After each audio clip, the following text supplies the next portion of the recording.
Welcome to Top 100 Best-Selling Audiobooks, bringing the greatest books of all time to life, in full.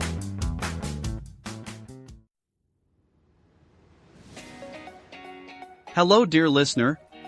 If you're here, it's probably because you're as passionate about books and the knowledge and wisdom they bring as we are. So you might also want to own this book or any other from this podcast in physical form, either to add to your personal library or to gift it to a friend. That's why we've included a link in the description, where you can get it at a discount and with shipping to almost anywhere in the world. Also, if you make your purchase through these links, the editors of this podcast will receive a small commission, which helps support us in continuing to upload more and more audiobooks for free. Let's make the world a better place through books, together. Pigeon Publishing House presents The Memoirs of Sherlock Holmes. Author, Arthur Conan Doyle. Preface. Published in 1893, The Memoirs of Sherlock Holmes represents both the height and the heartbreak of the great detective's early career. This collection of 11 stories brings readers closer to the full measure of Holmes's genius and to the fateful confrontation that would seemingly end his life at the Reichenbach Falls. Here, Sir Arthur Conan Doyle explores the sharper edges of human nature and the delicate balance between intellect and obsession. From the Silver Blaze and the Musgrave Ritual to the Greek Interpreter and the Final Problem, each tale reveals a new facet of Holmes's method, the relentless observation, the icy precision, and the flashes of humanity that make him more than a machine of logic. But beyond the cases themselves lies a deeper narrative, the growing bond between Holmes and Dr. Watson, and the price of living a life in pursuit of truth. When Doyle sent Holmes to his apparent death, he believed he was freeing himself from his creation, yet, as history would prove, Sherlock Holmes had already become immortal. The Memoirs of Sherlock Holmes remains a masterclass in deduction and storytelling, marking the moment when legend and literature became one. The Memoirs of Sherlock Holmes. Silver Blaze. "I am afraid, Watson, that I shall have to go," said Holmes as we sat down together to our breakfast one morning. "Go? Where to?" "To Dartmoor, to King's Pyland." I was not surprised. Indeed, my only wonder was that he had not already been mixed up in this extraordinary case, which was the one topic of conversation through the length and breadth of England. For a whole day my companion had rambled about the room with his chin upon his chest and his brows knitted, charging and recharging his pipe with the strongest black tobacco, and absolutely deaf to any of my questions or remarks. Fresh editions of every paper had been sent up by our newsagent, only to be glanced over and tossed down into a corner. Yet, silent as he was, I knew perfectly well what it was over which he was brooding. There was but one problem before the public which could challenge his powers of analysis, and that was the singular disappearance of the favorite for the Wessex Cup, and the tragic murder of its trainer. When, therefore, he suddenly announced his intention of setting out for the scene of the drama, it was only what I had both expected and hoped for. "I should be most happy to go down with you if I should not be in the way," said I. "My dear Watson, you would confer a great favor upon me by coming. And I think that your time will not be misspent, for there are points about the case which promise to make it an absolutely unique one. We have, I think, just time to catch our train at Paddington, and I will go further into the matter upon our journey. You would oblige me by bringing with you your very excellent field glass." And so it happened that an hour or so later I found myself in the corner of a first-class carriage flying along en route for Exeter, while Sherlock Holmes, with his sharp, eager face framed in his ear-flap traveling cap, dipped rapidly into the bundle of fresh papers which he had procured at Paddington. We had left reading far behind us before he thrust the last one of them under the seat and offered me his cigar case. "We are going well," said he, looking out of the window and glancing at his watch. "Our rate at present is 53.5 miles an hour." "I have not observed the quarter-mile posts," said I. "Nor have I. But the telegraph posts upon this line are 60 yards apart, and the calculation is a simple one. I presume that you have looked into this matter of the murder of John Straker and the disappearance of Silver Blaze? I have seen what the Telegraph and the Chronicle have to say. It is one of those cases where the art of the reasoner should be used rather for the sifting of details than for the acquiring of fresh evidence. The tragedy has been so uncommon, so complete, and of such personal importance to so many people that we are suffering from a plethora of surmise, conjecture, and hypothesis. The difficulty is to detach the framework of fact, of absolute undeniable fact, from the embellishments of theorists and reporters. Then, having established ourselves upon this sound basis, it is our duty to see what inferences may be drawn and what are the special points upon which the whole mystery turns. On Tuesday evening I received telegrams from both Colonel Ross, the owner of the horse, and from Inspector Gregory, who is looking after the case, inviting my cooperation. "Tuesday evening!" I exclaimed. "And this is Thursday morning. Why didn't you go down yesterday?" "Because I made a blunder, my dear Watson, which is, I am afraid, a more common occurrence than anyone would think who only knew me through your memoirs. The fact is that I could not believe it possible that the most remarkable horse in England could long remain concealed, especially in so sparsely inhabited a place as the north of Dartmoor. From hour to hour yesterday I expected to hear that he had been found, and that his abductor was the murderer of John Straker. When, however, another morning had come and I found that beyond the arrest of young Fitzroy Simpson nothing had been done, I felt that it was time for me to take action. Yet in some ways I feel that yesterday has not been wasted." "You have formed a theory, then?" "At least I have got a grip of the essential facts of the case. I shall enumerate them to you, for nothing clears up a case so much as stating it to another person, and I can hardly expect your cooperation if I do not show you the position from which we start." I lay back against the cushions, puffing at my cigar, while Holmes, leaning forward, with his long, thin forefinger checking off the points upon the palm of his left hand, gave me a sketch of the events which had led to our journey. "Silver Blaze," said he, "is from the Salmony stock and holds as brilliant a record as his famous ancestor. He is now in his 5th year and has brought in turn each of the prizes of the turf to Colonel Ross, his fortunate owner. Up to the time of the catastrophe he was the first favorite for the Wessex Cup, the betting being 3-1 on him.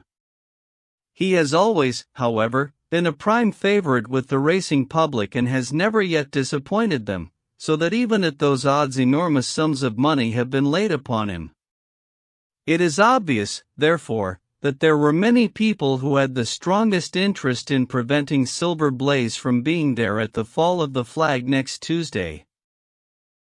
The fact was, of course, appreciated at King's Pyland, where the Colonel's training stable is situated. Every precaution was taken to guard the favorite. The trainer, John Straker, is a retired jockey who rode in Colonel Ross's colors before he became too heavy for the weighing chair. He has served the Colonel for 5 years as jockey and for 7 as trainer, and has always shown himself to be a zealous and honest servant. Under him were 3 lads, for the establishment was a small one, containing only 4 horses in all. One of these lads sat up each night in the stable, while the others slept in the loft. All 3 bore excellent characters. John Straker, who was a married man, lived in a small villa about 200 yards from the stables. He has no children, keeps one maidservant, and is comfortably off. The country round is very lonely, but about half a mile to the north there is a small cluster of villas which have been built by a Tavistock contractor for the use of invalids and others who may wish to enjoy the pure Dartmoor air. Tavistock itself lies 2 miles to the west, while across the moor, also about 2 miles distant, is the larger training establishment of Mapleton, which belongs to Lord Backwater and is managed by Silas Brown. In every other direction the moor is a complete wilderness, inhabited only by a few roaming gypsies. Such was the general situation last Monday night when the catastrophe occurred. On that evening the horses had been exercised and watered as usual, and the stables were locked up at 9 o'clock. 2 of the lads walked up to the trainer's house, where they had supper in the kitchen, while the third, Ned Hunter, remained on guard. At a few minutes after 9 the maid, Edith Baxter, carried down to the stables his supper, which consisted of a dish of curried mutton. She took no liquid, as there was a water tap in the stables, and it was the rule that the lad on duty should drink nothing else. The maid carried a lantern with her, as it was very dark and the path ran across the open moor. Edith Baxter was within 30 yards of the stables when a man appeared out of the darkness and called to her to stop. As she stepped into the circle of yellow light thrown by the lantern, she saw that he was a person of gentlemanly bearing, dressed in a grey suit of tweeds, with a cloth cap. He wore gaiters and carried a heavy stick with a knob to it. She was most impressed, however, by the extreme pallor of his face and by the nervousness of his manner. His age, she thought, would be rather over 30 than under it. "Can you tell me where I am?" he asked. "I had almost made up my mind to sleep on the moor when I saw the light of your lantern." "You are close to the King's Pigeon training stables," said she. "Oh, indeed. What a stroke of luck," he cried. "I understand that a stable boy sleeps there alone every night. Perhaps that is his supper which you are carrying to him. Now I am sure that you would not be too proud to earn the price of a new dress, would you?" He took a piece of white paper folded up out of his waistcoat pocket. "See that the boy has this tonight, and you shall have the prettiest frock that money can buy." She was frightened by the earnestness of his manner and ran past him to the window through which she was accustomed to hand the meals. It was already opened, and Hunter was seated at the small table inside. She had begun to tell him of what had happened when the stranger came up again. "Good evening," said he, looking through the window. "I wanted to have a word with you." The girl has sworn that as he spoke she noticed the corner of the little paper packet protruding from his closed hand. "What business have you here?" asked the lad. "It's business that may put something into your pocket," said the other.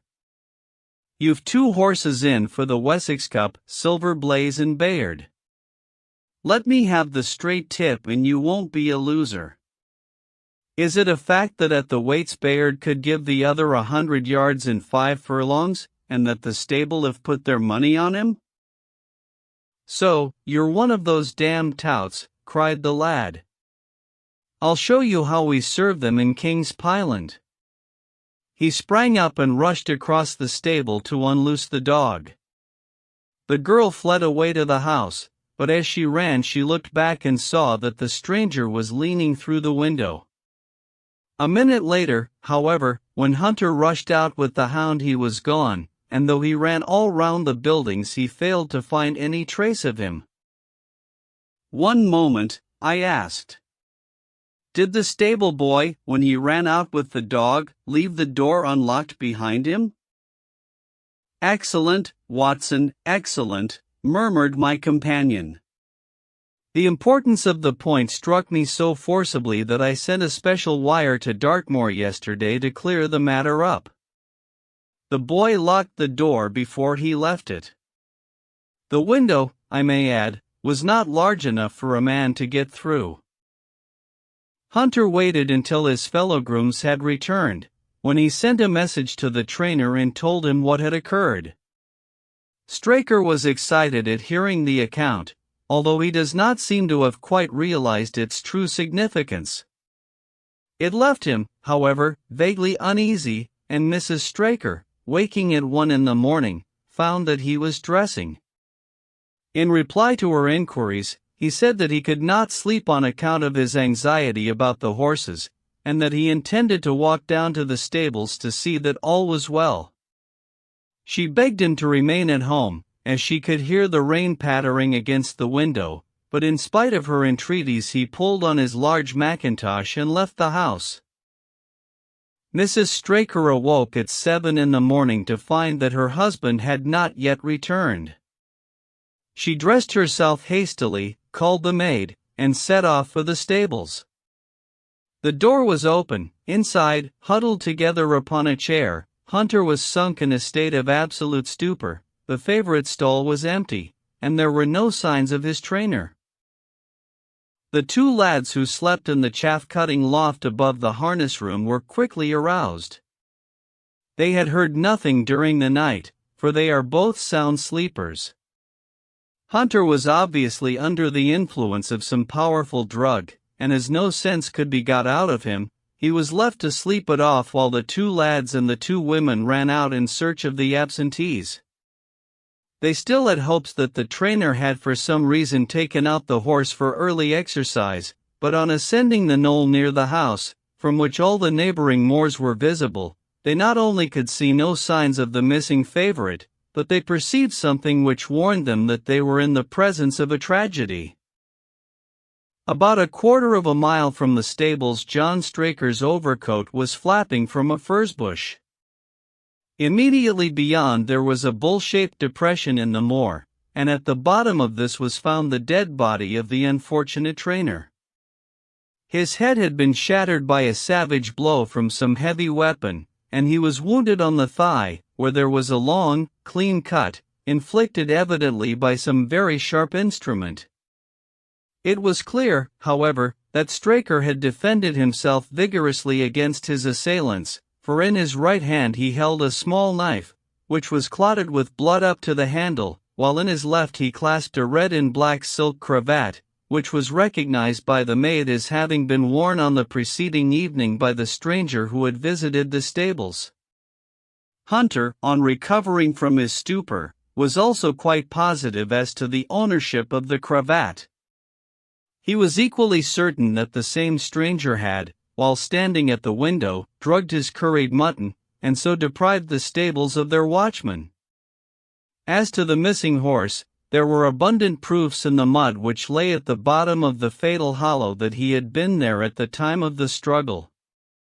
But from that morning he has disappeared, and although a large reward has been offered, and all the gypsies of Dartmoor are on the alert, no news has come of him.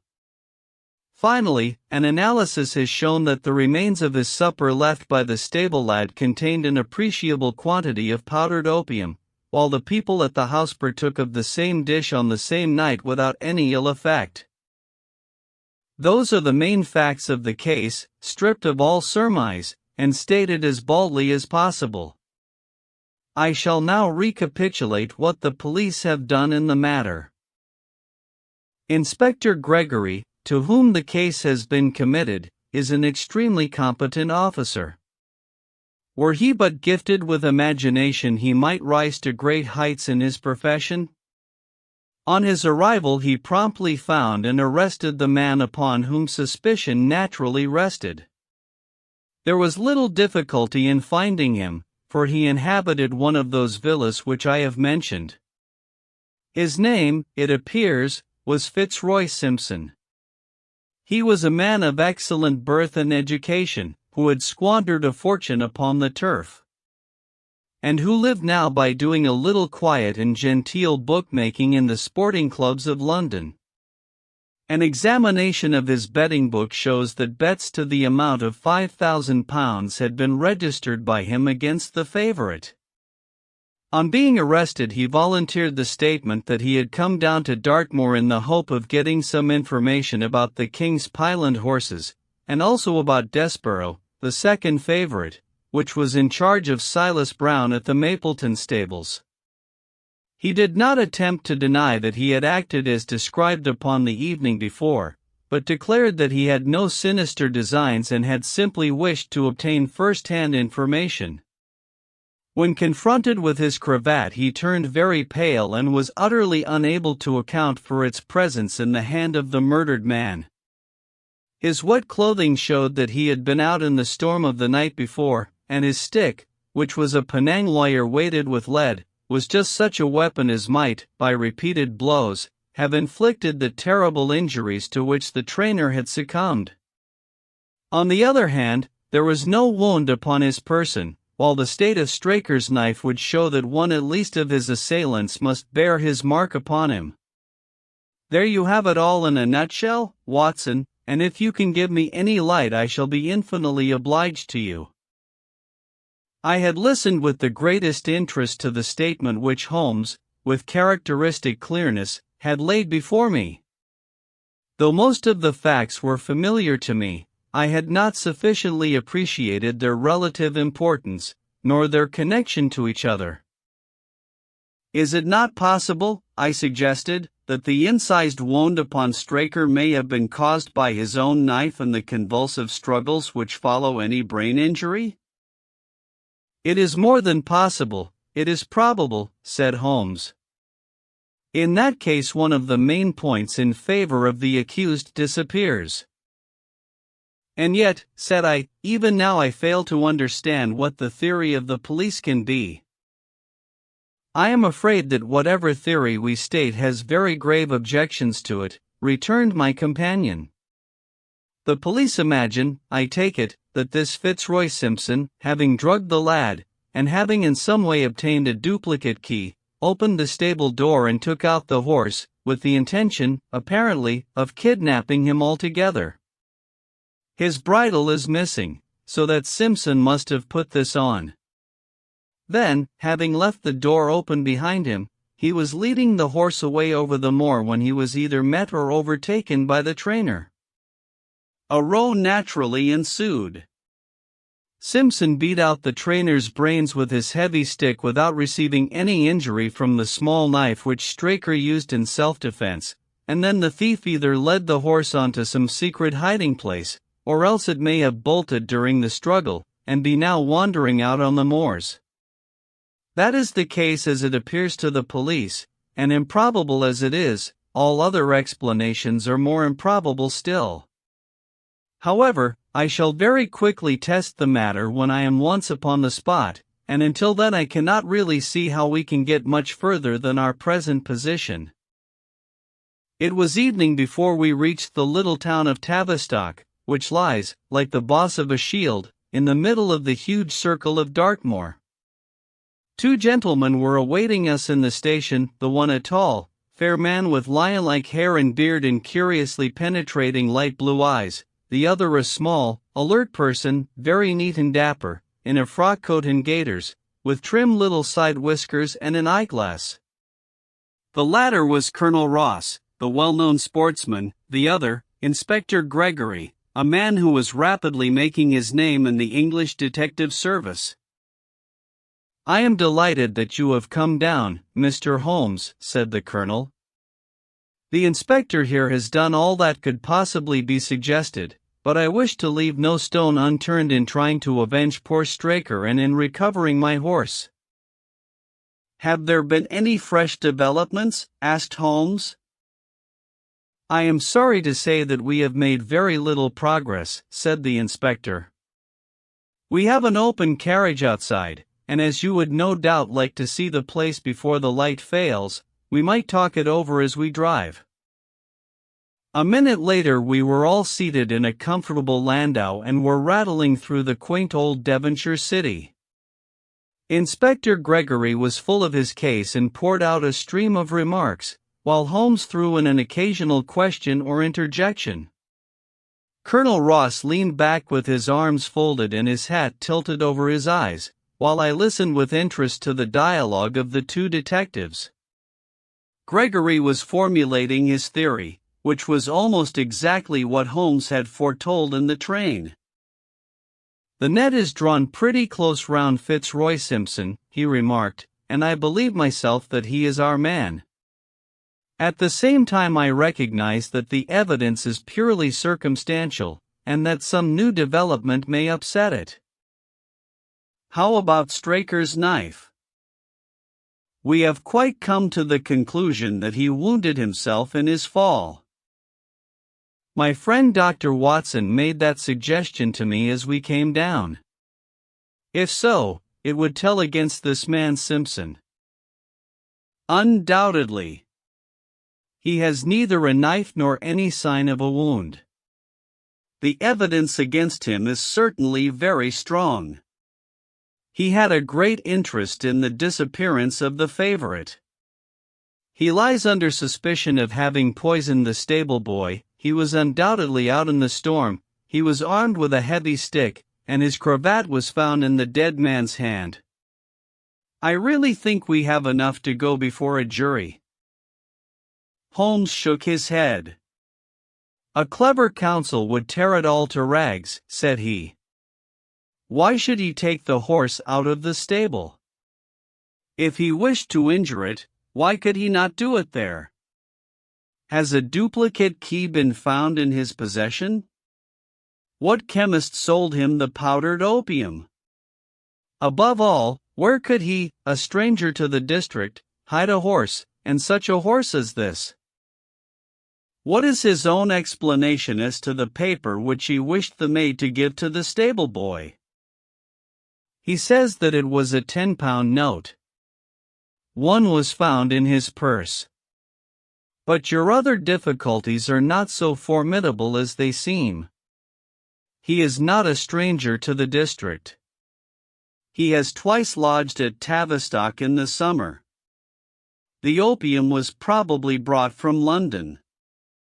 The key, having served its purpose, would be hurled away. The horse may be at the bottom of one of the pits or old mines upon the moor." "What does he say about the cravat?" "He acknowledges that it is his and declares that he had lost it. But a new element has been introduced into the case which may account for his leading the horse from the stable." Holmes pricked up his ears. "We have found traces which show that a party of gypsies encamped on Monday night within a mile of the spot where the murder took place. On Tuesday they were gone. Now, presuming that there was some understanding between Simpson and these gypsies, might he not have been leading the horse to them when he was overtaken, and may they not have him now?" "It is certainly possible. The moor is being scoured for these gypsies. I have also examined every stable and outhouse in Tavistock, and for a radius of 10 miles. There is another training stable quite close, I understand?" "Yes, and that is a factor which we must certainly not neglect." "As Desborough, their horse, was second in the betting, they had an interest in the disappearance of the favorite. Silas Brown, the trainer, is known to have had large bets upon the event, and he was no friend to poor Straker. We have, however, examined the stables, and there is nothing to connect him with the affair." "And nothing to connect this man Simpson with the interests of the Mapleton stables?" "Nothing at all." Holmes leaned back in the carriage, and the conversation ceased. A few minutes later our driver pulled up at a neat little red brick villa with overhanging eaves which stood by the road.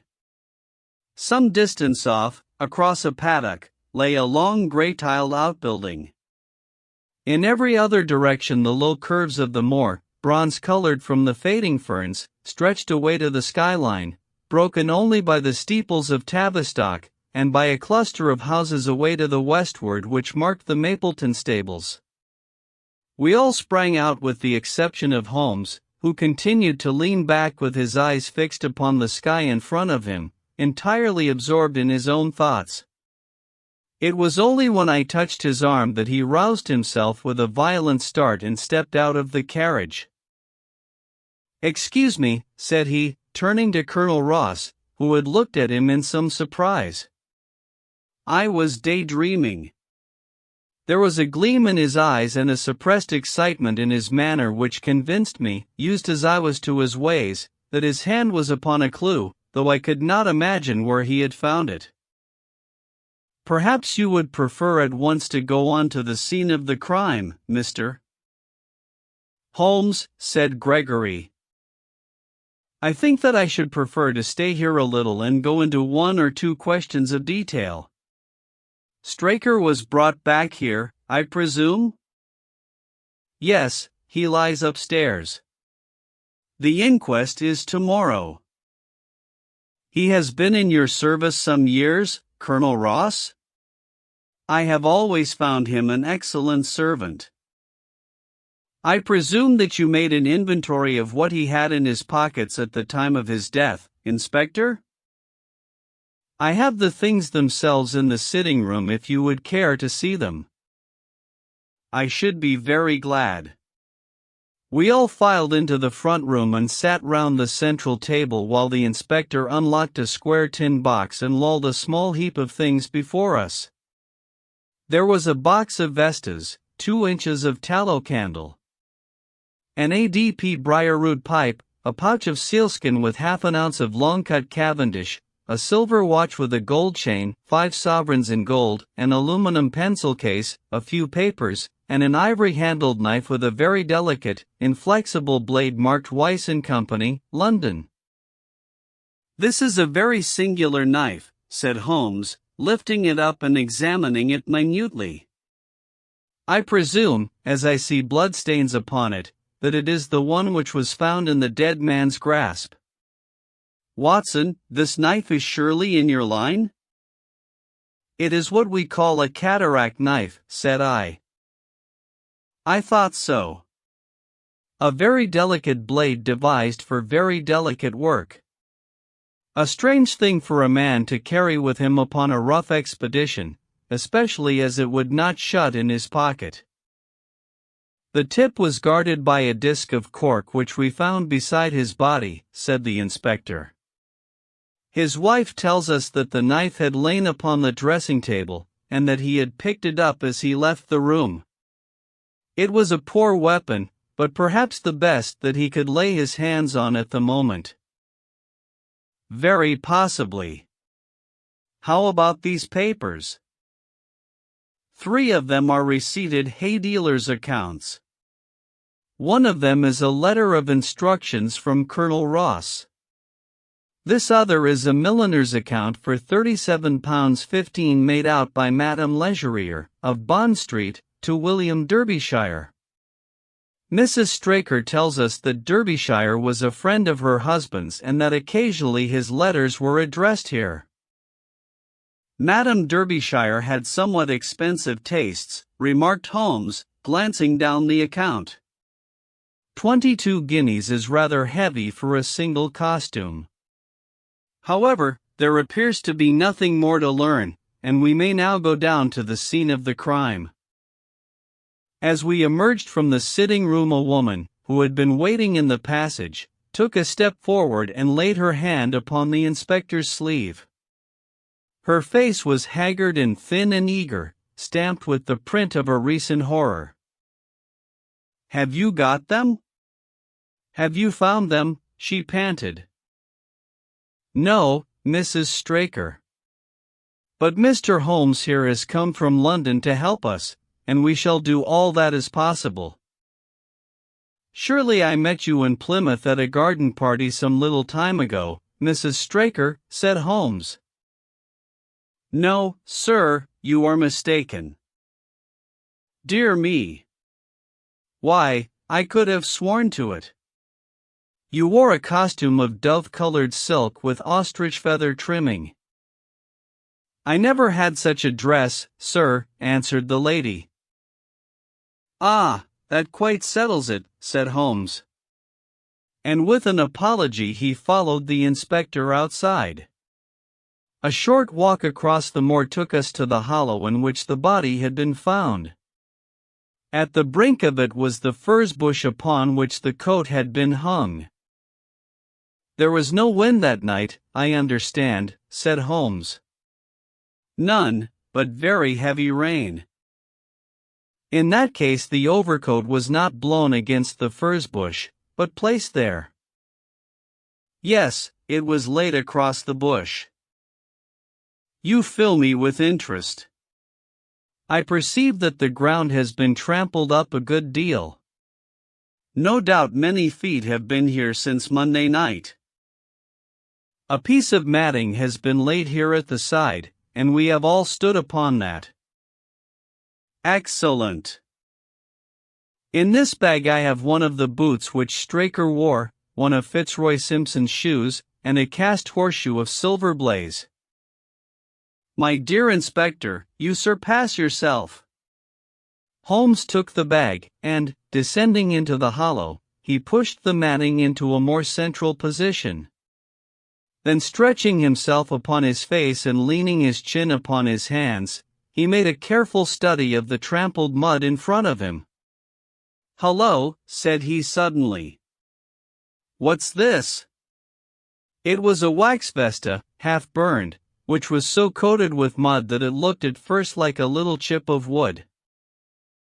I cannot think how I came to overlook it, said the inspector with an expression of annoyance. It was invisible, buried in the mud. I only saw it because I was looking for it. What? You expected to find it? I thought it not unlikely. He took the boots from the bag and compared the impressions of each of them with marks upon the ground. Then he clambered up to the rim of the hollow and crawled about among the ferns and bushes. I am afraid that there are no more tracks, said the inspector. I have examined the ground very carefully for 100 yards in each direction. Indeed, said Holmes, rising. I should not have the impertinence to do it again after what you say. But I should like to take a little walk over the moor before it grows dark that I may know my ground tomorrow, and I think that I shall put this horseshoe into my pocket for luck. Colonel Ross, who had shown some signs of impatience at my companion's quiet and systematic method of work, glanced at his watch. I wish you would come back with me, Inspector, said he.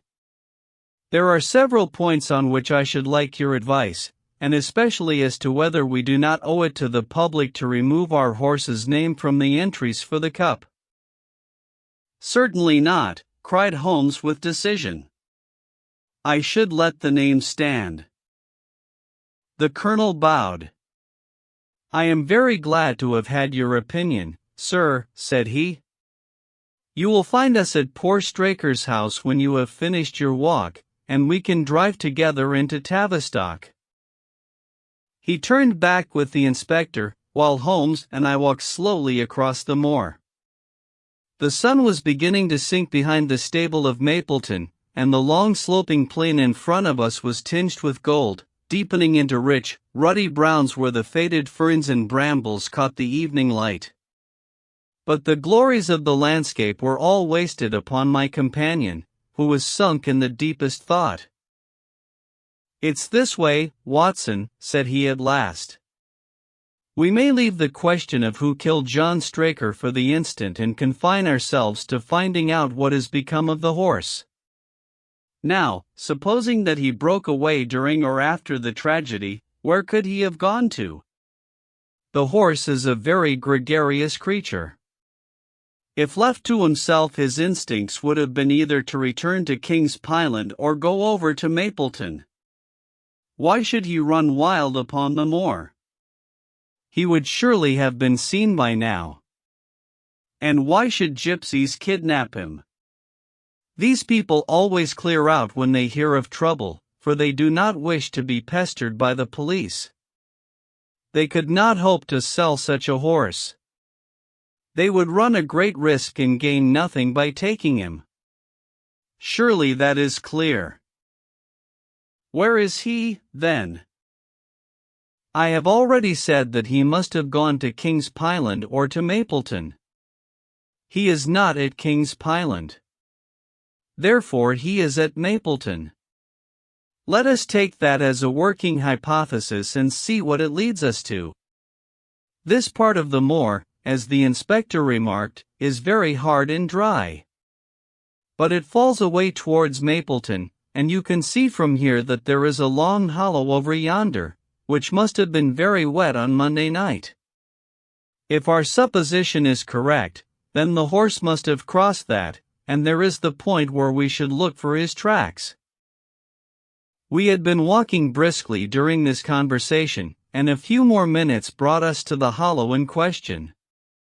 At Holmes's request I walked down the bank to the right, and he to the left, but I had not taken 50 paces before I heard him give a shout and saw him waving his hand to me. The track of a horse was plainly outlined in the soft earth in front of him, and the shoe which he took from his pocket exactly fitted the impression.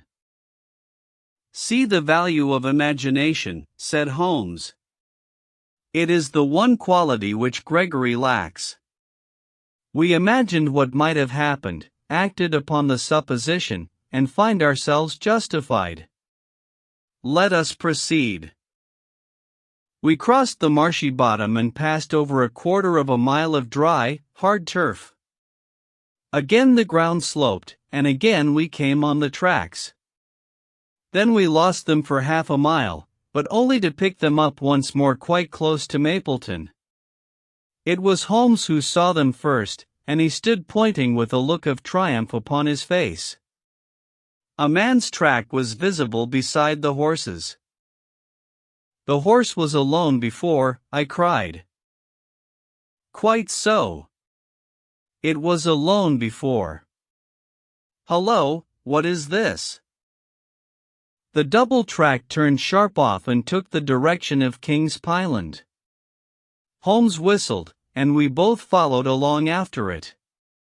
His eyes were on the trail, but I happened to look a little to one side and saw to my surprise the same tracks coming back again in the opposite direction.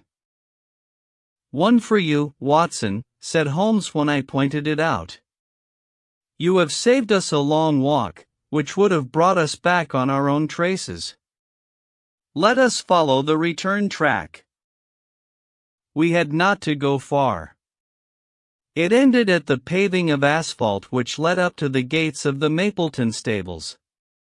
As we approached, a groom ran out from them. "We don't want any loiterers about here," said he.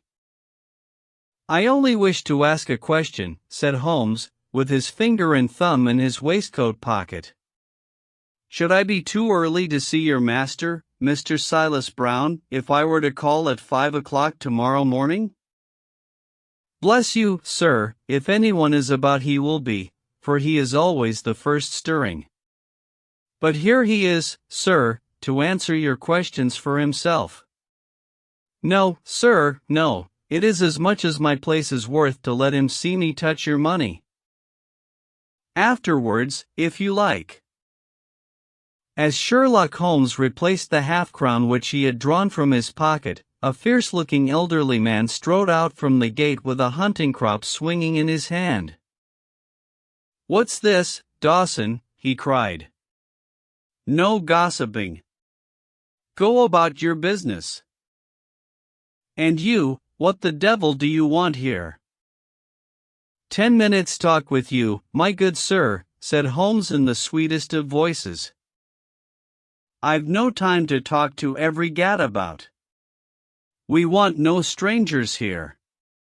Be off, or you may find a dog at your heels." Holmes leaned forward and whispered something in the trainer's ear. He started violently and flushed to the temples. "It's a lie," he shouted. "An infernal lie." "Very good. Shall we argue about it here in public or talk it over in your parlor? Oh, come in if you wish to. Holmes smiled. I shall not keep you more than a few minutes, Watson, said he. Now, Mr. Brown, I am quite at your disposal. It was 20 minutes, and the reds had all faded into grays before Holmes and the trainer reappeared. Never have I seen such a change as had been brought about in Silas Brown in that short time. His face was ashy pale, beads of perspiration shone upon his brow, and his hands shook until the hunting crop wagged like a branch in the wind. His bullying, overbearing manner was all gone too, and he cringed along at my companion's side like a dog with its master. Your instructions will be done. It shall all be done, said he. There must be no mistake, said Holmes, looking round at him. The other winced as he read the menace in his eyes. Oh, no, there shall be no mistake. It shall be there. Should I change it first or not? Holmes thought a little and then burst out laughing. No, don't, said he, I shall write to you about it. No tricks, now, or. Oh, you can trust me, you can trust me. Yes, I think I can. Well, you shall hear from me tomorrow. He turned upon his heel, disregarding the trembling hand which the other held out to him, and we set off for King's Pyland. A more perfect compound of the bully, coward, and sneak than Master Silas Brown I have seldom met with, remarked Holmes as we trudged along together. He has the horse, then? He tried to bluster out of it, but I described to him so exactly what his actions had been upon that morning that he is convinced that I was watching him. Of course you observed the peculiarly square toes in the impressions, and that his own boots exactly corresponded to them. Again, of course no subordinate would have dared to do such a thing. I described to him how, when according to his custom he was the first down, he perceived a strange horse wandering over the moor. How he went out to it, and his astonishment at recognizing, from the white forehead which has given the favorite its name, that chance had put in his power the only horse which could beat the one upon which he had put his money. Then I described how his first impulse had been to lead him back to King's Pyland, and how the devil had shown him how he could hide the horse until the race was over, and how he had led it back and concealed it at Mapleton. When I told him every detail he gave it up and thought only of saving his own skin. But his stables had been searched? Oh, an old horsefaker like him has many a dodge. But are you not afraid to leave the horse in his power now since he has every interest in injuring it? My dear fellow, he will guard it as the apple of his eye. He knows that his only hope of mercy is to produce it safe. Colonel Ross did not impress me as a man who would be likely to show much mercy in any case. The matter does not rest with Colonel Ross. I follow my own methods and tell as much or as little as I choose. That is the advantage of being unofficial. I don't know whether you observed it, Watson, but the Colonel's manner has been just a trifle cavalier to me. I am inclined now to have a little amusement at his expense. Say nothing to him about the horse. Certainly not without your permission. And of course this is all quite a minor point compared to the question of who killed John Straker. And you will devote yourself to that? On the contrary, we both go back to London by the night train. I was thunderstruck by my friend's words. We had only been a few hours in Devonshire, and that he should give up an investigation which he had begun so brilliantly was quite incomprehensible to me. Not a word more could I draw from him until we were back at the trainer's house. The colonel and the inspector were awaiting us in the parlor. "My friend and I returned to town by the night express," said Holmes. "We have had a charming little breath of your beautiful Dartmoor air." The inspector opened his eyes, and the colonel's lip curled in a sneer. "So you despair of arresting the murderer of poor Straker," said he. Holmes shrugged his shoulders. "There are certainly grave difficulties in the way," said he. "I have every hope, however, that your horse will start upon Tuesday, and I beg that you will have your jockey in readiness." "Might I ask for a photograph of Mr. John Straker?" The inspector took one from an envelope and handed it to him. "My dear Gregory, you anticipate all my wants. If I might ask you to wait here for an instant, I have a question which I should like to put to the maid." "I must say that I am rather disappointed in our London consultant," said Colonel Ross bluntly as my friend left the room. "I do not see that we are any further than when he came." "At least you have his assurance that your horse will run," said I. "Yes, I have his assurance," said the colonel with a shrug of his shoulders. "I should prefer to have the horse." I was about to make some reply in defense of my friend when he entered the room again. "Now, gentlemen," said he, "I am quite ready for Tavistock." As we stepped into the carriage, one of the stable lads held the door open for us. A sudden idea seemed to occur to Holmes, for he leaned forward and touched the lad upon the sleeve. "You have a few sheep in the paddock," he said. "Who attends to them?" "I do, sir." "Have you noticed anything amiss with them of late?" "Well, sir, not of much account, but 3 of them have gone lame, sir." I could see that Holmes was extremely pleased, for he chuckled and rubbed his hands together. "A long shot, Watson, a very long shot," said he, pinching my arm. "Gregory, let me recommend to your attention this singular epidemic among the sheep. Drive on, coachman." Colonel Ross still wore an expression which showed the poor opinion which he had formed of my companion's ability, but I saw by the inspector's face that his attention had been keenly aroused. "You consider that to be important?" he asked. "Exceedingly so." "Is there any point to which you would wish to draw my attention?" "To the curious incident of the dog in the night time." "The dog did nothing in the night time." "That was the curious incident," remarked Sherlock Holmes. For days later Holmes and I were again in the train, bound for Winchester to see the race for the Wessex Cup. Colonel Ross met us by appointment outside the station, and we drove in his drag to the course beyond the town. His face was grave, and his manner was cold in the extreme. "I have seen nothing of my horse," said he. "I supposed that you would know him when you saw him?" asked Holmes. The colonel was very angry. "I have been on the turf for 20 years and never was asked such a question as that before," said he. "A child would know Silver Blaze with his white forehead and his mottled-off foreleg." "How is the betting?"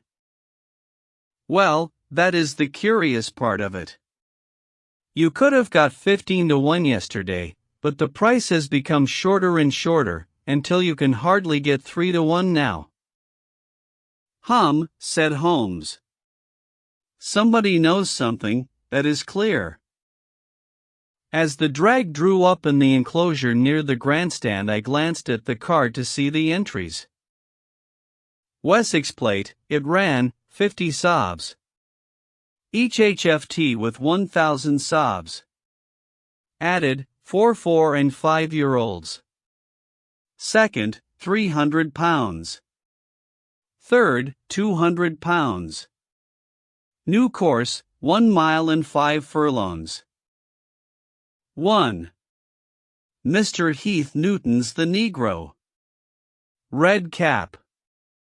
Cinnamon jacket. Colonel Wardlaw's pugilist. Pink cap. Blue and black jacket. Lord Backwater's Desborough. Yellow cap and sleeves. Colonel Ross's silver blaze. Black cap. Red jacket. Duke of Balmoral's iris. Yellow and black stripes. Lord Singleford's raspier. Purple cap. Black sleeves. We scratched our other one and put all hopes on your word, said the colonel.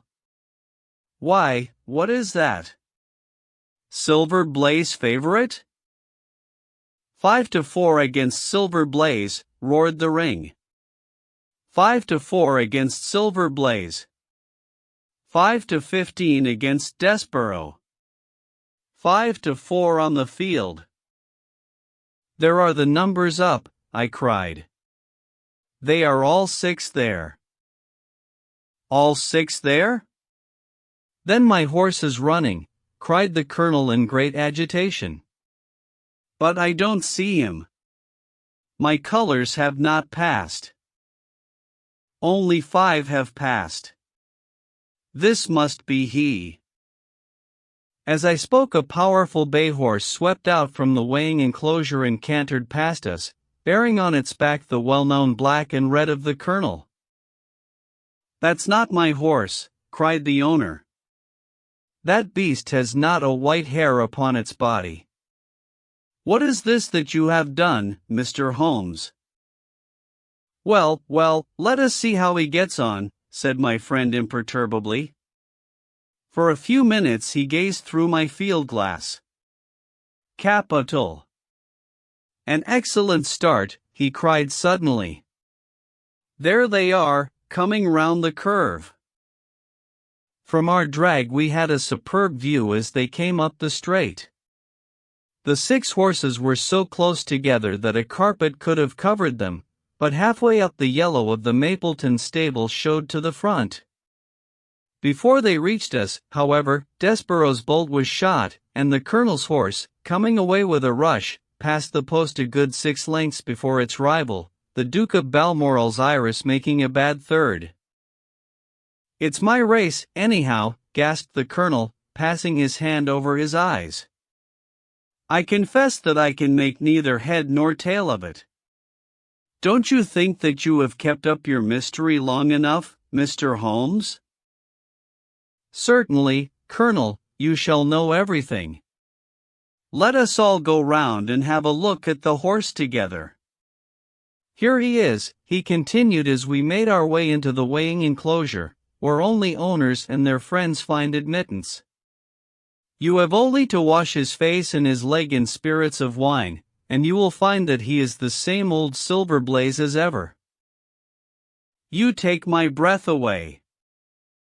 I found him in the hands of a faker and took the liberty of running him just as he was sent over. My dear sir, you have done wonders. The horse looks very fit and well. It never went better in its life. I owe you 1,000 apologies for having doubted your ability. You have done me a great service by recovering my horse. You would do me a greater still if you could lay your hands on the murderer of John Straker. I have done so, said Holmes quietly. The colonel and I stared at him in amazement. You have got him. Where is he, then? He is here. Here. Where? In my company at the present moment. The colonel flushed angrily. I quite recognize that I am under obligations to you, Mr. Holmes, said he, but I must regard what you have just said as either a very bad joke or an insult. Sherlock Holmes laughed. I assure you that I have not associated you with the crime, Colonel, said he. The real murderer is standing immediately behind you. He stepped past and laid his hand upon the glossy neck of the thoroughbred. "The horse," cried both the colonel and myself. "Yes, the horse. And it may lessen his guilt if I say that it was done in self-defense, and that John Straker was a man who was entirely unworthy of your confidence. But there goes the bell, and as I stand to win a little on this next race, I shall defer a lengthy explanation until a more fitting time." We had the corner of a Pullman car to ourselves that evening as we whirled back to London, and I fancy that the journey was a short one to Colonel Ross as well as to myself as we listened to our companion's narrative of the events which had occurred at the Dartmoor training stables upon that Monday night, and the means by which he had unravelled them. "I confess," said he, "that any theories which I had formed from the newspaper reports were entirely erroneous. And yet there were indications there, had they not been overlaid by other details which concealed their true import. I went to Devonshire with the conviction that Fitzroy Simpson was the true culprit, although, of course, I saw that the evidence against him was by no means complete. It was while I was in the carriage, just as we reached the trainer's house, that the immense significance of the curried mutton occurred to me. You may remember that I was distrait and remained sitting after you had all alighted. I was marveling in my own mind how I could possibly have overlooked so obvious a clue. "I confess," said the colonel, "that even now I cannot see how it helps us." It was the first link in my chain of reasoning. Powdered opium is by no means tasteless. The flavor is not disagreeable, but it is perceptible. Were it mixed with any ordinary dish, the eater would undoubtedly detect it and would probably eat no more. A curry was exactly the medium which would disguise this taste. By no possible supposition could this stranger, Fitzroy Simpson, have caused curry to be served in the trainer's family that night, and it is surely too monstrous a coincidence to suppose that he happened to come along with powdered opium upon the very night when a dish happened to be served which would disguise the flavor. That is unthinkable. Therefore Simpson becomes eliminated from the case, and our attention centers upon Straker and his wife, the only two people who could have chosen curried mutton for supper that night. The opium was added after the dish was set aside for the stable boy, for the others had the same for supper with no ill effects. Which of them, then, had access to that dish without the maid seeing them? Before deciding that question I had grasped the significance of the silence of the dog, for one true inference invariably suggests others. The Simpson incident had shown me that a dog was kept in the stables, and yet, though someone had been in and had fetched out a horse, he had not barked enough to arouse the two lads in the loft. Obviously the midnight visitor was someone whom the dog knew well. I was already convinced, or almost convinced, that John Straker went down to the stables in the dead of the night and took out Silver Blaze. For what purpose? For a dishonest one, obviously, or why should he drug his own stable boy? And yet I was at a loss to know why. There have been cases before now where trainers have made sure of great sums of money by laying against their own horses through agents and then preventing them from winning by fraud. Sometimes it is a pulling jockey. Sometimes it is some surer and subtler means. What was it here? I hoped that the contents of his pockets might help me to form a conclusion. And they did so. You cannot have forgotten the singular knife which was found in the dead man's hand, a knife which certainly no sane man would choose for a weapon. It was, as Dr. Watson told us, a form of knife which is used for the most delicate operations known in surgery. And it was to be used for a delicate operation that night. You must know, with your wide experience of turf matters, Colonel Ross, that it is possible to make a slight nick upon the tendons of a horse's ham, and to do it subcutaneously, so as to leave absolutely no trace. A horse so treated would develop a slight lameness, which would be put down to a strain in exercise or a touch of rheumatism, but never to foul play. Villain! Scoundrel! Cried the colonel. We have here the explanation of why John Straker wished to take the horse out onto the moor. So spirited a creature would have certainly roused the soundest of sleepers when it felt the prick of the knife. It was absolutely necessary to do it in the open air. I have been blind, cried the colonel. Of course that was why he needed the candle and struck the match. Undoubtedly. But in examining his belongings I was fortunate enough to discover not only the method of the crime but even its motives. As a man of the world, Colonel, you know that men do not carry other people's bills about in their pockets. We have most of us quite enough to do to settle our own. I at once concluded that Straker was leading a double life and keeping a second establishment. The nature of the bill showed that there was a lady in the case, and one who had expensive tastes.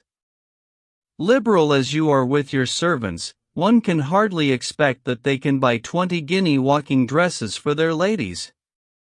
I questioned Mrs. Straker as to the dress without her knowing it, and, having satisfied myself that it had never reached her, I made a note of the milliner's address and felt that by calling there with Straker's photograph I could easily dispose of the mythical Derbyshire. From that time on all was plain. Straker had let out the horse to a hollow where his light would be invisible. Simpson in his flight had dropped his cravat, and Straker had picked it up with some idea, perhaps, that he might use it in securing the horse's leg. Once in the hollow, he had got behind the horse and had struck a light, but the creature, frightened at the sudden glare, and with the strange instinct of animals feeling that some mischief was intended, had lashed out, and the steel shoe had struck Straker full on the forehead. He had already, in spite of the rain, taken off his overcoat in order to do his delicate task, and so, as he fell, his knife gashed his thigh. Do I make it clear? Wonderful, cried the colonel. Wonderful. You might have been there. My final shot was, I confess, a very long one. It struck me that so astute a man as Straker would not undertake this delicate tendon nicking without a little practice. What could he practice on? My eyes fell upon the sheep, and I asked a question which, rather to my surprise, showed that my surmise was correct. When I returned to London I called upon the milliner, who had recognized Straker as an excellent customer of the name of Derbyshire, who had a very dashing wife, with a strong partiality for expensive dresses. I have no doubt that this woman had plunged him over head and ears in debt, and so led him into this miserable plot. You have explained all but one thing, cried the colonel. Where was the horse? Ah, it bolted, and was cared for by one of your neighbors. We must have an amnesty in that direction, I think. This is Clapham Junction, if I am not mistaken, and we shall be in Victoria in less than 10 minutes. If you care to smoke a cigar in our rooms, Colonel, I shall be happy to give you any other details which might interest you. The Adventure of the Cardboard Box. In choosing a few typical cases which illustrate the remarkable mental qualities of my friend, Sherlock Holmes, I have endeavored, as far as possible, to select those which presented the minimum of sensationalism, while offering a fair field for his talents. It is, however, unfortunately impossible entirely to separate the sensational from the criminal, and a chronicler is left in the dilemma that he must either sacrifice details which are essential to his statement and so give a false impression of the problem, or he must use matter which chance, and not choice, has provided him with. With this short preface I shall turn to my notes of what proved to be a strange, though a peculiarly terrible, chain of events. It was a blazing hot day in August. Baker Street was like an oven, and the glare of the sunlight upon the yellow brickwork of the house across the road was painful to the eye. It was hard to believe that these were the same walls which loomed so gloomily through the fogs of winter. Our blinds were half drawn, and Holmes lay curled upon the sofa, reading and rereading a letter which he had received by the morning post. For myself, my term of service in India had trained me to stand heat better than cold, and a thermometer at 90 was no hardship. But the morning paper was uninteresting. Parliament had risen. Everybody was out of town, and I yearned for the glades of the New Forest or the shingle of Southsea. A depleted bank account had caused me to postpone my holiday, and as to my companion, neither the country nor the sea presented the slightest attraction to him. He loved to lie in the very center of 5 millions of people, with his filaments stretching out and running through them, responsive to every little rumor or suspicion of unsolved crime. Appreciation of nature found no place among his many gifts, and his only change was when he turned his mind from the evildoer of the town to track down his brother of the country. Finding that Holmes was too absorbed for conversation, I had tossed aside the barren paper, and leaning back in my chair I fell into a brown study. Suddenly my companion's voice broke in upon my thoughts. "You are right, Watson," said he. "It does seem a most preposterous way of settling a dispute." "Most preposterous!" I exclaimed, and then suddenly realizing how he had echoed the inmost thought of my soul, I sat up in my chair and stared at him in blank amazement. "What is this, Holmes?" I cried. "This is beyond anything which I could have imagined." He laughed heartily at my perplexity.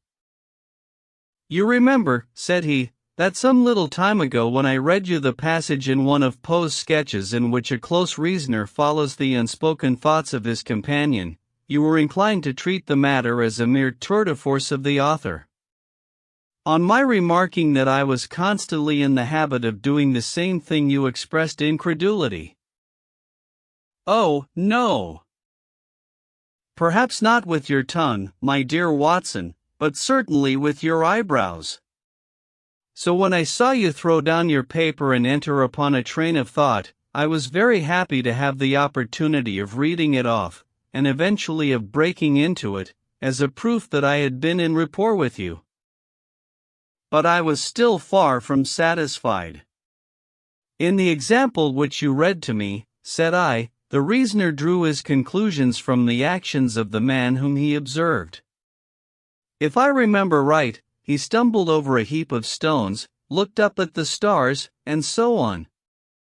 But I have been seated quietly in my chair, and what clues can I have given you?"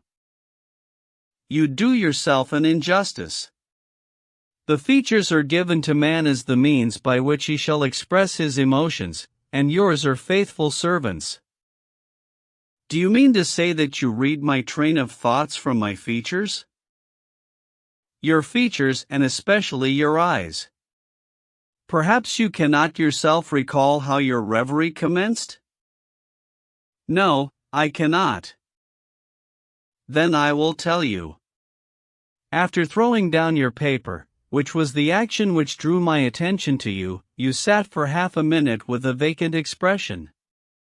Then your eyes fixed themselves upon your newly framed picture of General Gordon, and I saw by the alteration in your face that a train of thought had been started. But it did not lead very far. Your eyes flashed across to the unframed portrait of Henry Ward Beecher which stands upon the top of your books. Then you glanced up at the wall, and of course your meaning was obvious. You were thinking that if the portrait were framed it would just cover that bare space and correspond with Gordon's picture over there. "You have followed me wonderfully," I exclaimed. "So far I could hardly have gone astray. But now your thoughts went back to Beecher, and you looked hard across as if you were studying the character in his features. Then your eyes ceased to pucker, but you continued to look across, and your face was thoughtful. You were recalling the incidents of Beecher's career. I was well aware that you could not do this without thinking of the mission which he undertook on behalf of the North at the time of the Civil War, for I remember your expressing your passionate indignation at the way in which he was received by the more turbulent of our people. You felt so strongly about it that I knew you could not think of Beecher without thinking of that also.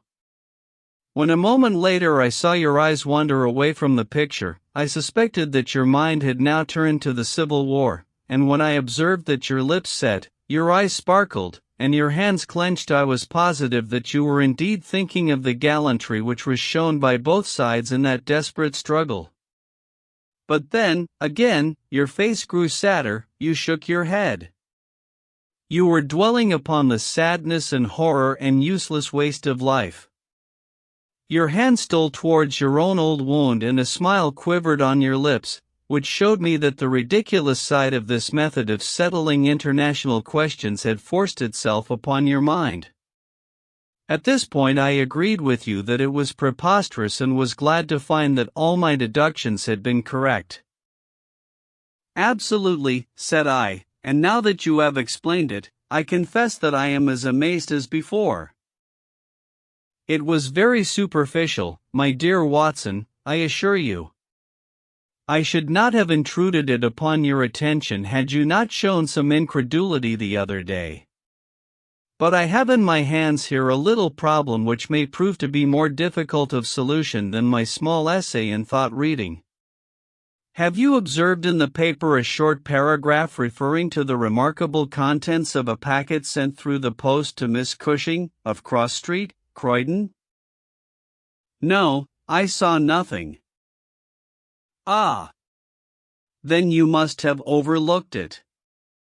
Just toss it over to me. Here it is, under the financial column. Perhaps you would be good enough to read it aloud. I picked up the paper which he had thrown back to me and read the paragraph indicated.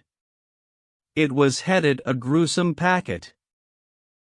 Miss Susan Cushing, living at Cross Street, Croydon, has been made the victim of what must be regarded as a peculiarly revolting practical joke unless some more sinister meaning should prove to be attached to the incident.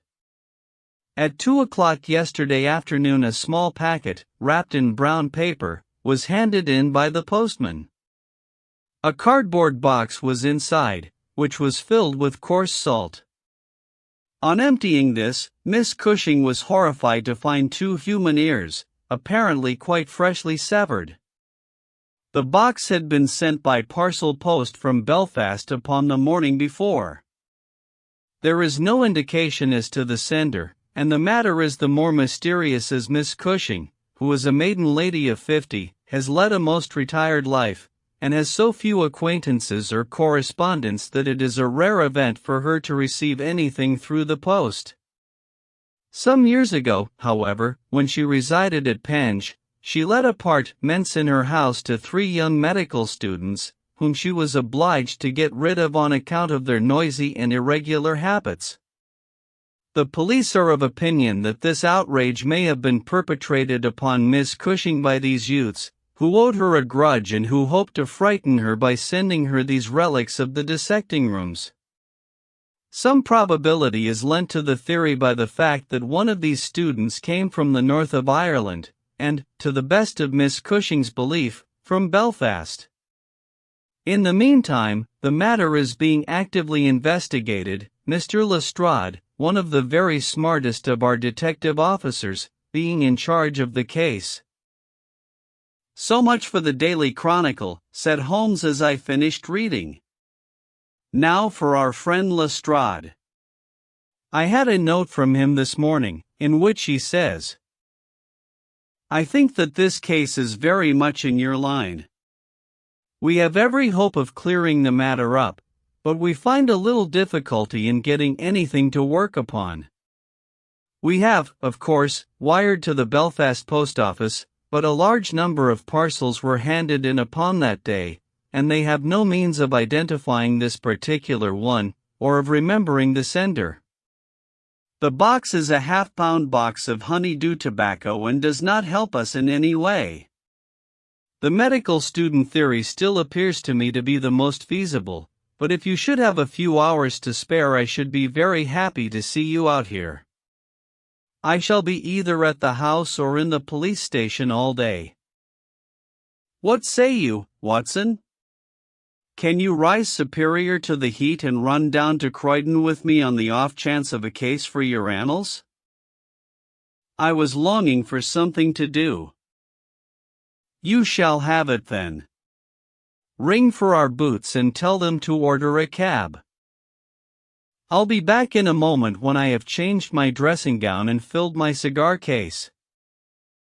A shower of rain fell while we were in the train, and the heat was far less oppressive in Croydon than in town. Holmes had sent on a wire, so that Lestrade, as wiry, as dapper, and as ferret-like as ever, was waiting for us at the station. A walk of 5 minutes took us to Cross Street, where Miss Cushing resided. It was a very long street of 2-story brick houses, neat and prim, with whitened stone steps and little groups of aproned women gossiping at the doors. Halfway down, Lestrade stopped and tapped at a door, which was opened by a small servant girl. Miss Cushing was sitting in the front room, into which we were ushered. She was a placid-faced woman, with large, gentle eyes, and grizzled hair curving down over her temples on each side. A worked antimacassar lay upon her lap and a basket of colored silks stood upon a stool beside her. "They are in the outhouse, those dreadful things," said she as Lestrade entered. "I wish that you would take them away altogether." "So I shall, Miss Cushing. I only kept them here until my friend, Mr.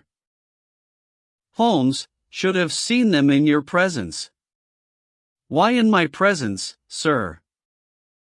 "In case he wished to ask any questions." "What is the use of asking me questions when I tell you I know nothing whatever about it?" "Quite so, madam," said Holmes in his soothing way.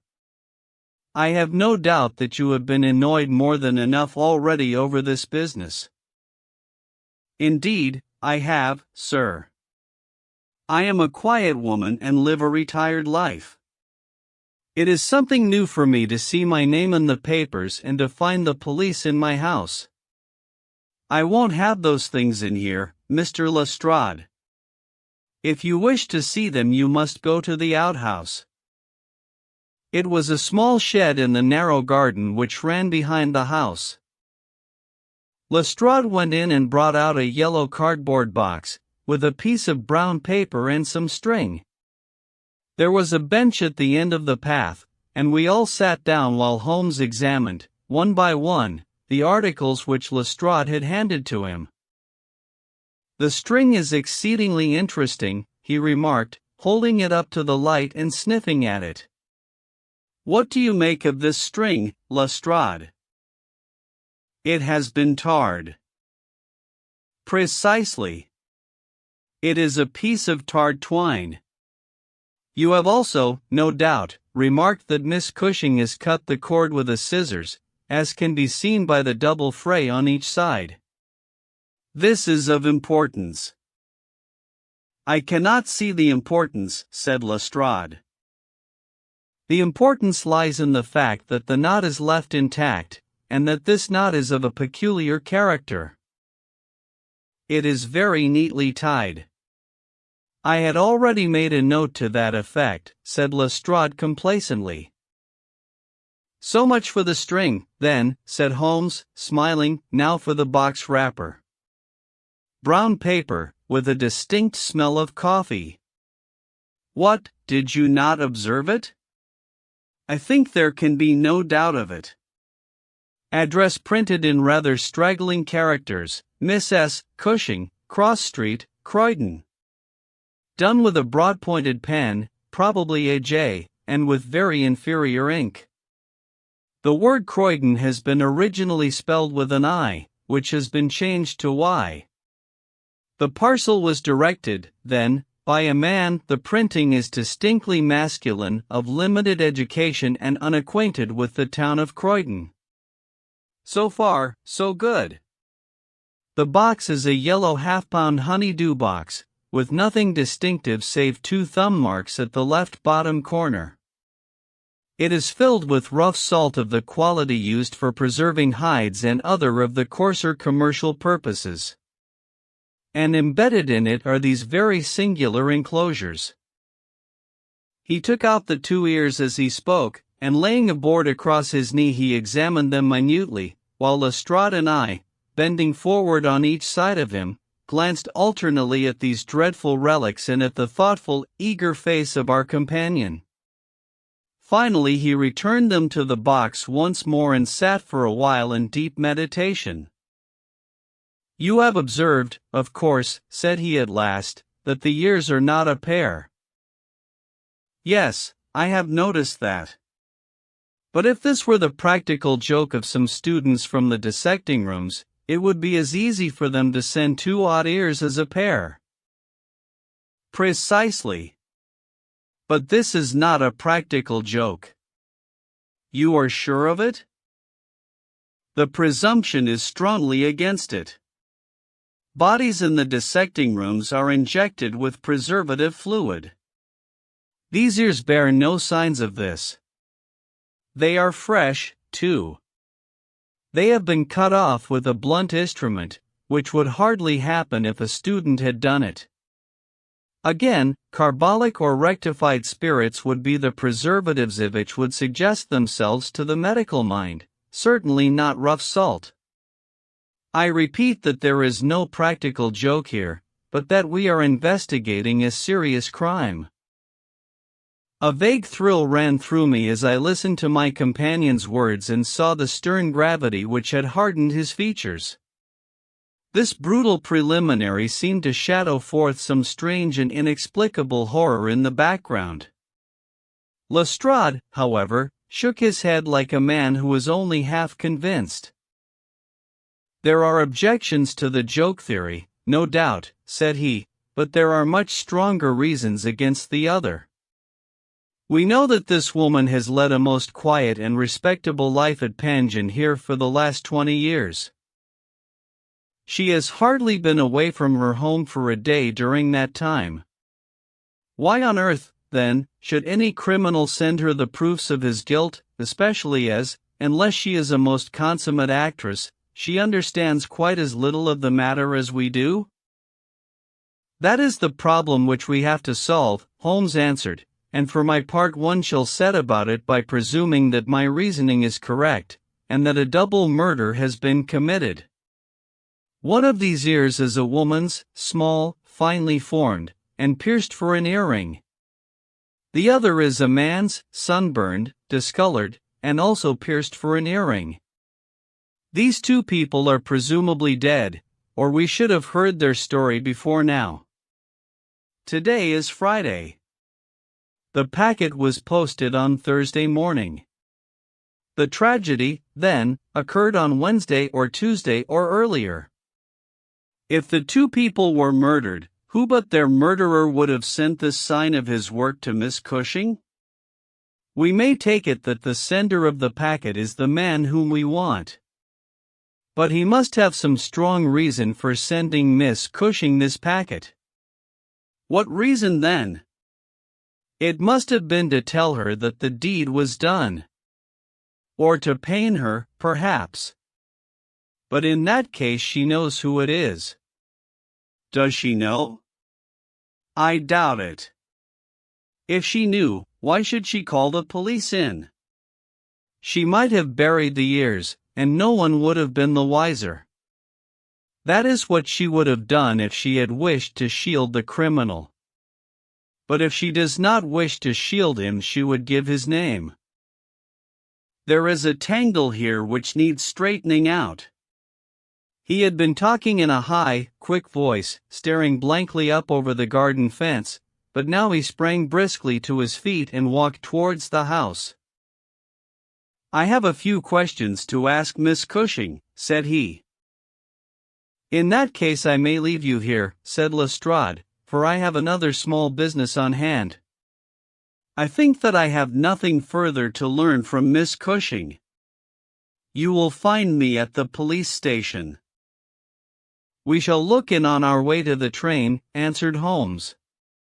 A moment later he and I were back in the front room, where the impassive lady was still quietly working away at her antimacassar.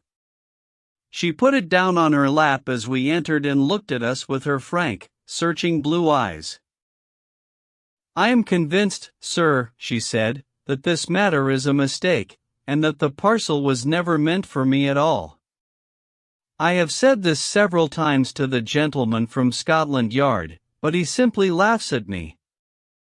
I have not an enemy in the world, as far as I know, so why should anyone play me such a trick?" "I am coming to be of the same opinion, Miss Cushing," said Holmes, taking his seat beside her. "I think that it is more than probable." He paused, and I was surprised, on glancing round, to see that he was staring with singular intentness at the lady's profile. Surprise and satisfaction were both for an instant to be read upon his eager face, though when she glanced round to find out the cause of his silence he had become as demure as ever. I stared hard myself at her flat, grizzled hair, her trim cap, her little gilt earrings, her placid features, but I could see nothing which could account for my companion's evident excitement. There were one or two questions. "Oh, I am weary of questions," cried Miss Cushing impatiently. "You have two sisters, I believe." "How could you know that?"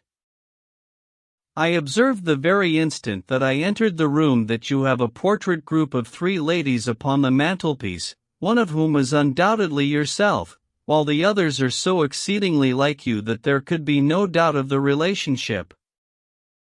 "Yes, you are quite right. Those are my sisters, Sarah and Mary." "And here at my elbow is another portrait, taken at Liverpool, of your younger sister, in the company of a man who appears to be a steward by his uniform. I observed that she was unmarried at the time." "You are very quick at observing."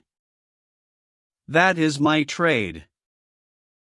"Well, you are quite right.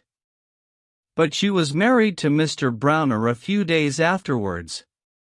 He was on the South American line when that was taken, but he was so fond of her that he couldn't abide to leave her for so long, and he got into the Liverpool and London boats." "Ah, the Conqueror, perhaps?" "No, the May Day, when last I heard. Jim came down here to see me once." "That was before he broke the pledge, but afterwards he would always take drink when he was ashore, and a little drink would send him stark, staring mad." "Ah! It was a bad day that ever he took a glass in his hand again. First he dropped me, then he quarreled with Sarah, and now that Mary has stopped writing we don't know how things are going with them." It was evident that Miss Cushing had come upon a subject on which she felt very deeply. Like most people who lead a lonely life, she was shy at first, but ended by becoming extremely communicative. She told us many details about her brother-in-law the steward, and then wandering off on the subject of her former lodgers, the medical students, she gave us a long account of their delinquencies, with their names and those of their hospitals. Holmes listened attentively to everything, throwing in a question from time to time. "About your second sister, Sarah," said he. "I wonder, since you are both maiden ladies, that you do not keep house together." "Ah! You don't know Sarah's temper, or you would wonder no more." "I tried it when I came to Croydon, and we kept on until about 2 months ago, when we had to part. I don't want to say a word against my own sister, but she was always meddlesome and hard to please, was Sarah." "You say that she quarreled with your Liverpool relations?" "Yes, and they were the best of friends at one time. Why, she went up there to live in order to be near them. And now she has no word hard enough for Jim Browner. The last 6 months that she was here she would speak of nothing but his drinking and his ways. He had caught her meddling, I suspect, and given her a bit of his mind, and that was the start of it. "Thank you, Miss Cushing," said Holmes, rising in bow-ing. "Your sister Sarah lives, I think you said, at New Street, Wallington? Goodbye, and I am very sorry that you should have been troubled over a case with which, as you say, you have nothing whatever to do."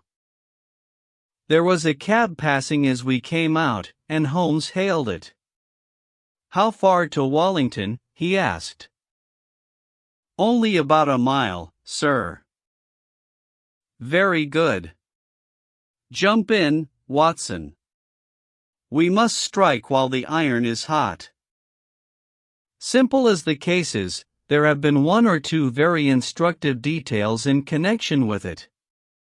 Just pull up at a telegraph office as you pass, cabby. Holmes sent off a short wire and for the rest of the drive lay back in the cab, with his hat tilted over his nose to keep the sun from his face. Our driver pulled up at a house which was not unlike the one which we had just quitted. My companion ordered him to wait, and had his hand upon the knocker, when the door opened and a grave young gentleman in black, with a very shiny hat, appeared on the step. "Is Miss Cushing at home?" asked Holmes. "Miss Sarah Cushing is extremely ill," said he. "She has been suffering since yesterday from brain symptoms of great severity. As her medical adviser, I cannot possibly take the responsibility of allowing anyone to see her. I should recommend you to call again in 10 days. He drew on his gloves, closed the door, and marched off down the street.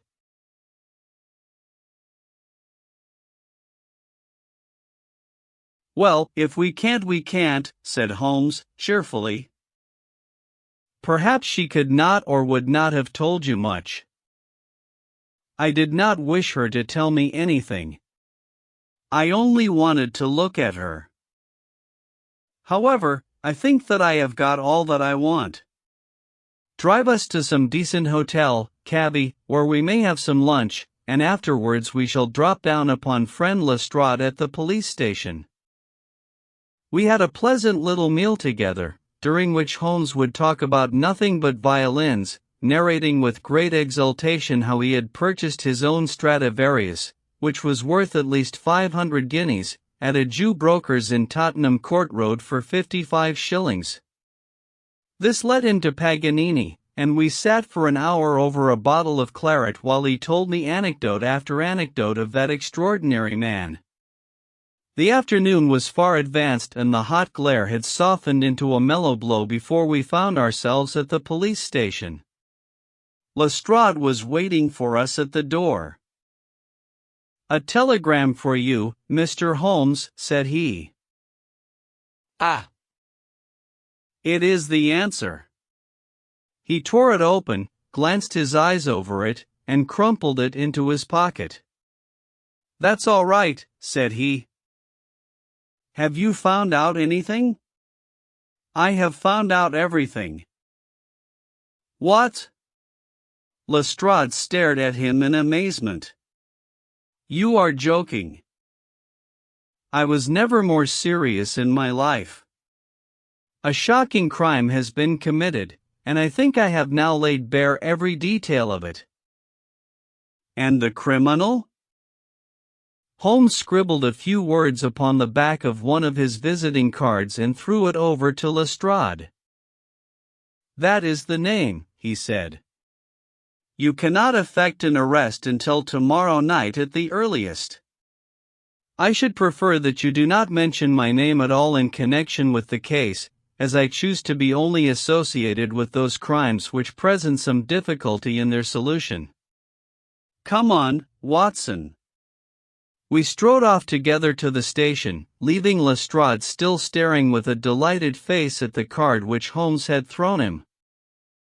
"The case," said Sherlock Holmes as we chatted over our cigars that night in our rooms at Baker Street, "is one where, as in the investigations which you have chronicled under the names of A Study in Scarlet and of The Sign of Four, we have been compelled to reason backward from effects to causes.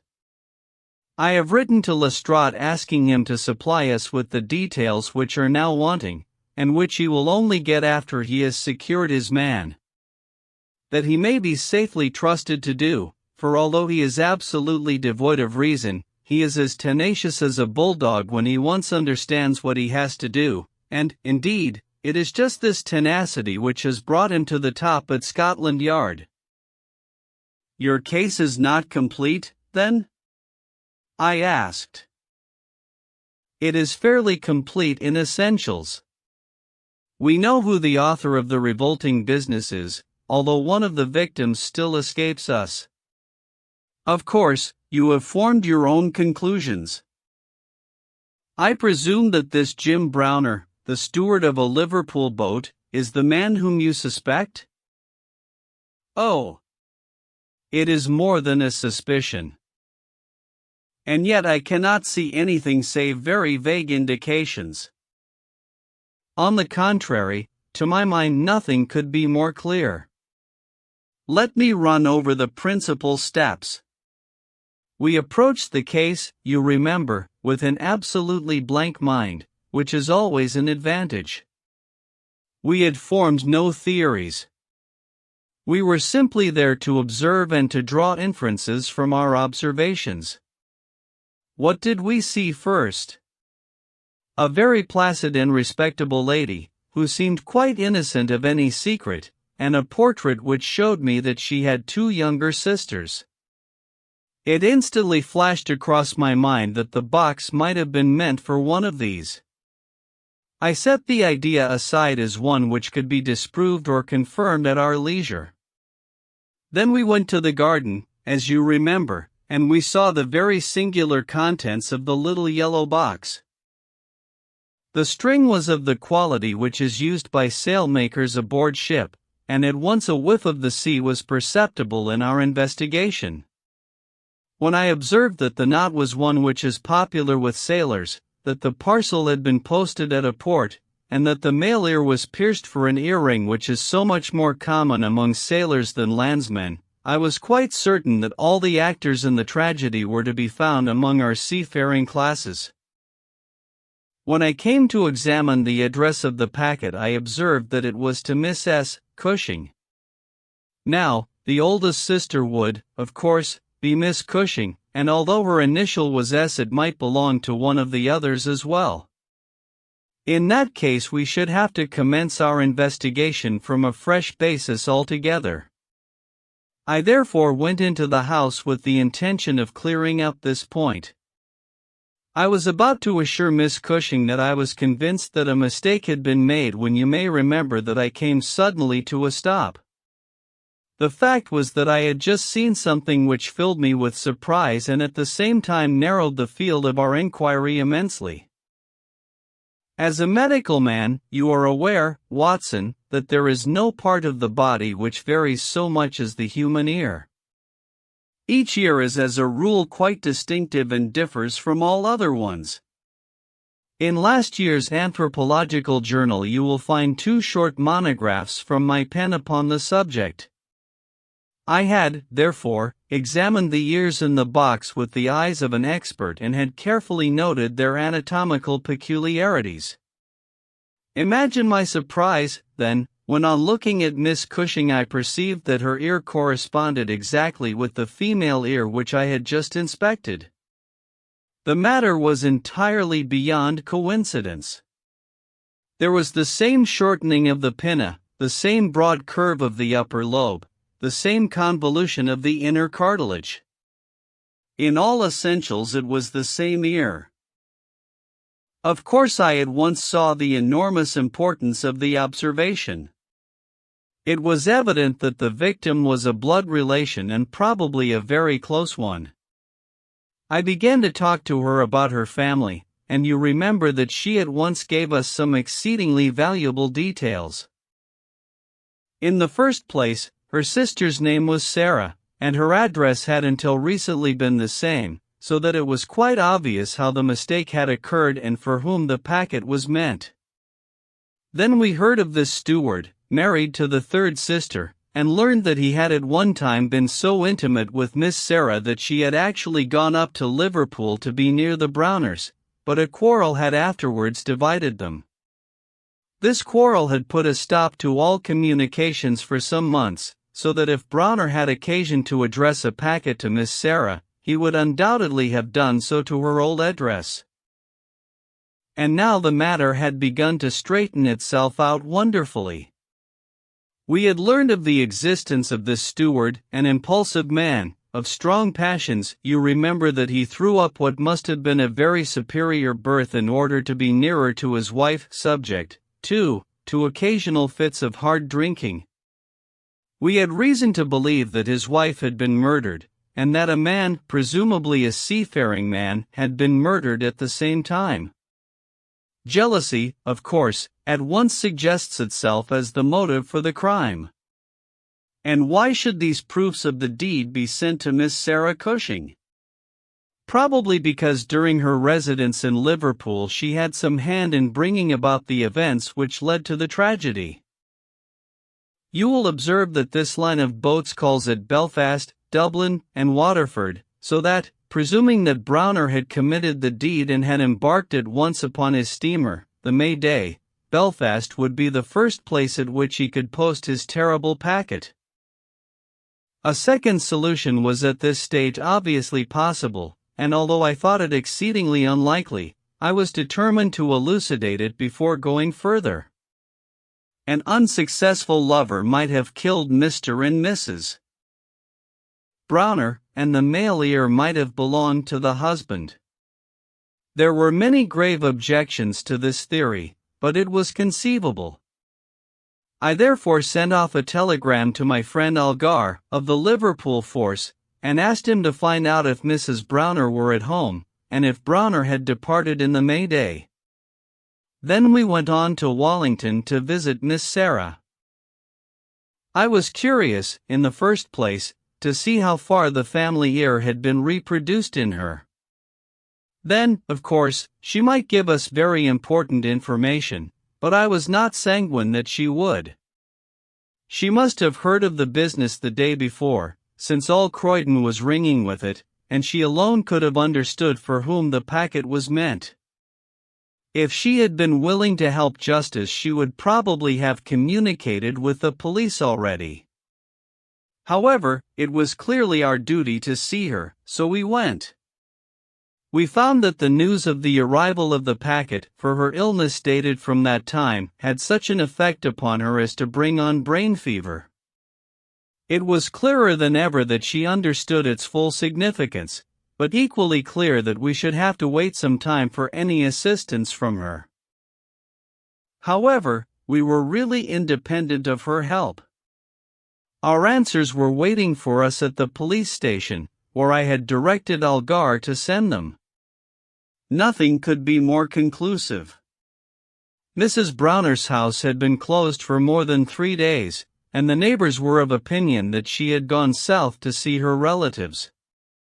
It had been ascertained at the shipping offices that Browner had left aboard of the May Day, and I calculate that she is due in the Thames tomorrow night. When he arrives he will be met by the obtuse but resolute Lestrade, and I have no doubt that we shall have all our details filled in. Sherlock Holmes was not disappointed in his expectations. 2 days later he received a bulky envelope, which contained a short note from the detective, and a typewritten document, which covered several pages of foolscap. "Lestrade has got him all right," said Holmes, glancing up at me. "Perhaps it would interest you to hear what he says." "My dear Mr. Holmes, in accordance with the scheme which we had formed in order to test our theories, the we is rather fine, Watson, is it not? I went down to the Albert Dock yesterday at 6 p.m., and boarded the S&S Mayday, belonging to the Liverpool, Dublin, and London Steam Packet Company.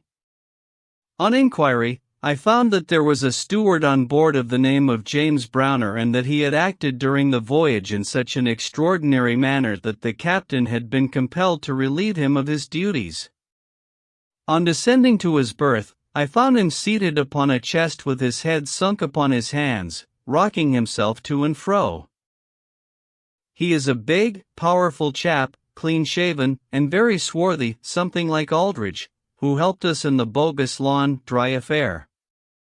He jumped up when he heard my business, and I had my whistle to my lips to call a couple of river police who were round the corner, but he seemed to have no heart in him, and he held out his hands quietly enough for the darbies.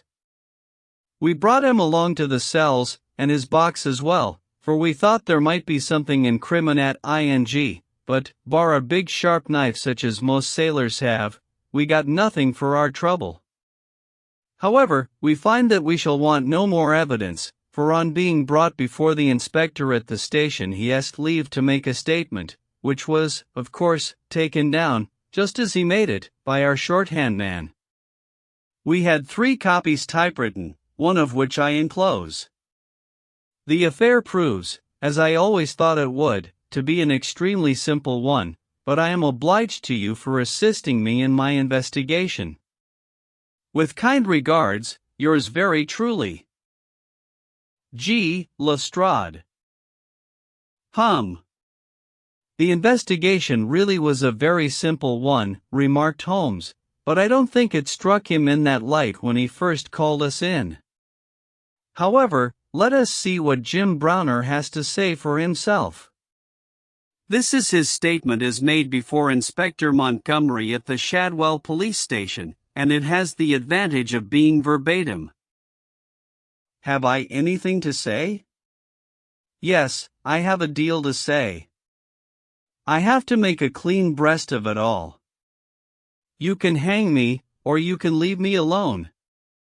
I don't care a plug which you do.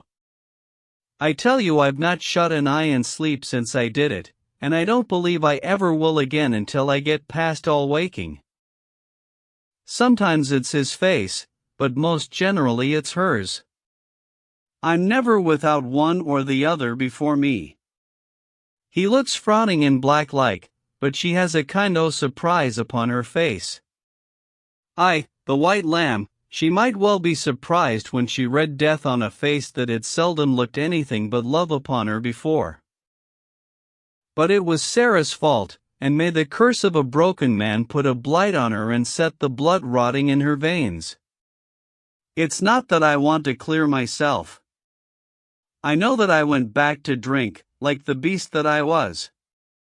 But she would have forgiven me, she would have stuck as close to me as a rope to a block if that woman had never darkened our door. For Sarah Cushing loved me, that's the root of the business. She loved me until all her love turned to poisonous hate when she knew that I thought more of my wife's footmark in the mud than I did of her whole body and soul. There were 3 sisters altogether. The old one was just a good woman, the second was a devil, and the third was an angel. Sarah was 33, and Mary was 29 when I married. We were just as happy as the day was long when we set up house together, and in all Liverpool there was no better woman than my Mary. And then we asked Sarah up for a week, and the week grew into a month, and one thing led to another, until she was just one of ourselves. I was blue ribbon at that time, and we were putting a little money by, and all was as bright as a new dollar. My God, whoever would have thought that it could have come to this? Whoever would have dreamed it? I used to be home for the weekends very often, and sometimes if the ship were held back for cargo I would have a whole week at a time, and in this way I saw a deal of my sister-in-law, Sarah. She was a fine tall woman, black and quick and fierce, with a proud way of carrying her head, and a glint from her eye like a spark from a flint. But when little Mary was there I had never a thought of her, and that I swear as I hope for God's mercy. It had seemed to me sometimes that she liked to be alone with me, or to coax me out for a walk with her, but I had never thought anything of that. But one evening my eyes were opened. I had come up from the ship and found my wife out, but Sarah at home. "Where's Mary?" I asked. "Oh, she has gone to pay some accounts." I was impatient and paced up and down the room. "Can't you be happy for 5 minutes without Mary, Jim?" says she. "It's a bad compliment to me that you can't be contented with my society for so short a time." "That's all right, my lass," said I, putting out my hand towards her in a kindly way, but she had it in both hers in an instant, and they burned as if they were in a fever. I looked into her eyes and I read it all there. There was no need for her to speak, nor for me either. I frowned and drew my hand away. Then she stood by my side in silence for a bit, and then put up her hand and patted me on the shoulder. "Steady, old Jim," said she, and with a kind o' mocking laugh, she ran out of the room. Well, from that time Sarah hated me with her whole heart and soul, and she is a woman who can hate, too. I was a fool to let her go on biding with us, a besotted fool, but I never said a word to Mary, for I knew it would grieve her. Things went on much as before, but after a time I began to find that there was a bit of a change in Mary herself. She had always been so trusting and so innocent, but now she became queer and suspicious, wanting to know where I had been and what I had been doing, and whom my letters were from, and what I had in my pockets, and 1,000 such follies. Day by day she grew queerer and more irritable, and we had ceaseless rows about nothing. I was fairly puzzled by it all. Sarah avoided me now, but she and Mary were just inseparable. I can see now how she was plotting and scheming and poisoning my wife's mind against me, but I was such a blind beetle that I could not understand it at the time. Then I broke my blue ribbon and began to drink again, but I think I should not have done it if Mary had been the same as ever. She had some reason to be disgusted with me now, and the gap between us began to be wider and wider. And then this Alec Fairbairn chipped in, and things became 1,000 times blacker. It was to see Sarah that he came to my house first, but soon it was to see us, for he was a man with winning ways, and he made friends wherever he went. He was a dashing, swaggering chap, smart and curled, who had seen half the world and could talk of what he had seen. He was good company, I won't deny it, and he had wonderful polite ways with him for a sailorman, so that I think there must have been a time when he knew more of the poop than the forecastle. For a month he was in and out of my house, and never once did it cross my mind that harm might come of his soft, tricky ways. And then at last something made me suspect, and from that day my peace was gone forever. It was only a little thing, too. I had come into the parlor unexpected, and as I walked in at the door I saw a light of welcome on my wife's face. But as she saw who it was it faded again, and she turned away with a look of disappointment. That was enough for me. There was no one but Alec Fairbairn whose step she could have mistaken for mine. If I could have seen him then I should have killed him, for I have always been like a madman when my temper gets loose. Mary saw the devil's light in my eyes, and she ran forward with her hands on my sleeve. "Don't, Jim, don't," says she. "Where's Sarah?" I asked. "In the kitchen," says she. "Sarah," says I as I went in, "this man Fairbairn is never to darken my door again." "Why not?" says she. "Because I order it." "Oh," says she, "if my friends are not good enough for this house, then I am not good enough for it either." "You can do what you like," says I, "but if Fairbairn shows his face here again I'll send you one of his ears for a keepsake." She was frightened by my face, I think, for she never answered a word, and the same evening she left my house. Well, I don't know now whether it was pure devilry on the part of this woman, or whether she thought that she could turn me against my wife by encouraging her to misbehave. Anyway, she took a house just 2 streets off and let lodgings to sailors. Fairbairn used to stay there, and Mary would go round to have tea with her sister and him. How often she went I don't know, but I followed her one day, and as I broke in at the door Fairbairn got away over the back garden wall, like the cowardly skunk that he was. I swore to my wife that I would kill her if I found her in his company again, and I led her back with me, sobbing and trembling, and as white as a piece of paper. There was no trace of love between us any longer. I could see that she hated me and feared me, and when the thought of it drove me to drink, then she despised me as well. Well, Sarah found that she could not make a living in Liverpool, so she went back, as I understand, to live with her sister in Croydon, and things jogged on much the same as ever at home. And then came this last week and all the misery and ruin. It was in this way. We had gone on the May Day for a round voyage of 7 days, but a hogshead got loose and started one of our plates, so that we had to put back into port for 12 hours. I left the ship and came home, thinking what a surprise it would be for my wife, and hoping that maybe she would be glad to see me so soon. The thought was in my head as I turned into my own street, and at that moment a cab passed me, and there she was, sitting by the side of Fairbairn, the two chatting and laughing, with never a thought for me as I stood watching them from the footpath. I tell you, and I give you my word for it, that from that moment I was not my own master, and it is all like a dim dream when I look back on it. I had been drinking hard of late, and the two things together fairly turned my brain. There's something throbbing in my head now, like a docker's hammer, but that morning I seemed to have all Niagara whizzing and buzzing in my ears. Well, I took to my heels, and Elle ran after the cab. I had a heavy oak stick in my hand, and I tell you I saw red from the first, but as I ran I got cunning, too, and hung back a little to see them without being seen. They pulled up soon at the railway station.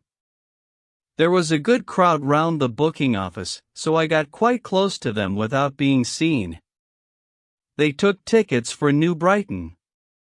So did I, but I got in 3 carriages behind them. When we reached it they walked along the parade, and I was never more than 100 yards from them.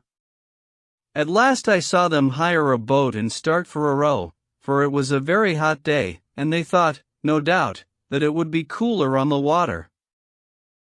It was just as if they had been given into my hands. There was a bit of a haze, and you could not see more than a few 100 yards. I hired a boat for myself, and I pulled after them.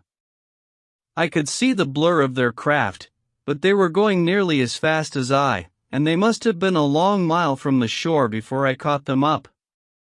The haze was like a curtain all round us, and there were we 3 in the middle of it. My God, shall I ever forget their faces when they saw who was in the boat that was closing in upon them? She screamed out. He swore like a madman and jabbed at me with an oar, for he must have seen death in my eyes. I got past it and got one in with my stick that crushed his head like an egg. I would have spared her, perhaps, for all my madness, but she threw her arms round him, crying out to him, and calling him Alec. I struck again, and she lay stretched beside him. I was like a wild beast then that had tasted blood. If Sarah had been there, by the Lord, she should have joined them. I pulled out my knife, and well, there. I've said enough.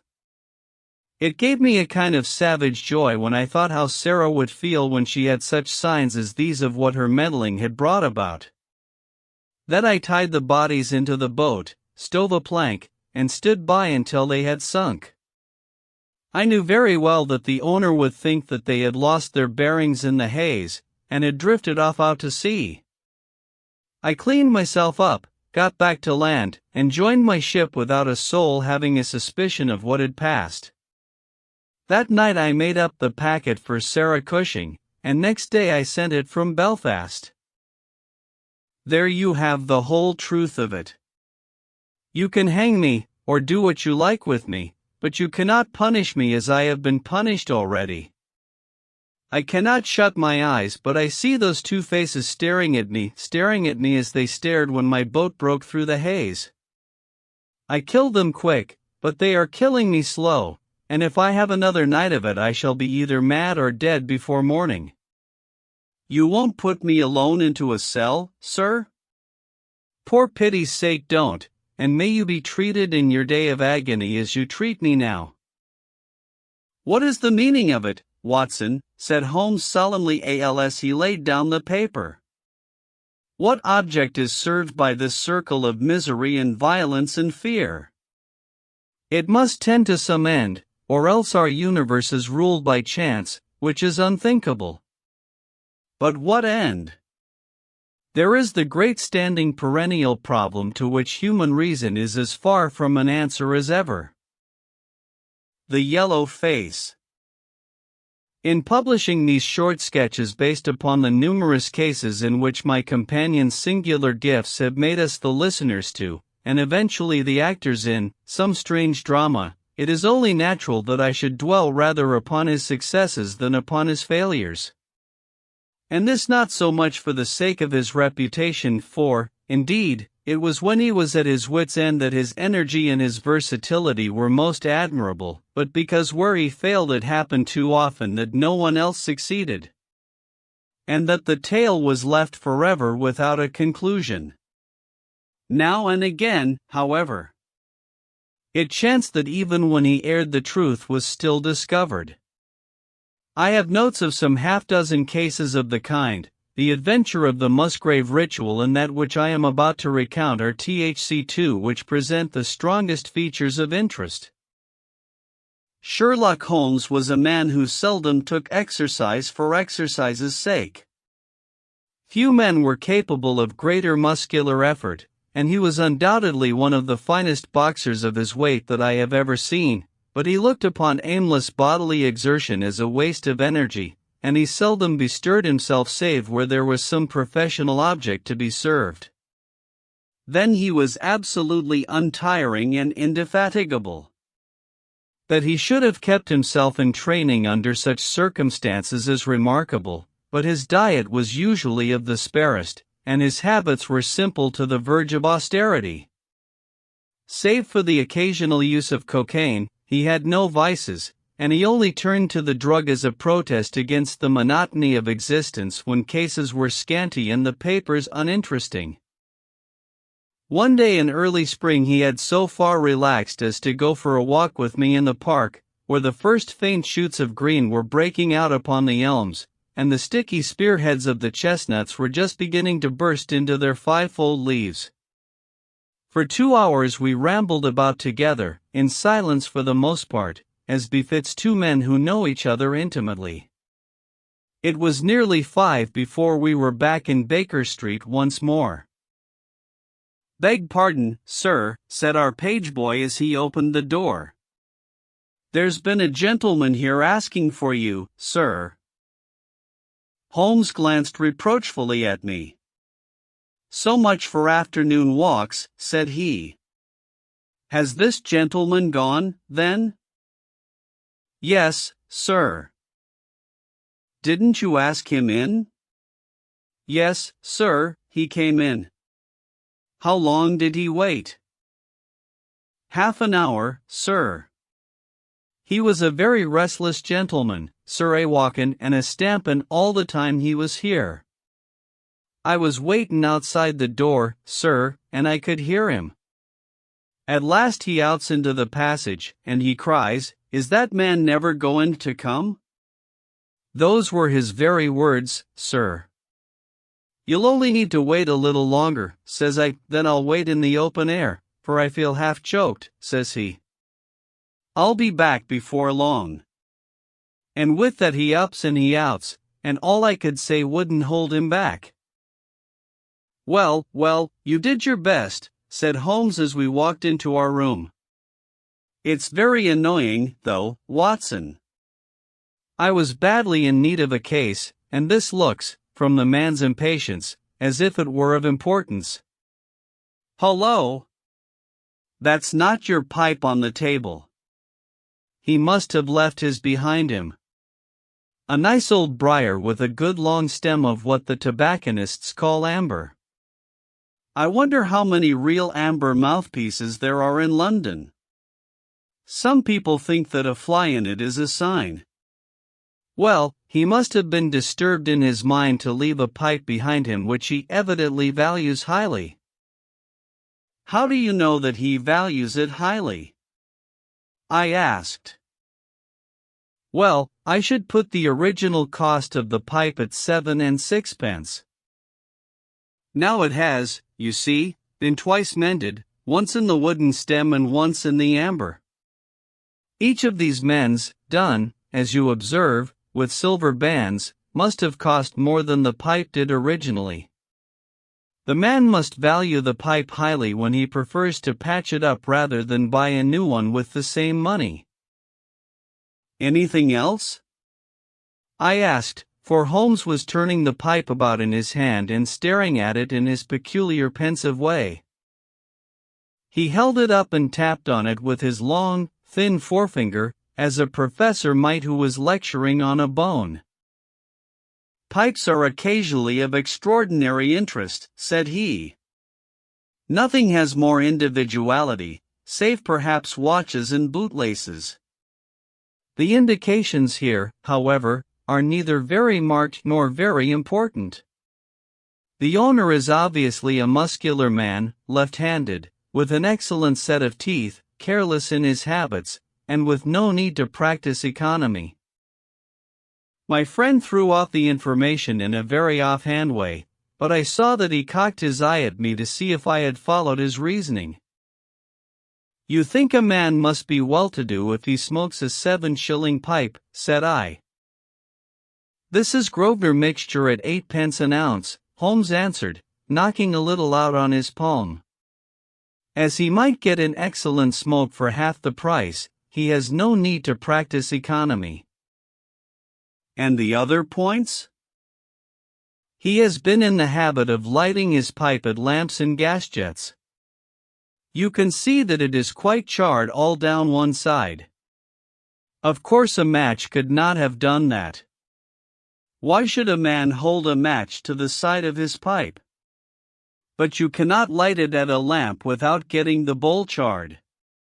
And it is all on the right side of the pipe. From that I gather that he is a left-handed man. You hold your own pipe to the lamp and see how naturally you, being right-handed, hold the left side to the flame. You might do it once the other way, but not as a constancy. This has always been held so." Then he has bitten through his amber. "It takes a muscular, energetic fellow. And one with a good set of teeth, to do that. But if I am not mistaken I hear him upon the stair, so we shall have something more interesting than his pipe to study." An instant later our door opened, and a tall young man entered the room. He was well but quietly dressed in a dark gray suit and carried a brown waddyewake in his hand. I should have put him at about 30, though he was really some years older. "I'll beg your pardon," said he with some embarrassment, "I suppose I should have knocked." "Yes, of course I should have knocked. The fact is that I am a little upset, and you must put it all down to that." He passed his hand over his forehead like a man who was half dazed, and then fell rather than sat down upon a chair. "I can see that you have not slept for a night or two," said Holmes in his easy, genial way. "That tries a man's nerves more than work, and more even than pleasure. May I ask how I can help you?" "I wanted your advice, sir. I don't know what to do, and my whole life seems to have gone to pieces." "You wish to employ me as a consulting detective?" Not that only. I want your opinion as a judicious man, as a man of the world. I want to know what I ought to do next. I hope to God you'll be able to tell me." He spoke in little, sharp, jerky outbursts, and it seemed to me that to speak at all was very painful to him, and that his will all through was overriding his inclinations. "It's a very delicate thing," said he. "One does not like to speak of one's domestic affairs to strangers. It seems dreadful to discuss the conduct of one's wife with two men whom I have never seen before. It's horrible to have to do it. But I've got to the end of my tether, and I must have advice." "My dear Mr. Grant Munro," began Holmes. Our visitor sprang from his chair. "What?" he cried, "you know my name?"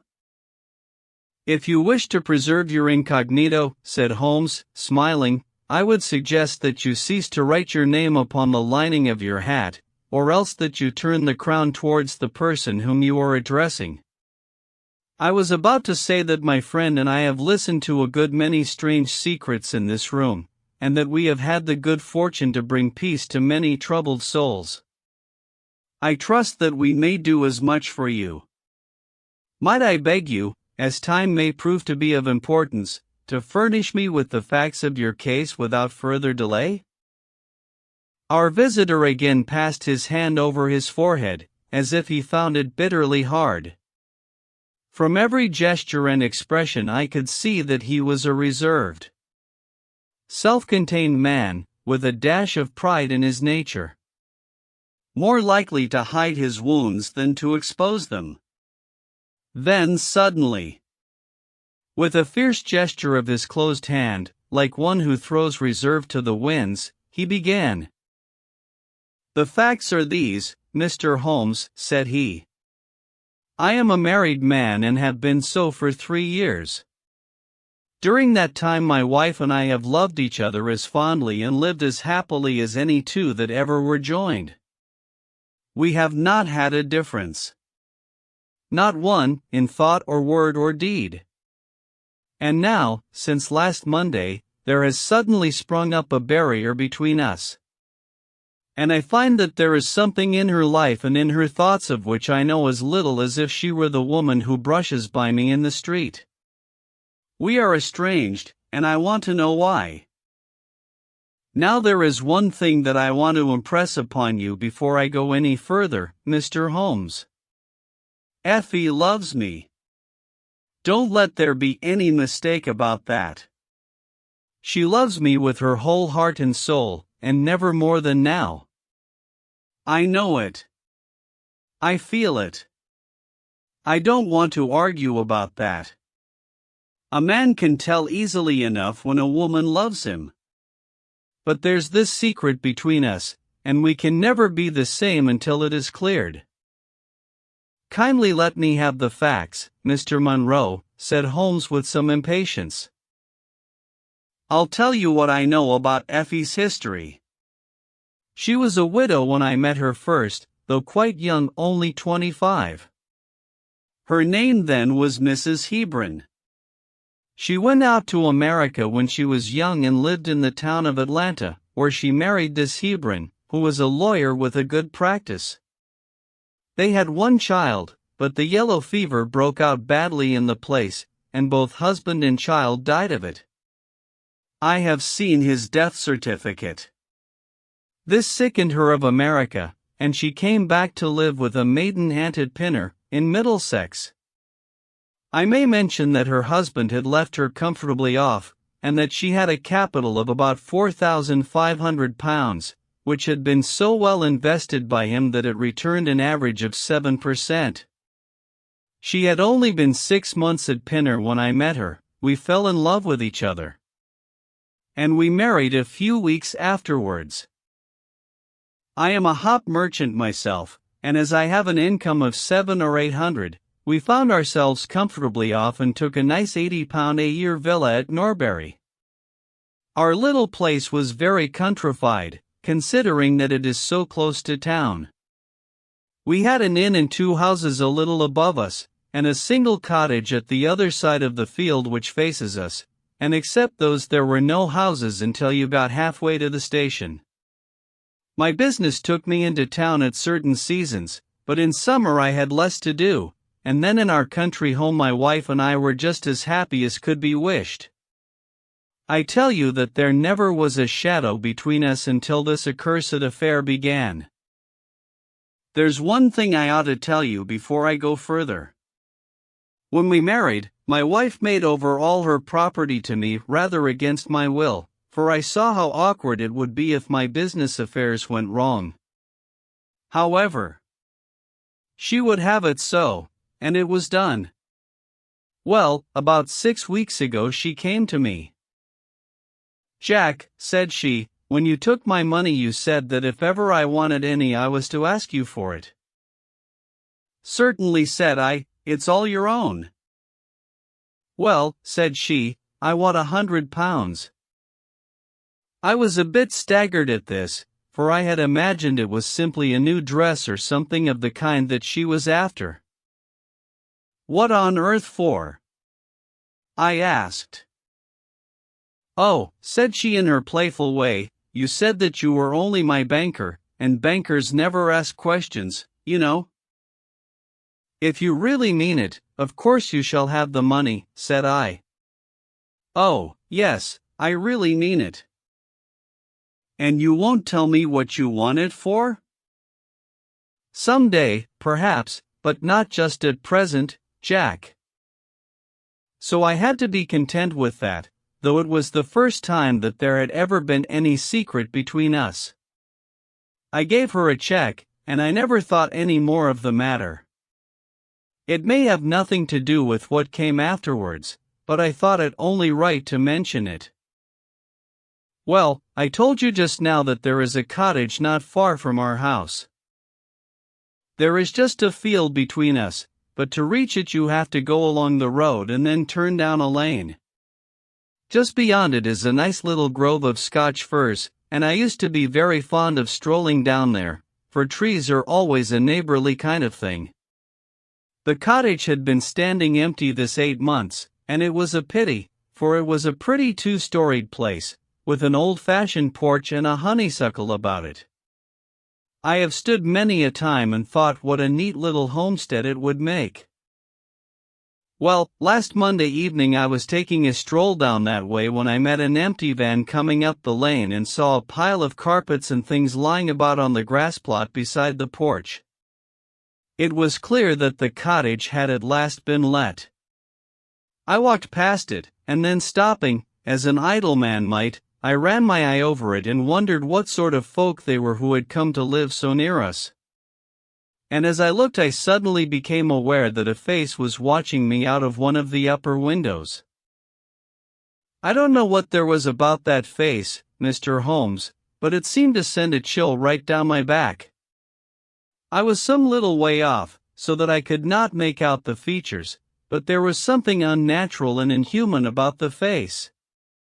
That was the impression that I had, and I moved quickly forward to get a nearer view of the person who was watching me.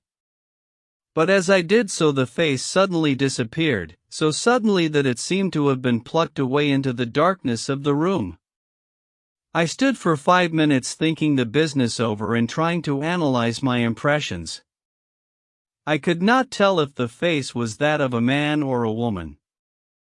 It had been too far from me for that. But its color was what had impressed me most. It was of a livid chalky white, and with something set and rigid about it which was shockingly unnatural. So disturbed was I that I determined to see a little more of the new inmates of the cottage. I approached and knocked at the door, which was instantly opened by a tall, gaunt woman with a harsh, forbidding face. "What may you be wantin'?" she asked in a northern accent.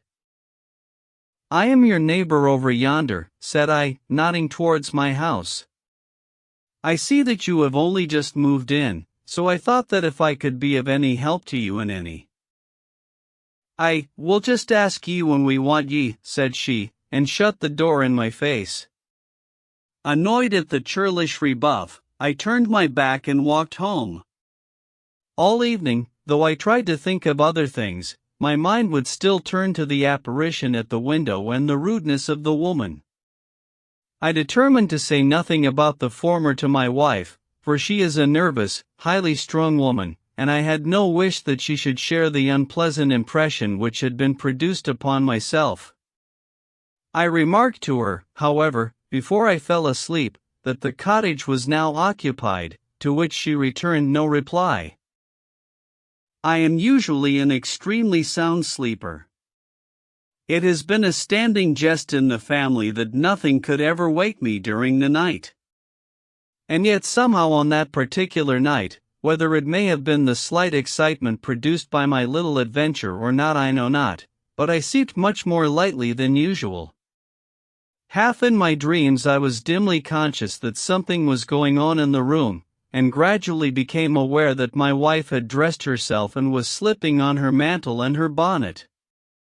My lips were parted to murmur out some sleepy words of surprise or remonstrance at this untimely preparation, when suddenly my half-opened eyes fell upon her face, illuminated by the candlelight.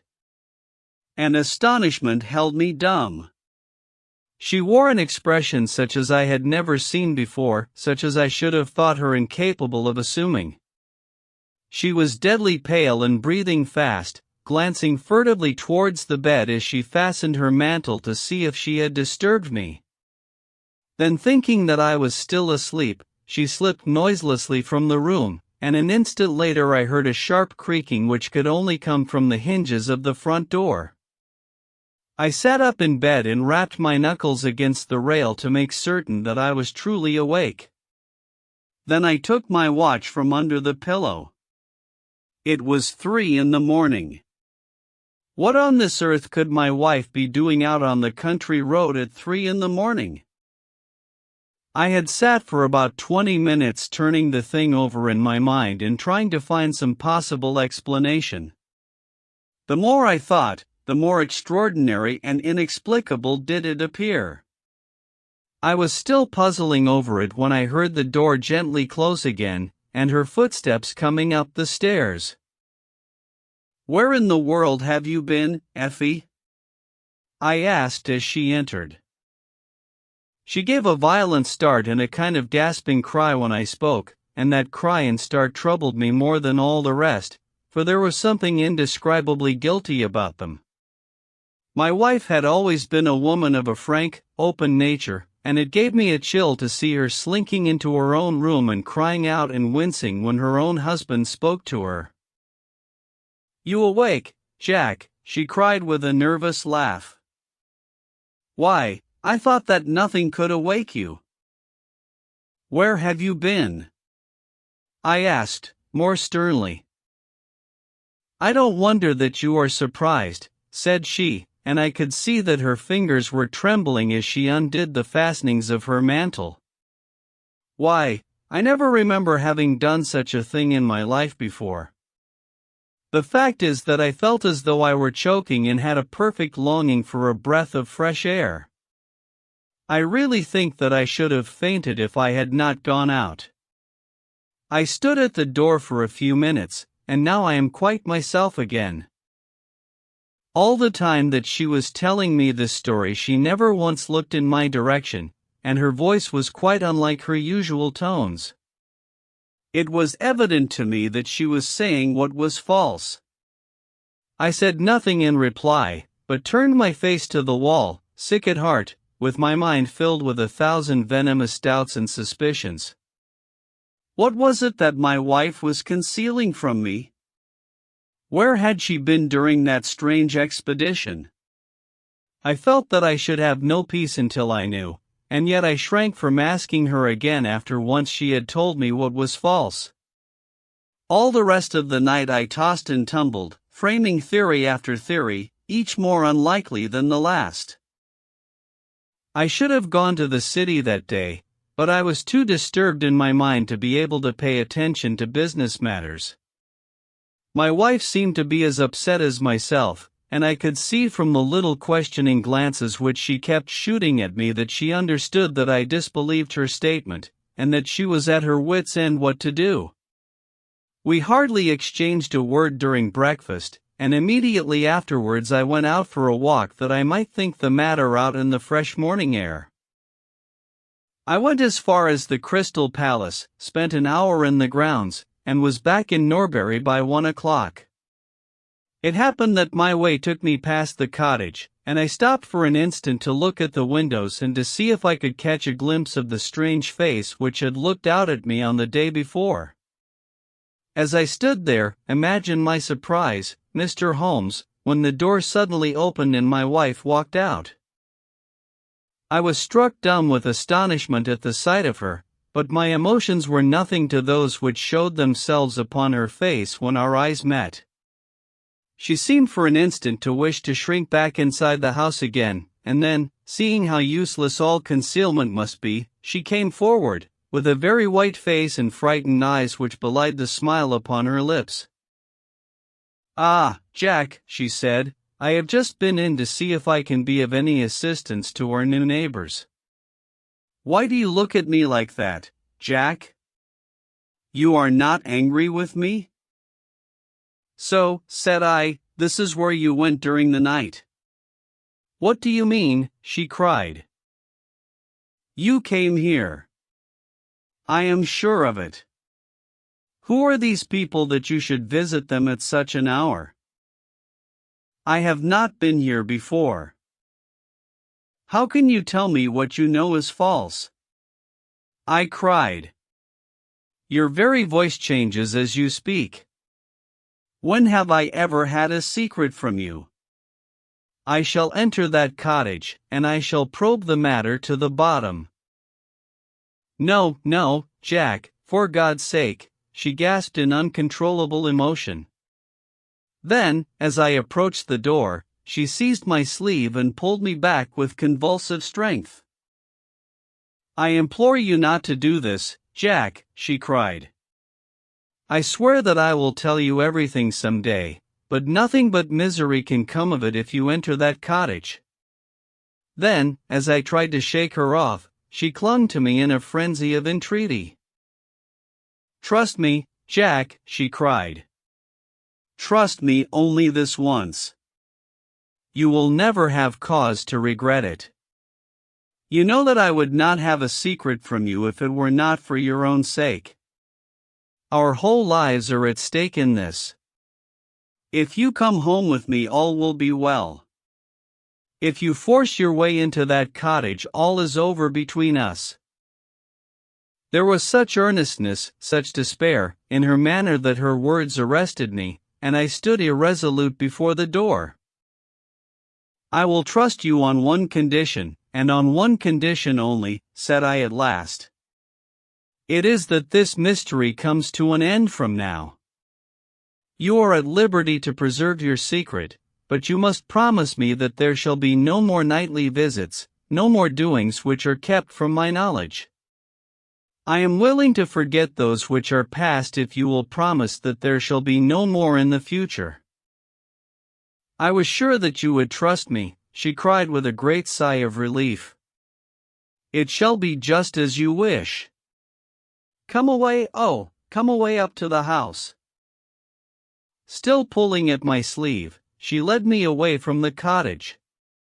As we went, I glanced back, and there was that yellow livid face watching us out of the upper window. What link could there be between that creature and my wife? Or how could the coarse, rough woman whom I had seen the day before be connected with her? It was a strange puzzle, and yet I knew that my mind could never know ease again until I had solved it. For 2 days after this I stayed at home, and my wife appeared to abide loyally by our engagement, for, as far as I know, she never stirred out of the house. On the 3rd day, however, I had ample evidence that her solemn promise was not enough to hold her back from the secret influence which drew her away from her husband and her duty. I had gone into town on that day, but I returned by the 2:40 instead of the 3:36, which is my usual train. As I entered the house, the maid ran into the hall with a startled face. "Where is your mistress?" I asked. I think that she has gone out for a walk, she answered. My mind was instantly filled with suspicion. I rushed upstairs to make sure that she was not in the house. As I did so, I happened to glance out of one of the upper windows and saw the maid with whom I had just been speaking running across the field in the direction of the cottage. Then of course I saw exactly what it all meant. My wife had gone over there and had asked the servant to call her if I should return. Tingling with anger, I rushed down and hurried across, determined to end the matter once and forever. I saw my wife and the maid hurrying back along the lane, but I did not stop to speak with them. In the cottage lay the secret which was casting a shadow over my life. I vowed that, come what might, it should be a secret no longer. I did not even knock when I reached it, but turned the handle and rushed into the passage. It was all still and quiet upon the ground floor. In the kitchen a kettle was singing on the fire, and a large black cat lay coiled up in the basket, but there was no sign of the woman whom I had seen before. I ran into the other room, but it was equally deserted. Then I rushed up the stairs only to find two other rooms empty and deserted at the top. There was no one at all in the whole house. The furniture and pictures were of the most common and vulgar description, save in the one chamber at the window of which I had seen the strange face. That was comfortable and elegant, and all my suspicions rose into a fierce, bitter flame when I saw that on the mantelpiece stood a copy of a full-length photograph of my wife, which had been taken at my request only 3 months ago. I stayed long enough to make certain that the house was absolutely empty. Then I left it, feeling a weight at my heart such as I had never had before. My wife came out into the hall as I entered my house, but I was too hurt and angry to speak with her, and, pushing past her, I made my way into my study. She followed me, however, before I could close the door. I am sorry that I broke my promise, Jack, said she, but if you knew all the circumstances I am sure that you would forgive me. Tell me everything, then, said I. I cannot, Jack, I cannot, she cried. Until you tell me who it is that has been living in that cottage, and who it is to whom you have given that photograph, there can never be any confidence between us, said I, and breaking away from her I left the house. That was yesterday, Mr. Holmes, and I have not seen her since, nor do I know anything more about this strange business. It is the first shadow that has come between us, and it has so shaken me that I do not know what I should do for the best. Suddenly this morning it occurred to me that you were the man to advise me, so I have hurried to you now, and I place myself unreservedly in your hands. If there is any point which I have not made clear, pray question me about it. But, above all, tell me quickly what I am to do. For this misery is more than I can bear. Holmes and I had listened with the utmost interest to this extraordinary statement, which had been delivered in the jerky, broken fashion of a man who was under the influence of extreme emotion. My companion sat silent now for some time, with his chin upon his hand, lost in thought. Tell me, said he at last, could you swear that this was a man's face which you saw at the window? Each time that I saw it I was some distance away from it, so that it is impossible for me to say. You appear, however, to have been disagreeably impressed by it. It seemed to be of an unusual color and to have a strange rigidity about the features. When I approached it vanished with a jerk. How long is it since your wife asked you for £100? Nearly 2 months.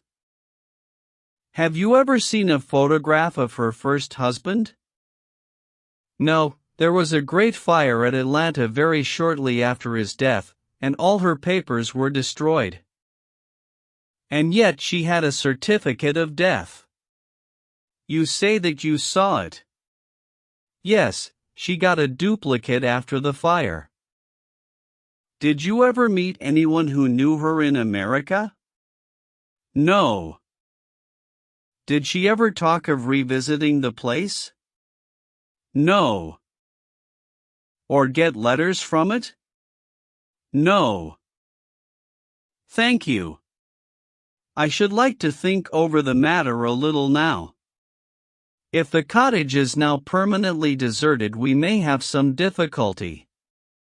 If, on the other hand, as I fancy is more likely, the inmates were warned of your coming and left before you entered yesterday, then they may be back now, and we should clear it all up easily. Let me advise you, then, to return to Norbury and to examine the windows of the cottage again. If you have reason to believe that it is inhabited, do not force your way in, but send a wire to my friend and me. We shall be with you within an hour of receiving it, and we shall then very soon get to the bottom of the business. And if it is still empty? In that case I shall come out tomorrow and talk it over with you. Goodbye, and, above all, do not fret until you know that you really have a cause for it.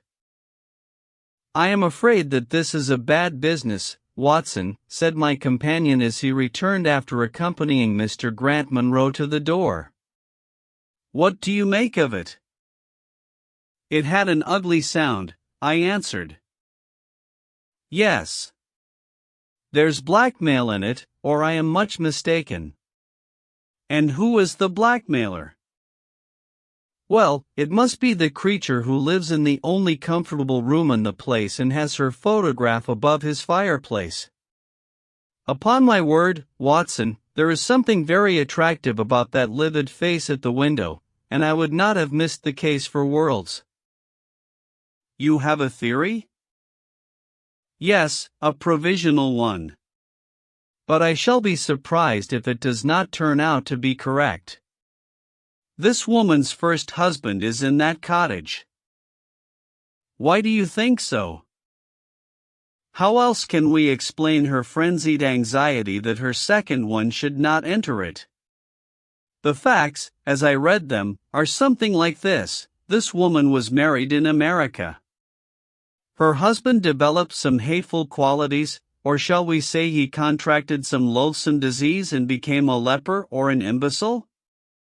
She flies from him at last, returns to England, changes her name, and starts her life, as she thinks, afresh. She has been married 3 years and believes that her position is quite secure, having shown her husband the death certificate of some man whose name she has assumed, when suddenly her whereabouts is discovered by her first husband, or, we may suppose, by some unscrupulous woman who has attached herself to the invalid. They write to the wife and threaten to come and expose her. She asks for £100 and endeavors to buy them off. They come in spite of it, and when the husband mentions casually to the wife that there are newcomers in the cottage, she knows in some way that they are her pursuers. She waits until her husband is asleep and then she rushes down to endeavor to persuade them to leave her in peace. Having no success, she goes again next morning, and her husband meets her, as he has told us, as she comes out. She promises him then not to go there again, but 2 days afterwards the hope of getting rid of those dreadful neighbors was too strong for her, and she made another attempt, taking down with her the photograph which had probably been demanded from her. In the midst of this interview the maid rushed in to say that the master had come home, on which the wife, knowing that he would come straight down to the cottage, hurried the inmates out at the back door, into the grove of fir trees, probably, which was mentioned as standing near. In this way he found the place deserted. I shall be very much surprised, however, if it is still so when he reconnoiters it this evening.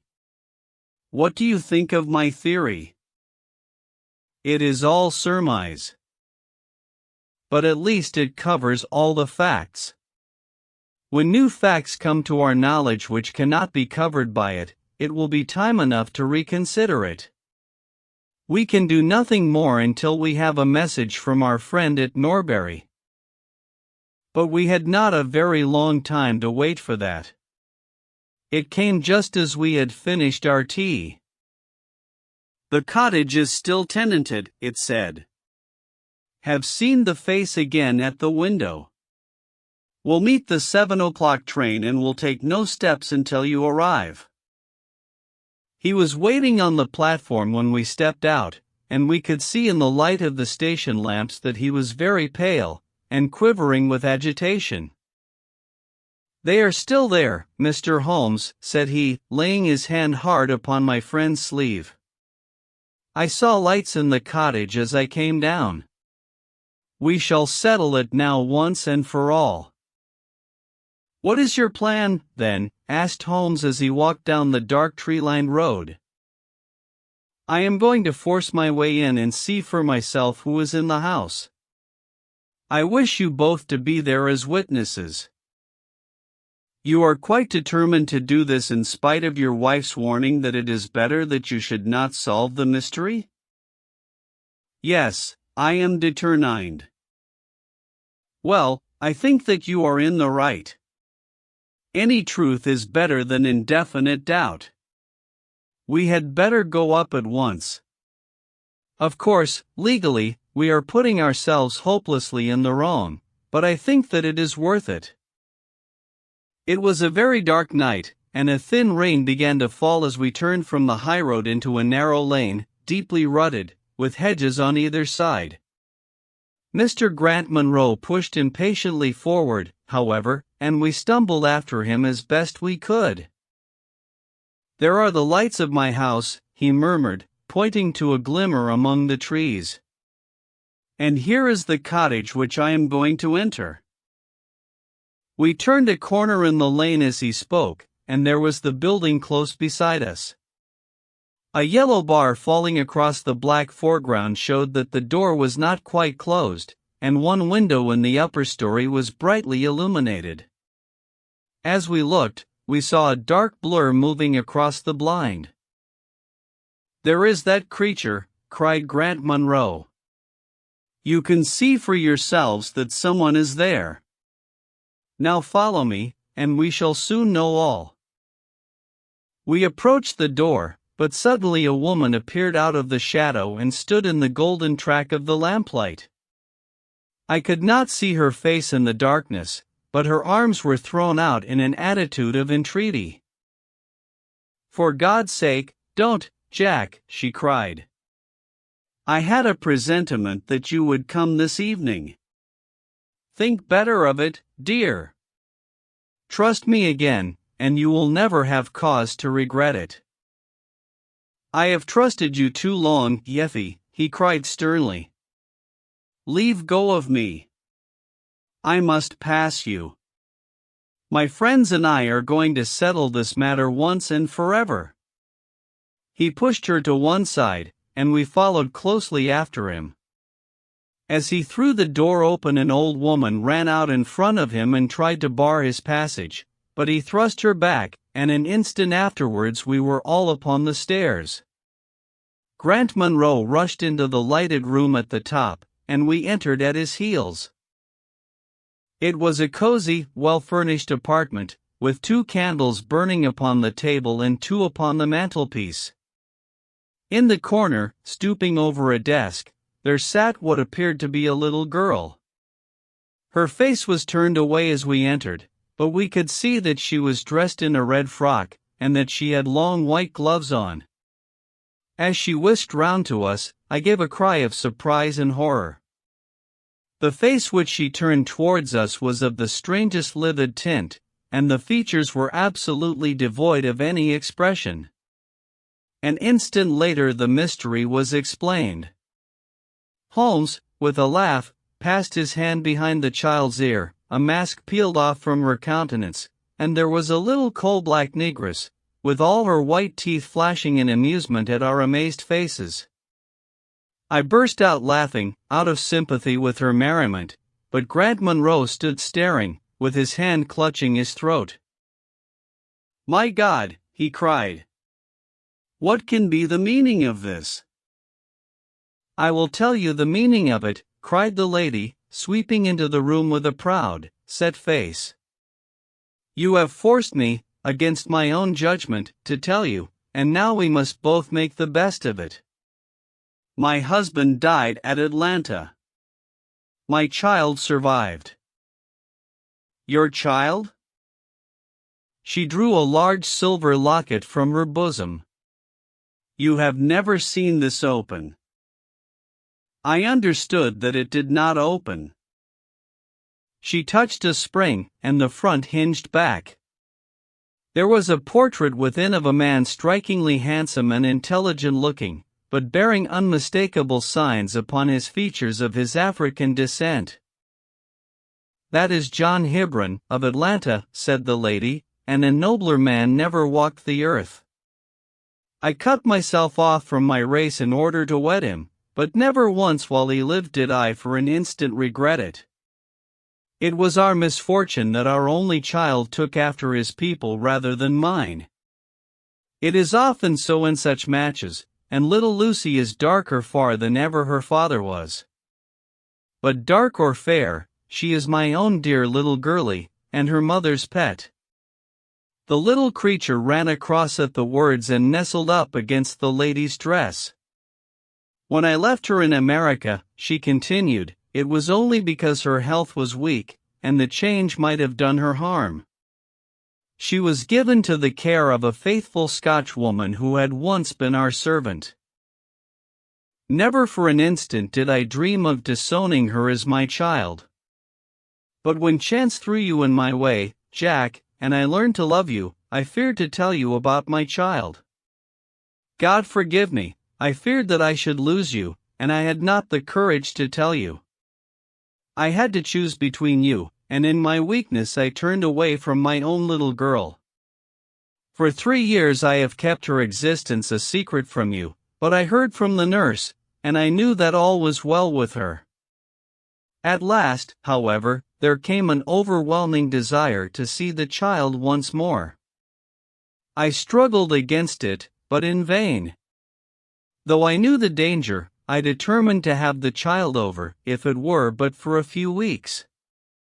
I sent £100 to the nurse, and I gave her instructions about this cottage, so that she might come as a neighbor, without my appearing to be in any way connected with her. I pushed my precautions so far as to order her to keep the child in the house during the daytime, and to cover up her little face and hands so that even those who might see her at the window should not gossip about there being a black child in the neighborhood. If I had been less cautious I might have been more wise. But I was half crazy with fear that you should learn the truth. It was you who told me first that the cottage was occupied. I should have waited for the morning, but I could not sleep for excitement, and so at last I slipped out, knowing how difficult it is to awake you. But you saw me go, and that was the beginning of my troubles. Next day you had my secret at your mercy, but you nobly refrained from pursuing your advantage.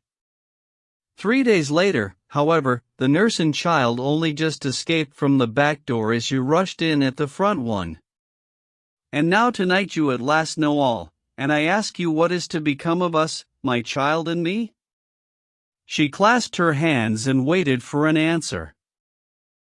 It was a long 10 minutes before Grant Munro broke the silence, and when his answer came it was one of which I love to think. He lifted the little child, kissed her, and then, still carrying her, he held his other hand out to his wife and turned towards the door.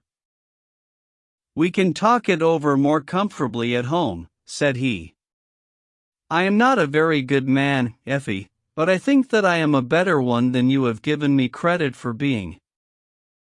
Holmes and I followed them down the lane, and my friend plucked at my sleeve as we came out.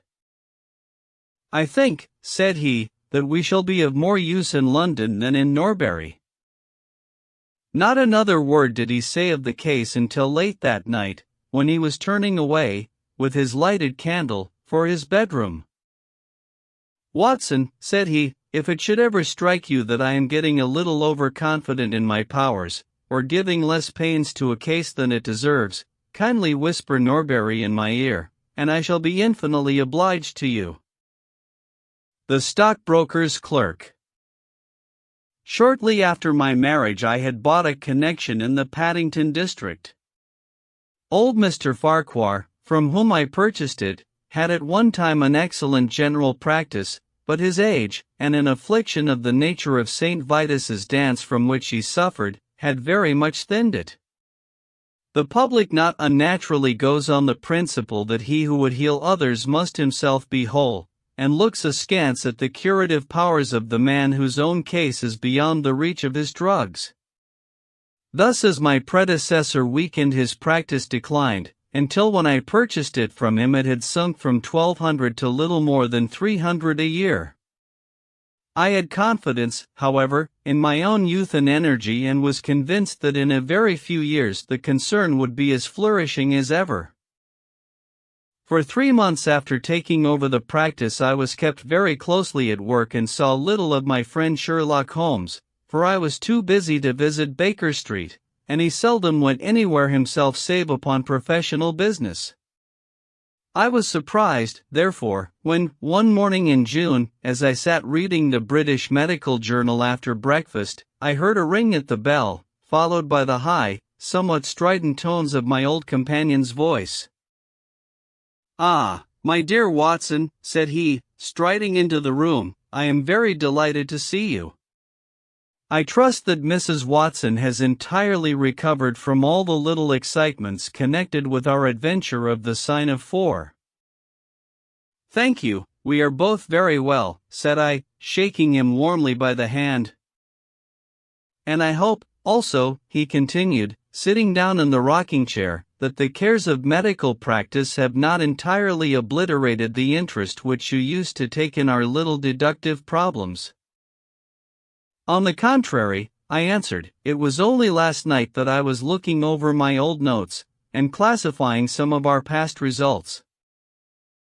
"I trust that you don't consider your collection closed." "Not at all. I should wish nothing better than to have some more of such experiences." "Today, for example?" "Yes, today, if you like." "And as far off as Birmingham?" "Certainly, if you wish it." "And the practice?" "I do my neighbor's when he goes.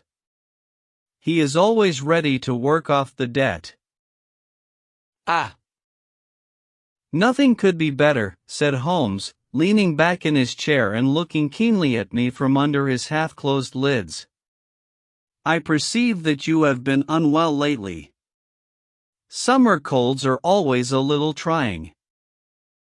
"I was confined to the house by a severe chill for 3 days last week. I thought, however, that I had cast off every trace of it." "So you have.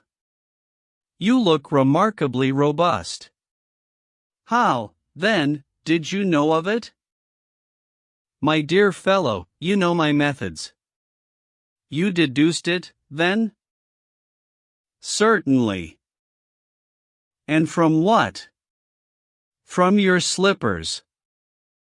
I glanced down at the new patent leathers which I was wearing. "How on earth," I began, but Holmes answered my question before it was asked. "Your slippers are new," he said. "You could not have had them more than a few weeks.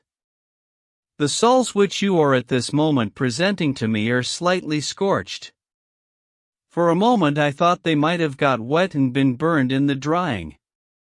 But near the instep there is a small circular wafer of paper with the shopman's hieroglyphics upon it.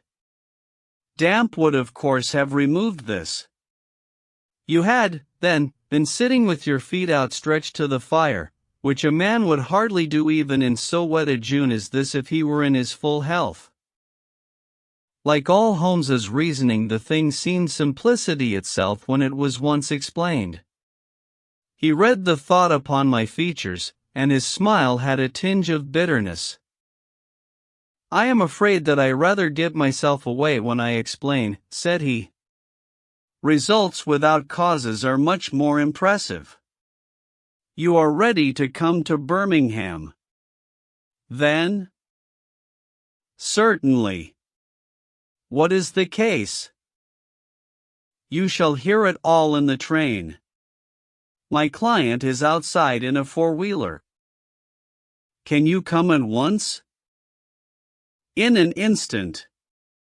I scribbled a note to my neighbor, rushed upstairs to explain the matter to my wife, and joined Holmes upon the doorstep. "Your neighbor is a doctor," said he, nodding at the brass plate. "Yes, he bought a practice as I did." "An old established one?"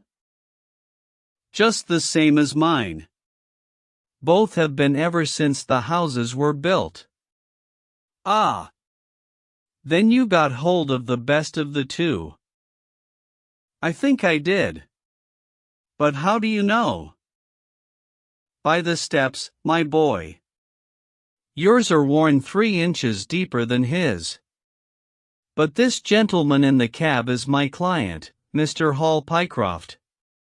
"Allow me to introduce you to him."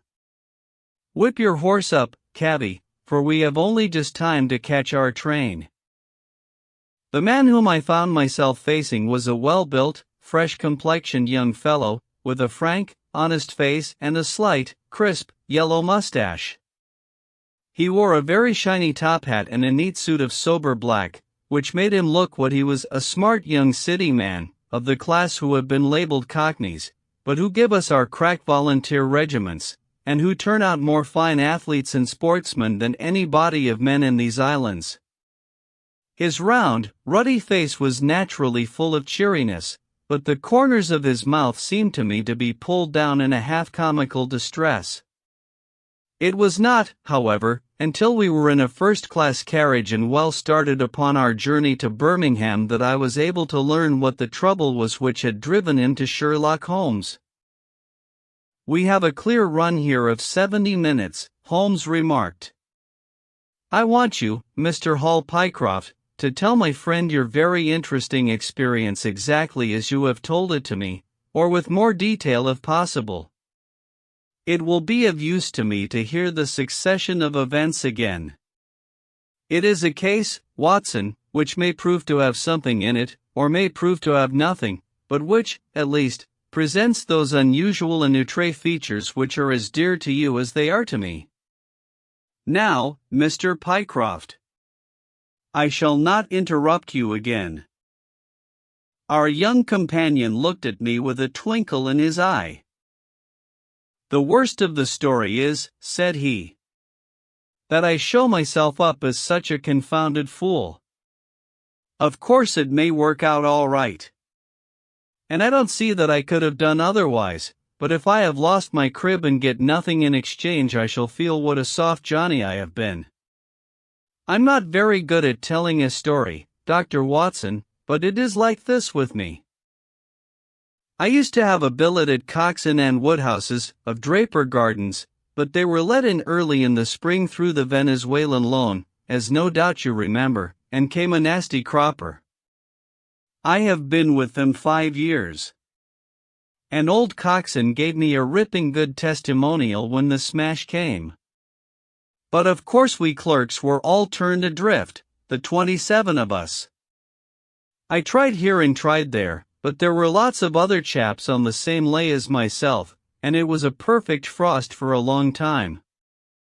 I had been taking £3 a week at Coxon's, and I had saved about 70 of them, but I soon worked my way through that and out at the other end. I was fairly at the end of my tether at last, and could hardly find the stamps to answer the advertisements or the envelopes to stick them to. I had worn out my boots paddling up office stairs, and I seemed just as far from getting a billet as ever. At last I saw a vacancy at Mawson and Williams's, the great stockbroking firm in Lombard Street. I dare say E.C. is not much in your line, but I can tell you that this is about the richest house in London. The advertisement was to be answered by letter only. I sent in my testimonial and application, but without the least hope of getting it. Back came an answer by return, saying that if I would appear next Monday I might take over my new duties at once, provided that my appearance was satisfactory. No one knows how these things are worked. Some people say that the manager just plunges his hand into the heap and takes the first that comes. Anyhow, it was my innings that time, and I don't ever wish to feel better pleased. The screw was £1 a week rise, and the duties just about the same as at Coxon's. And now I come to the queer part of the business. I was in diggings out Hampstead Way, 17 Potter's Terrace. Well, I was sitting doing a smoke that very evening after I had been promised the appointment, when up came my landlady with a card which had Arthur Pinner, financial agent, printed upon it. I had never heard the name before and could not imagine what he wanted with me, but of course I asked her to show him up. In he walked, a middle-sized dark-haired, dark-eyed, black-bearded man, with a touch of the sheeny about his nose. He had a brisk kind of way with him and spoke sharply, like a man who knew the value of time. "Mr. Hall Pycroft, I believe," said he. "Yes, sir," I answered, pushing a chair towards him. "Lately engaged at Coxon and Woodhouse's?" "Yes, sir." "And now on the staff of Mawson's?" "Quite so." "Well," said he, "the fact is that I have heard some really extraordinary stories about your financial ability. You remember Parker, who used to be Coxon's manager? He can never say enough about it." Of course I was pleased to hear this. I had always been pretty sharp in the office, but I had never dreamed that I was talked about in the city in this fashion. "You have a good memory," said he. "Pretty fair," I answered modestly. "Have you kept in touch with the market while you have been out of work?" he asked. "Yes. I read the stock exchange list every morning." "Now that shows real application," he cried. "That is the way to prosper. You won't mind my testing you, will you? Let me see. How are Ayrshires?" 106 1/4 to 105 7/8. "And New Zealand Consolidated?" 104. "And British Broken Hills?" 7 to 7 6. "Wonderful," he cried with his hands up. "This quite fits in with all that I had heard. My boy, you are very much too good to be a clerk at Mawson's." This outburst rather astonished me, as you can think. "Well," said I, "other people don't think quite so much of me as you seem to do, Mr. Pinner. I had a hard enough fight to get this berth, and I am very glad to have it." "Pooh, man, you should soar above it. You are not in your true sphere. Now, I'll tell you how it stands with me. What I have to offer is little enough when measured by your ability, but when compared with Mawson's it's light to dark. Let me see. When do you go to Mawson's?" "On Monday." Ah. "I think I would risk a little sporting flutter that you don't go there at all." "Not go to Mawson's?" "No, sir. By that day you will be the business manager of the Franco-Midland Hardware Company, Limited, with 134 branches in the towns and villages of France, not counting one in Brussels and one in San Remo." This took my breath away. "I never heard of it," said I. "Very likely not. It has been kept very quiet, for the capital was all privately subscribed, and it's too good a thing to let the public into. My brother, Harry Pinner, is promoter, and joins the board after allotment as managing director. He knew I was in the swim down here and asked me to pick up a good man cheap. A young, pushing man with plenty of snap about him. Parker spoke of you, and that brought me here tonight. We can only offer you a beggarly 500 to start with. 500 a year. I shouted. Only that at the beginning, but you are to have an overriding commission of 1% on all business done by your agents, and you may take my word for it that this will come to more than your salary. But I know nothing about hardware. Tut, my boy, you know about figures. My head buzzed, and I could hardly sit still in my chair. But suddenly a little chill of doubt came upon me. I must be frank with Yoli, said I. Mawson only gives me 200, but Mawson is safe. Now, really, I know so little about your company that. Ah, smart, smart, he cried in a kind of ecstasy of delight. You are the very man for us. You are not to be talked over, and quite right, too. Now, here's a note for £100, and if you think that we can do business, you may just slip it into your pocket as an advance upon your salary. That is very handsome, said I. When should I take over my new duties? Be in Birmingham tomorrow at 1, said he. I have a note in my pocket here which you will take to my brother.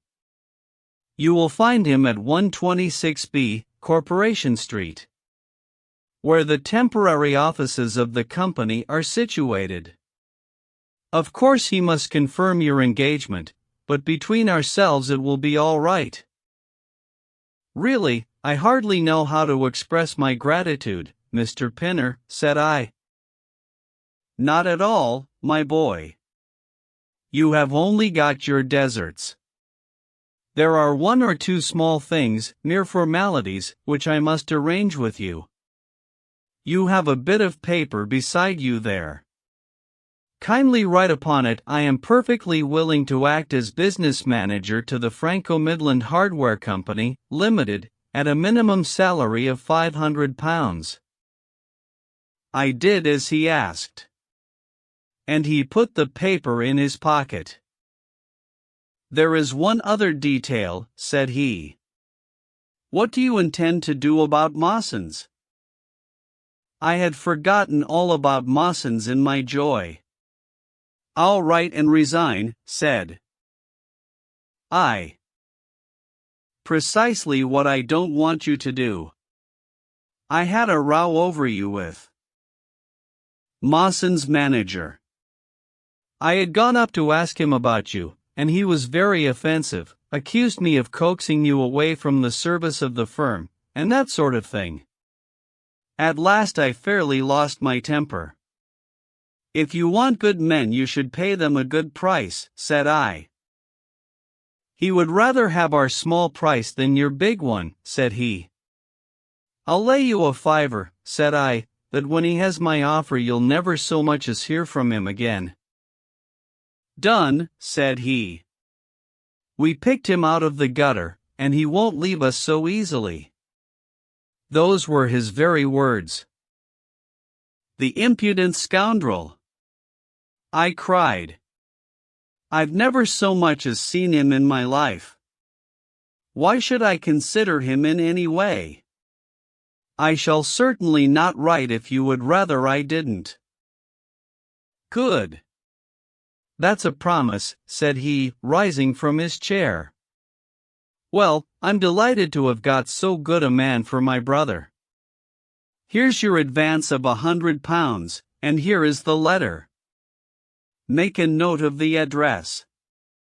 126B, Corporation Street, and remember that 1 o'clock tomorrow is your appointment.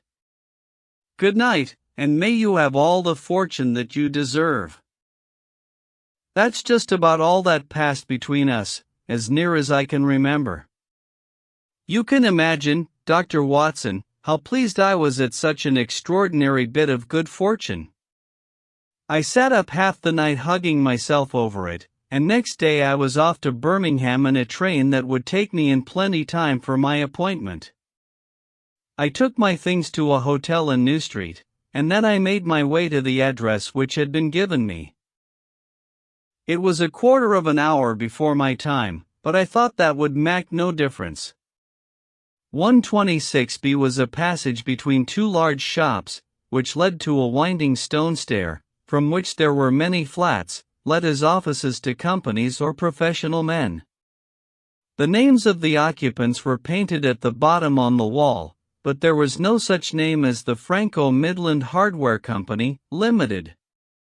I stood for a few minutes with my heart in my boots, wondering whether the whole thing was an elaborate hoax or not, when up came a man and addressed me. He was very like the chap I had seen the night before, the same figure and voice, but he was clean-shaven and his hair was lighter. "Are you Mr. Hall Pycroft?" he asked. "Yes," said I. "Oh. I was expecting you, but you are a trifle before your time. I had a note from my brother this morning in which he sang your praises very loudly.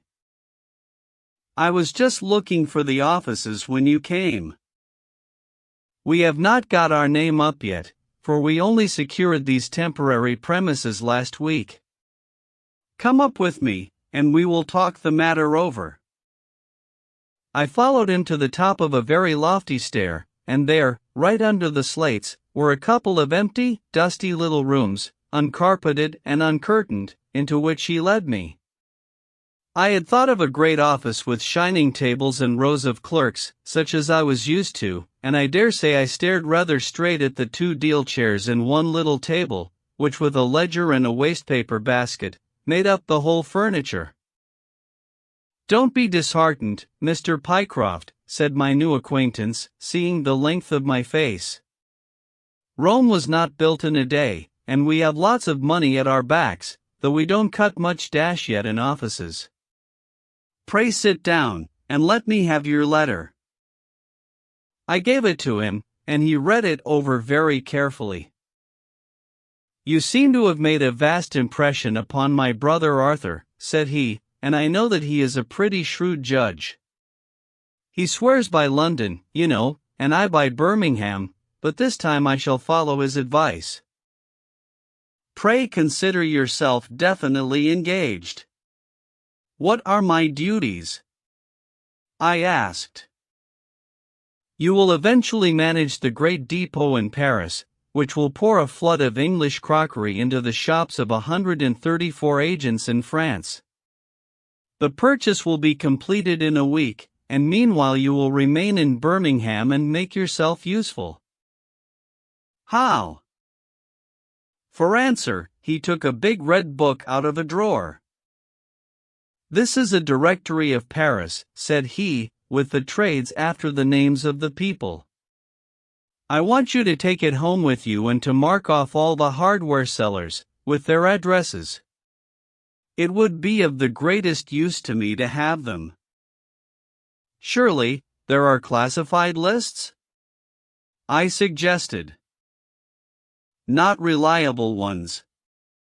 Their system is different from ours.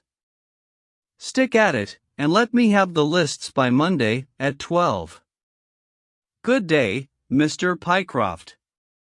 If you continue to show zeal and intelligence, you will find the company a good master." I went back to the hotel with the big book under my arm, and with very conflicting feelings in my breast. On the one hand, I was definitely engaged and had £100 in my pocket. On the other, the look of the offices, the absence of name on the wall, and other of the points which would strike a businessman had left a bad impression as to the position of my employers. However, come what might, I had my money, so I settled down to my task. All Sunday I was kept hard at work, and yet by Monday I had only got as far as H. I went round to my employer, found him in the same dismantled kind of room, and was told to keep at it until Wednesday, and then come again. On Wednesday it was still unfinished, so I hammered away until Friday, that is, yesterday. Then I brought it round to Mr. Harry Pinner. "Thank you very much," said he. "I fear that I underrated the difficulty of the task. This list will be of very material assistance to me." "It took some time," said I. "And now," said he, "I want you to make a list of the furniture shops, for they all sell crockery." "Very good. And you can come up tomorrow evening at 7 and let me know how you are getting on. Don't overwork yourself. A couple of hours at Day's Music Hall in the evening would do you no harm after your labors." He laughed as he spoke, and I saw with a thrill that his second tooth upon the left-hand side had been very badly stuffed with gold. Sherlock Holmes rubbed his hands with delight, and I stared with astonishment at our client. "You may well look surprised, Dr. Watson, but it is this way," said he, "when I was speaking to the other chap in London, at the time that he laughed at my not going to Mawson's, I happened to notice that his tooth was stuffed in this very identical fashion. The glint of the gold in each case caught my eye, you see. When I put that with the voice and figure being the same, and only those things altered which might be changed by a razor or a wig, I could not doubt that it was the same man. Of course you expect two brothers to be alike, but not that they should have the same tooth stuffed in the same way." He bowed me out, and I found myself in the street, hardly knowing whether I was on my head or my heels. Back I went to my hotel, put my head in a basin of cold water, and tried to think it out. Why had he sent me from London to Birmingham? Why had he got there before me? And why had he written a letter from himself to himself? It was altogether too much for me, and I could make no sense of it. And then suddenly it struck me that what was dark to me might be very light to Mr. Sherlock Holmes. I had just time to get up to town by the night train to see him this morning, and to bring you both back with me to Birmingham. There was a pause after the stockbroker's clerk had concluded his surprising experience. Then Sherlock Holmes cocked his eye at me, leaning back on the cushions with a pleased and yet critical face, like a connoisseur who has just taken his first sip of a Comet vintage. "Rather fine, Watson, is it not?" said he. "There are points in it which please me. I think that you will agree with me that an interview with Mr. Arthur Harry Pinner in the temporary offices of the Franco-Midland Hardware Company, Limited, would be a rather interesting experience for both of us." "But how can we do it?" I asked. "Oh, easily enough," said Hall Pycroft cheerily. "You are two friends of mine who are in want of a billet, and what could be more natural than that I should bring you both round to the managing director?" "Quite so, of course," said Holmes. "I should like to have a look at the gentleman and see if I can make anything of his little game. What qualities have you, my friend, which would make your services so valuable? Or is it possible that—" He began biting his nails and staring blankly out of the window, and we hardly drew another word from him until we were in New Street. At 7 o'clock that evening we were walking, the three of us, down Corporation Street to the company's offices. "It is no use our being at all before our time," said our client. "He only comes there to see me, apparently, for the place is deserted up to the very hour he names." "That is suggestive," remarked Holmes. "By Jove, I told you so," cried the clerk. "That's he walking ahead of us there." He pointed to a smallish, dark, well-dressed man who was bustling along the other side of the road. As we watched him, he looked across at a boy who was bawling out the latest edition of the evening paper, and, running over among the cabs and buses, he bought one from him. Then, clutching it in his hand, he vanished through a doorway. "There he goes," cried Hall Pycroft. "These are the company's offices into which he has gone. Come with me, and I'll fix it up as easily as possible." Following his lead, we ascended 5 stories, until we found ourselves outside a half-open door, at which our client tapped. A voice within bade us enter, and we entered a bare, unfurnished room such as Hall Pycroft had described. At the single table sat the man whom we had seen in the street, with his evening paper spread out in front of him, and as he looked up at us it seemed to me that I had never looked upon a face which bore such marks of grief, and of something beyond grief, of a horror such as comes to few men in a lifetime. His brow glistened with perspiration, his cheeks were of the dull, dead white of a fish's belly, and his eyes were wild and staring. He looked at his clerk as though he failed to recognize him, and I could see by the astonishment depicted upon our conductor's face that this was by no means the usual appearance of his employer. "You look ill, Mr. Pinner," he exclaimed. "Yes, I am not very well," answered the other, making obvious efforts to pull himself together and licking his dry lips before he spoke. "Who are these gentlemen whom you have brought with you?" "One is Mr. Harris, of Bermondsey, and the other is Mr. Price, of this town," said our clerk glibly.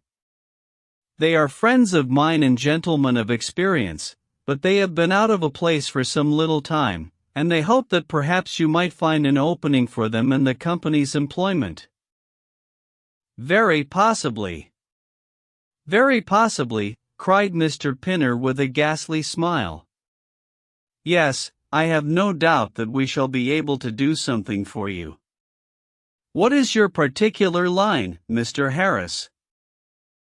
"I am an accountant," said Holmes. "Ah, yes, we shall want something of the sort." "And you?" "Mr. Price?" "A clerk," said I.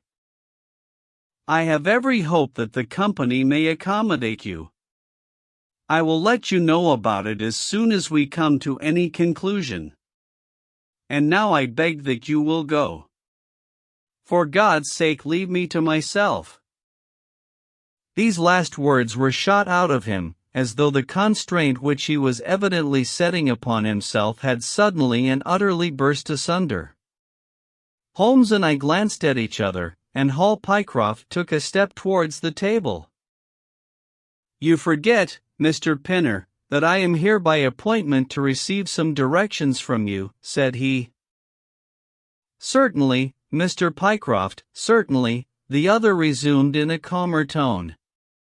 "You may wait here a moment, and there is no reason why your friend should not wait with you.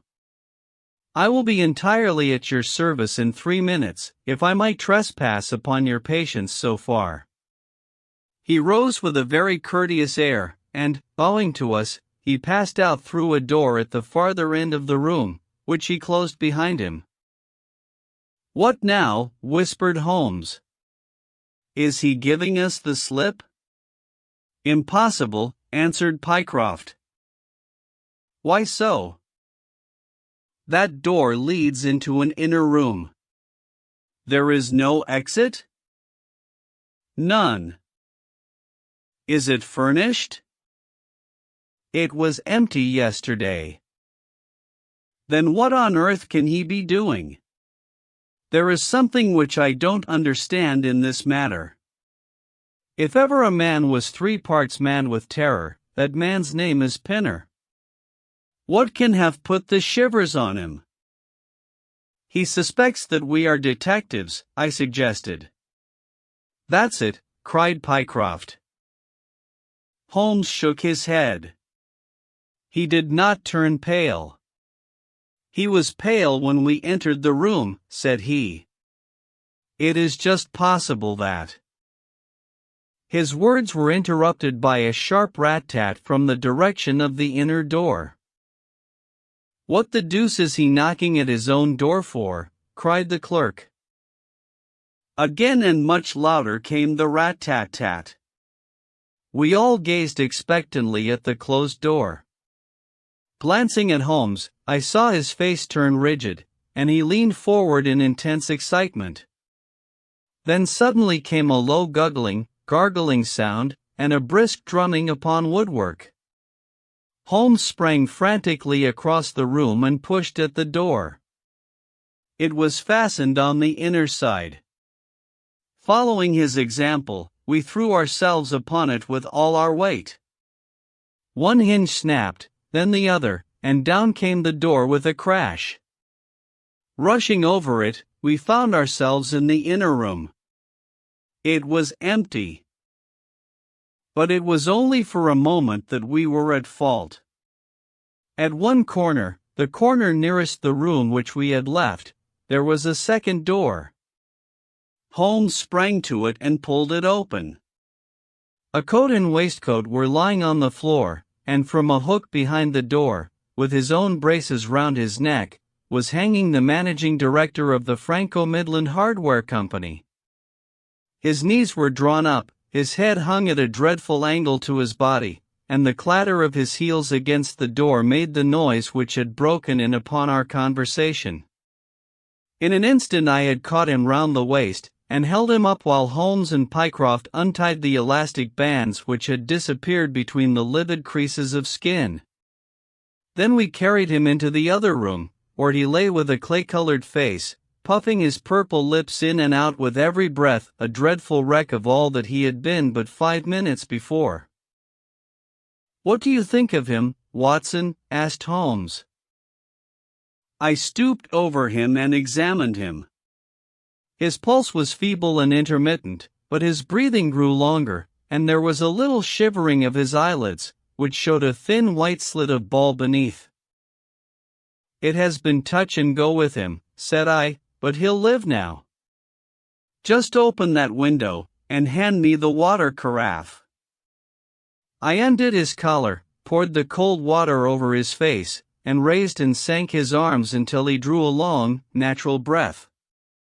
"It's only a question of time now," said I as I turned away from him. Holmes stood by the table, with his hands deep in his trousers pockets and his chin upon his breast. "I suppose we ought to call the police in now," said he. "And yet I confess that I'd like to give them a complete case when they come."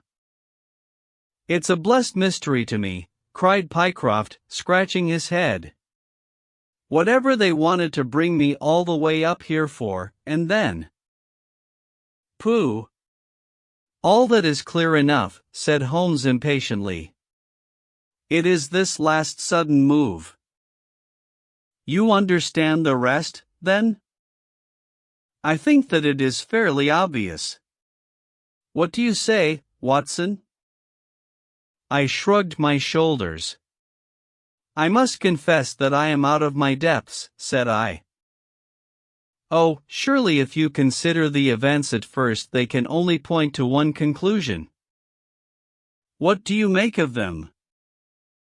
"Well, the whole thing hinges upon 2 points. The first is the making of Pycroft write a declaration by which he entered the service of this preposterous company. Do you not see how very suggestive that is?" "I am afraid I miss the point." "Well, why did they want him to do it?" "Not as a business matter, for these arrangements are usually verbal, and there was no earthly business reason why this should be an exception. Don't you see, my young friend, that they were very anxious to obtain a specimen of your handwriting, and had no other way of doing it?" "And why?" "Quite so. Why? When we answer that we have made some progress with our little problem. Why? There can be only one adequate reason. Someone wanted to learn to imitate your writing and had to procure a specimen of it first. And now if we pass on to the second point, we find that each throws light upon the other. That point is the request made by Pinner that you should not resign your place, but should leave the manager of this important business in the full expectation that a Mr. Hall Pycroft, whom he had never seen, was about to enter the office upon the Monday morning. "My God," cried our client, "what a blind beetle I have been! Now you see the point about the handwriting. Suppose that someone turned up in your place who wrote a completely different hand from that in which you had applied for the vacancy. Of course the game would have been up. But in the interval the rogue had learned to imitate you, and his position was therefore secure, as I presume that nobody in the office had ever set eyes upon you. Not a soul, groaned Hall Pycroft. Very good. Of course it was of the utmost importance to prevent you from thinking better of it, and also to keep you from coming into contact with anyone who might tell you that your double was at work in Mawson's office. Therefore they gave you a handsome advance on your salary, and ran you off to the Midlands, where they gave you enough work to do to prevent your going to London, where you might have burst their little game up.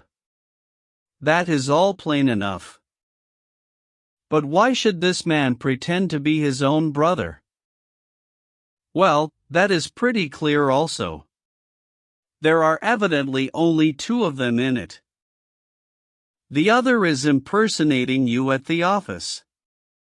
This one acted as your engager, and then found that he could not find you an employer without admitting a third person into his plot.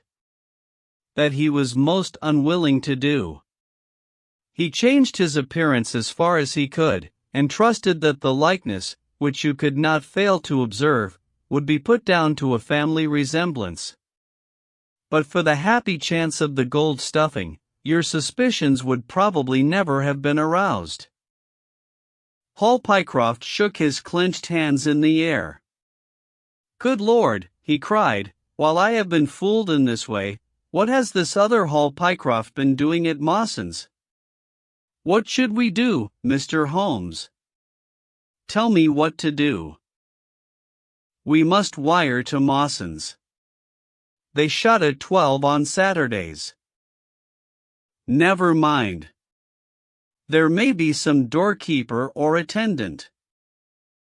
Ah, yes, they keep a permanent guard there on account of the value of the securities that they hold. I remember hearing it talked of in the city. Very good, we shall wire to him and see if all is well, and if a clerk of your name is working there. That is clear enough, but what is not so clear is why at sight of us one of the rogues should instantly walk out of the room and hang himself. The paper, croaked a voice behind us.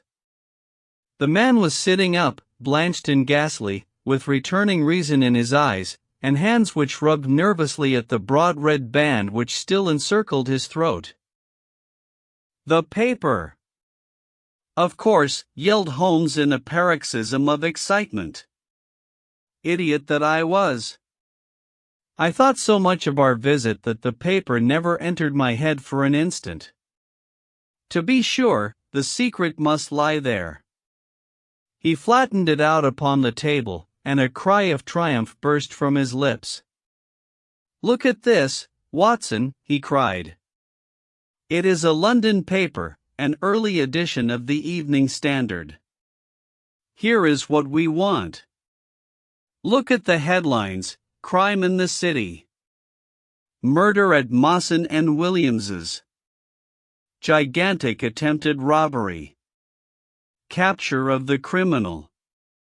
Here, Watson, we are all equally anxious to hear it, so kindly read it aloud to us. It appeared from its position in the paper to have been the one event of importance in town, and the account of it ran in this way. A desperate attempt at robbery, culminating in the death of one man and the capture of the criminal, occurred this afternoon in the city. For some time back Mawson and Williams, the famous financial house, have been the guardians of securities which amount in the aggregate to a sum of considerably over £1 million sterling. So conscious was the manager of the responsibility which devolved upon him in consequence of the great interests at stake that safes of the very latest construction have been employed, and an armed watchman has been left day and night in the building.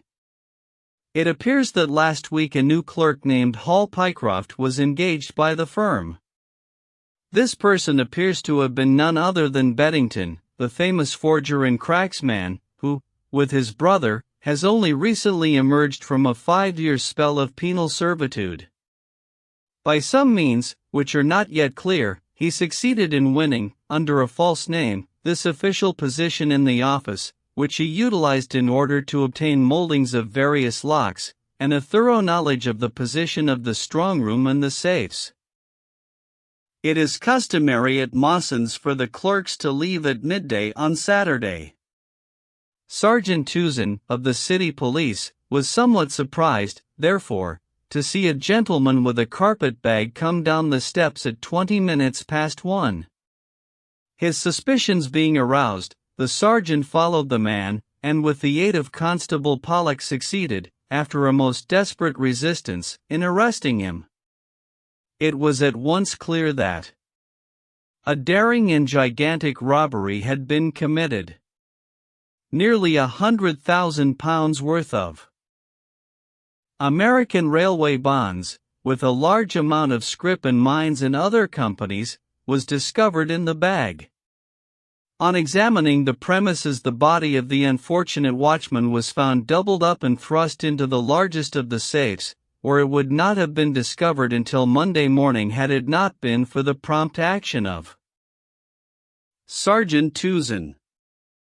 The man's skull had been shattered by a blow from a poker delivered from behind. There could be no doubt that Beddington had obtained entrance by pretend that he had left something behind him, and having murdered the watchman, rapidly rifled the large safe, and then made off with his booty. His brother, who usually works with him, has not appeared in this job as far as can at present be ascertained, although the police are making energetic inquiries as to his whereabouts. Well, we may save the police some little trouble in that direction, said Holmes, glancing at the haggard figure huddled up by the window. Human nature is a strange mixture, Watson.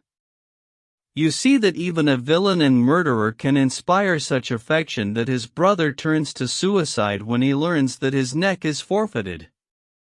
However, we have no choice as to our action. The doctor and I will remain on guard, Mr. Pycroft, if you will have the kindness to step out for the police. The glorious Scott. I have some papers here, said my friend Sherlock Holmes as we sat one winter's night on either side of the fire, which I really think, Watson, that it would be worth your while to glance over. These are the documents in the extraordinary case of the Gloria Scott, and this is the message which struck Justice of the Peace Trevor dead with horror when he read it. He had picked from a drawer a little tarnished cylinder, and, undoing the tape, he handed me a short note scrawled upon a half-sheet of slate-gray paper.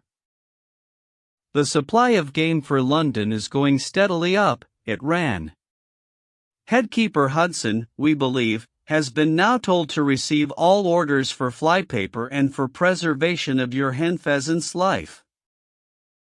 As I glanced up from reading this enigmatical message, I saw Holmes chuckling at the expression upon my face. You look a little bewildered, said he. I cannot see how such a message as this could inspire horror. It seems to me to be rather grotesque than otherwise. Very likely. Yet the fact remains that the reader, who was a fine, robust old man, was knocked clean down by it as if it had been the butt end of a pistol. You arouse my curiosity, said I, but why did you say just now that there were very particular reasons why I should study this case? Because it was the first in which I was ever engaged.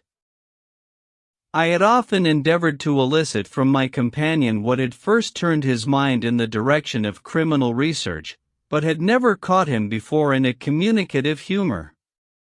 Now he sat forward in his armchair and spread out the documents upon his knees. Then he lit his pipe and sat for some time smoking and turning them over. You never heard me talk of Victor Trevor, he asked. He was the only friend I made during the 2 years I was at college.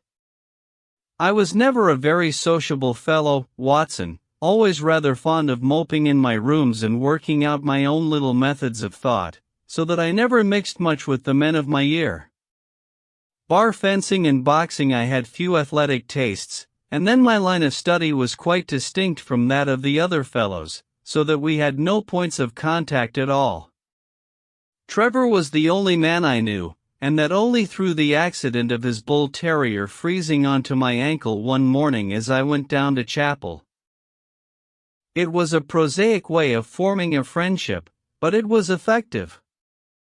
I was laid by the heels for 10 days, and Trevor used to come in to inquire after me. At first it was only a minute's chat, but soon his visits lengthened, and before the end of the term we were close friends. He was a hearty, full-blooded fellow, full of spirits and energy, the very opposite to me in most respects, but we had some subjects in common, and it was a bond of union when I found that he was as friendless as I. Finally he invited me down to his father's place at Donnithorpe, in Norfolk, and I accepted his hospitality for a month of the long vacation. Old Trevor was evidently a man of some wealth and consideration, a J.A.P., and a landed proprietor. Donnithorpe is a little hamlet just to the north of Langmere, in the country of the Broads. The house was an old-fashioned, widespread, oak-beamed brick building, with a fine lime-lined avenue leading up to it. There was excellent wild duck shooting in the fens, remarkably good fishing, a small but select library, taken over, as I understood, from a former occupant, and a tolerable cook, so that he would be a fastidious man who could not put in a pleasant month there. Trevor Sr. was a widower, and my friend his only son. There had been a daughter, I heard, but she had died of diphtheria while on a visit to Birmingham. The father interested me extremely. He was a man of little culture, but with a considerable amount of rude strength, both physically and mentally. He knew hardly any books, but he had traveled far, had seen much of the world, and had remembered all that he had learned. In person he was a thick-set, burly man with a shock of grizzled hair, a brown, weather-beaten face, and blue eyes which were keen to the verge of fierceness. Yet he had a reputation for kindness and charity on the countryside, and was noted for the leniency of his sentences from the bench. One evening, shortly after my arrival, we were sitting over a glass of port after dinner, when young Trevor began to talk about those habits of observation and inference which I had already formed into a system, although I had not yet appreciated the part which they were to play in my life. The old man evidently thought that his son was exaggerating in his description of one or two trivial feats which I had performed. "Come, now, Mr. Holmes," said he, laughing good-humoredly. "I'm an excellent subject, if you can deduce anything from me." "I fear there is not very much," I answered. "I might suggest that you have gone about in fear of some personal attack within the last 12-month. The laugh faded from his lips, and he stared at me in great surprise. "Well, that's true enough," said he. "You know, Victor," turning to his son, "when we broke up that poaching gang they swore to knife us, and Sir Edward Hawley has actually been attacked. I've always been on my guard since then, though I have no idea how you know it."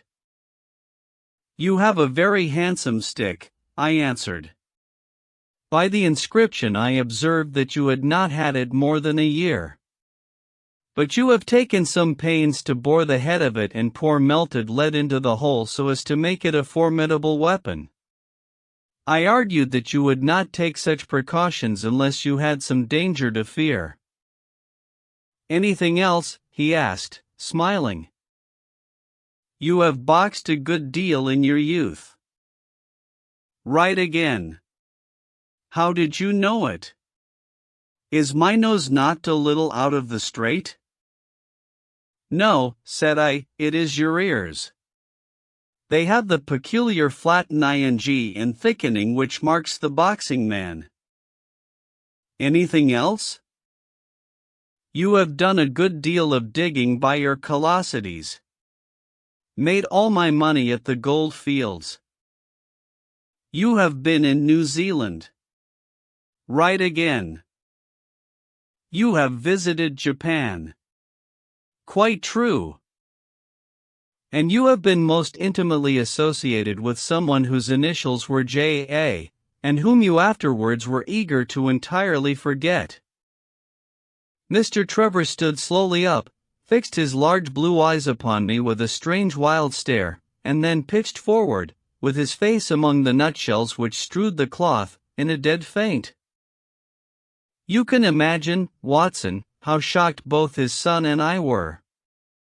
His attack did not last long, however, for when we undid his collar and sprinkled the water from one of the finger-glasses over his face, he gave a gasp or two and sat up. "Ah, boys," said he, forcing a smile, "I hope I haven't frightened you. Strong as I look, there is a weak place in my heart, and it does not take much to knock me over. I don't know how you manage this, Mr. Holmes, but it seems to me that all the detectives of fact and of fancy would be children in your hands. That's your line of life, sir, and you may take the word of a man who has seen something of the world." And that recommendation, with the exaggerated estimate of my ability with which he prefaced it, was, if you will believe me, Watson, the very first thing which ever made me feel that a profession might be made out of what had up to that time been the merest hobby. At the moment, however, I was too much concerned at the sudden illness of my host to think of anything else. "I hope that I have said nothing to pain you," said I. "Well, you certainly touched upon rather a tender point. Might I ask how you know, and how much you know?" He spoke now in a half-jesting fashion, but a look of terror still lurked at the back of his eyes. "It is simplicity itself," said I. "When you bared your arm to draw that fish into the boat, I saw that J had been tattooed in the bend of the elbow. The letters were still legible, but it was perfectly clear from their blurred appearance, and from the stain ing of the skin round them, that efforts had been made to obliterate them. It was obvious, then, that those initials had once been very familiar to you, and that you had afterwards wished to forget them." "What an eye you have," he cried with a sigh of relief. "It is just as you say. But we won't talk of it.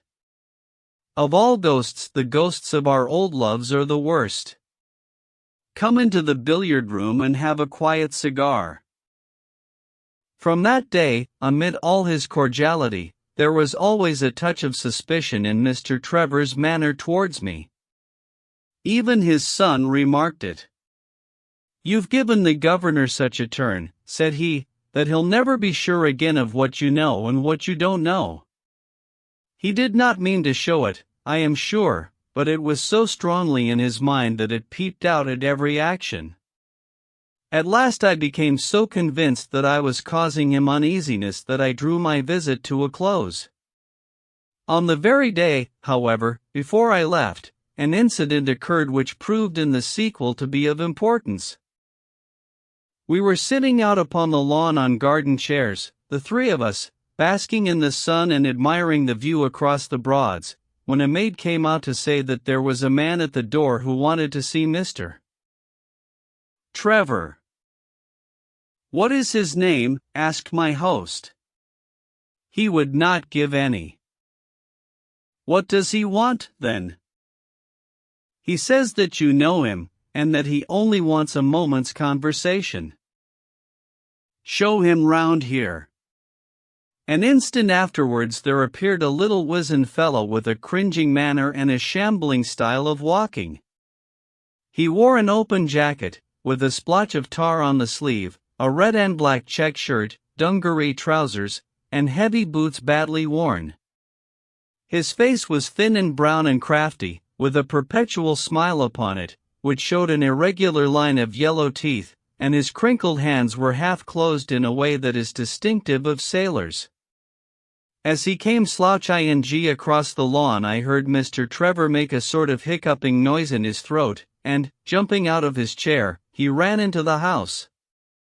He was back in a moment, and I smelt a strong reek of brandy as he passed me. "Well, my man," said he, "what can I do for you?" The sailor stood looking at him with puckered eyes, and with the same loose-lipped smile upon his face. "You don't know me?" he asked.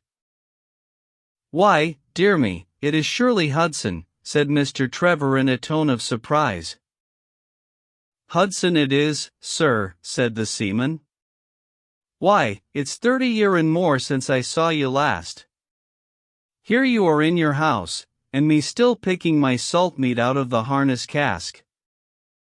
"Tut, you will find that I have not forgotten old times," cried Mr. Trevor, and, walking towards the sailor, he said something in a low voice.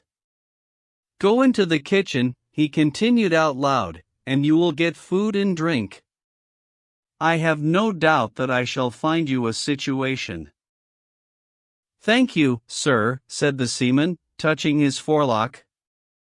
"I'm just off a 2-yearer in an 8-knot tramp, short-handed at that, and I wants a rest. I thought I'd get it either with Mr. Beddoes or with you." "Ah," cried Mr. Trevor.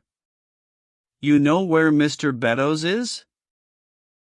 "Bless you, sir, I know where all my old friends are," said the fellow with a sinister smile, and he slouched off after the maid to the kitchen.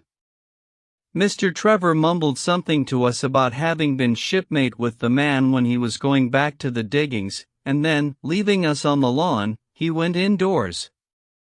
An hour later, when we entered the house, we found him stretched dead drunk upon the dining-room sofa. The whole incident left a most ugly impression upon my mind, and I was not sorry next day to leave Donnithorpe behind me, for I felt that my presence must be a source of embarrassment to my friend. All this occurred during the first month of the long vacation. I went up to my London rooms, where I spent 7 weeks working out a few experiments in organic chemistry. One day, however, when the autumn was far advanced and the vacation drawing to a close, I received a telegram from my friend imploring me to return to Donnithorpe, and saying that he was in great need of my advice and assistance. Of course I dropped everything and set out for the north once more. He met me with the dog-cart at the station, and I saw at a glance that the last 2 months had been very trying ones for him. He had grown thin and careworn, and had lost the loud, cheery manner for which he had been remarkable. "The governor is dying," were the first words he said. "Impossible!" I cried. "What is the matter?" "Apoplexy. Nervous shock. He's been on the verge all day. I doubt if we shall find him alive." I was, as you may think, Watson, horrified at this unexpected news. "What has caused it?" I asked. "Ah, that is the point. Jump in and we can talk it over while we drive. You remember that fellow who came upon the evening before you left us?" "Perfectly." "Do you know who it was that we let into the house that day?" "I have no idea." "It was the devil, Holmes," he cried. I stared at him in astonishment. Yes, it was the devil himself. We have not had a peaceful hour since, not one. The governor has never held up his head from that evening, and now the life has been crushed out of him and his heart broken, all through this accursed Hudson. What power had he, then? Ah, that is what I would give so much to know. The kindly, charitable good old governor, how could he have fallen into the clutches of such a ruffian? But I am so glad that you have come, Holmes. I trust very much to your judgment and discretion, and I know that you will advise me for the best. We were dashing along the smooth white country road, with the long stretch of the Broads in front of us glimmering in the red light of the setting sun. From a grove upon our left I could already see the high chimneys and the flagstaff which marked the squire's dwelling. "My father made the fellow gardener," said my companion, "and then, as that did not satisfy him, he was promoted to be butler. The house seemed to be at his mercy, and he wandered about and did what he chose in it. The maids complained of his drunken habits and his vile language. The dad raised their wages all round to recompense them for the annoyance. The fellow would take the boat and my father's best gun and treat himself to little shooting trips. And all this with such a sneering, leering, insolent face that I would have knocked him down 20 times over if he had been a man of my own age. I tell you, Holmes, I have had to keep a tight hold upon myself all this time, and now I am asking myself whether, if I had let myself go a lit time more, I might not have been a wiser man. Well, matters went from bad to worse with us, and this animal Hudson became more and more intrusive, until at last, on his making some insolent reply to my father in my presence one day, I took him by the shoulders and turned him out of the room. He slunk away with a livid face and 2 venomous eyes which uttered more threats than his tongue could do. I don't know what passed between the poor dad and him after that, but the dad came to me next day and asked me whether I would mind apologizing to Hudson. I refused, as you can imagine, and asked my father how he could allow such a wretch to take such liberties with himself and his household. "Ah, my boy," said he, "it is all very well to talk, but you don't know how I am placed." "But you shall know, Victor. I'll see that you shall know, come what may. You wouldn't believe harm of your poor old father, would you, lad? He was very much moved and shut himself up in the study all day, where I could see through the window that he was writing busily. That evening there came what seemed to me to be a grand release, for Hudson told us that he was going to leave us. He walked into the dining room as we sat after dinner and announced his intention in the thick voice of a half-drunken man. "I've had enough of Norfolk," said he. "I'll run down to Mr. Beddoes in Hampshire. He'll be as glad to see me as you were, I dare say." "You're not going away in an unkind spirit, Hudson, I hope," said my father with a tameness which made my blood boil. "I've not had my apology," said he sulkily, glancing in my direction. "Victor, you will acknowledge that you have used this worthy fellow rather roughly," said the dad, turning to me. "On the contrary, I think that we have both shown extraordinary patience towards him," I answered. "Oh, you do you?" he snarled. "Very good, mate. We'll see about that." He slouched out of the room and half an hour afterwards left the house, leaving my father in a state of pitiable nervousness. Night after night I heard him pacing his room, and it was just as he was recovering his confidence that the blow did at last fall. "And how?" I asked eagerly. "In a most extraordinary fashion. A letter arrived for my father yesterday evening, bearing the Fordingham postmark."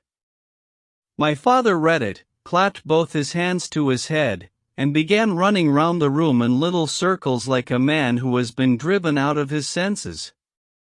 When I at last drew him down onto the sofa, his mouth and eyelids were all puckered on one side, and I saw that he had a stroke.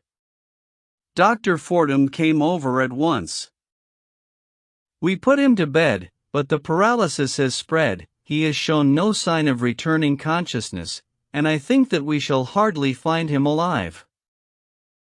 "You horrify me, Trevor," I cried. "What then could have been in this letter to cause so dreadful a result?" "Nothing. There lies the inexplicable part of it.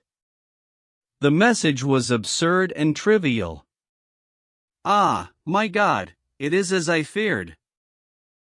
As he spoke we came round the curve of the avenue and saw in the fading light that every blind in the house had been drawn down. As we dashed up to the door, my friend's face convulsed with grief. A gentleman in black emerged from it. "When did it happen, Doctor?" asked Trevor. "Almost immediately after you left." "Did he recover consciousness?" "For an instant before the end." "Any message for me?" "Only that the papers were in the back drawer of the Japanese cabinet." My friend ascended with the doctor to the chamber of death while I remained in the study, turning the whole matter over and over in my head, and feeling as somber as ever I had done in my life. What was the past of this Trevor, pugilist, traveler, and gold digger, and how had he placed himself in the power of this acid-faced seaman? Why, too, should he faint at an allusion to the half-effaced initials upon his arm and die of fright when he had a letter from Fordingham? Then I remembered that Fordingham was in Hampshire, and that this Mr. Beddoes, whom the seaman had gone to visit and presumably to blackmail, had also been mentioned as living in Hampshire.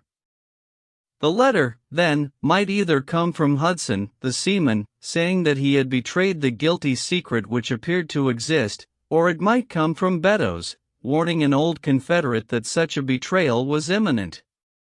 So far it seemed clear enough. But then how could this letter be trivial and grotesque, as described by the Sun? He must have misread it. If so, it must have been one of those ingenious secret codes which mean one thing while they seem to mean another. I must see this letter. If there was a hidden meaning in it, I was confident that I could pluck it forth. For an hour I sat pondering over it in the gloom, until at last a weeping maid brought in a lamp, and close at her heels came my friend Trevor, pale but composed, with these very papers which lie upon my knee held in his grasp. He sat down opposite to me, drew the lamp to the edge of the table, and handed me a short note scribbled, as you see, upon a single sheet of grey paper. "The supply of game for London is going steadily up," it ran. "Headkeeper Hudson, we believe, has been now told to receive all orders for flypaper and for preservation of your hen pheasant's life." I dare say my face looked as bewildered as yours did just now when first I read this message. Then I reread it very carefully. It was evidently as I had thought, and some secret meaning must lie buried in this strange combination of words. Or could it be that there was a prearranged significance to such phrases as flypaper and hen pheasant? Such a meaning would be arbitrary and could not be deduced in any way. And yet I was loath to believe that this was the case, and the presence of the word Hudson seemed to show that the subject of the message was as I had guessed, and that it was from Beddoes rather than the sailor. I tried it backward, but the combination life pheasant's hen was not encouraging. Then I tried alternate words, but neither the afore nor supply game London promised to throw any light upon it. And then in an instant the key of the riddle was in my hands, and I saw that every third word, beginning with the first, would give a message which might well drive old Trevor to despair. It was short and terse, the warning, as I now read it to my companion: "The game is up. Hudson has told all. Fly for your life." Victor Trevor sank his face into his shaking hands. "It must be that, I suppose," said he. "This is worse than death, for it means disgrace as well. But what is the meaning of these headkeepers and hen pheasants?" "It means nothing to the message, but it might mean a good deal to us if we had no other means of discovering the sender. You see that he has begun by writing the game is, and so on. Afterwards he had, to fulfill the prearranged cipher, to fill in any 2 words in each space. He would naturally use the first words which came to his mind, and if there were so many which referred to sport among them, you may be tolerably sure that he is either an ardent shot or interested in breeding. Do you know anything of this Beddoes?" "Why, now that you mention it," said he, "I remember that my poor father used to have an invitation from him to shoot over his preserves every autumn." "Then it is undoubtedly from him that the note comes," said I. "It only remains for us to find out what this secret was which the sailor Hudson seems to have held over the heads of these two wealthy and respected men." "Alas, Holmes, I fear that it is one of sin and shame," cried my friend. "But from you I shall have no secrets. Here is the statement which was drawn up by my father when he knew that the danger from Hudson had become imminent. I found it in the Japanese cabinet, as he told the doctor. Take it and read it to me, for I have neither the strength nor the courage to do it myself." These are the very papers, Watson, which he handed to me, and I will read them to you, as I read them in the old study that night to him. They are endorsed outside, as you see, some particulars of the voyage of the bark Gloria Scott, from relieving Falmouth on the October 8, 1855, to her destruction in N. lat. 15 degrees 20. W. long 25 degrees 14 foot, on November 6th. It is in the form of a letter, and runs in this way. My dear son, now that approaching disgrace begins to darken the closing years of my life, I can write with all truth and honesty that it is not the terror of the law, it is not the loss of my position in the county, nor is it my fall in the eyes of all who have known me, which cuts me to the heart, but it is the thought that you should come to blush for me, you who love me and who have seldom, I hope, had reason to do other than respect me. But if the blow falls which is forever hanging over me, then I should wish you to read this, that you may know straight from me how far I have been to blame. On the other hand, if all should go well, which may kind God Almighty grant, then, if by any chance this paper should be still undestroyed and should fall into your hands, I conjure you, by all you hold sacred, by the memory of your dear mother, and by the love which has been between us, to hurl it into the fire and to never give one thought to it again. If then your eye goes on to read this line, I know that I shall already have been exposed and dragged from my home, or, as is more likely, for you know that my heart is weak, be lying with my tongue sealed forever in death. In either case the time for suppression is past, and every word which I tell you is the naked truth, and this I swear as I hope for mercy. My name, dear lad, is not Trevor. I was James Armitage in my younger days, and you can understand now the shock that it was to me a few weeks ago when your college friend addressed me in words which seemed to imply that he had surprised my secret. As Armitage it was that I entered a London banking house, and as Armitage I was convicted of breaking my country's laws, and was sentenced to transportation. Do not think very harshly of me, laddie. It was a debt of honor, so-called, which I had to pay, and I used money which was not my own to do it, in the certainty that I could replace it before there could be any possibility of its being missed. But the most dreadful ill luck pursued me. The money which I had reckoned upon never came to hand, and a premature examination of accounts exposed my deficit.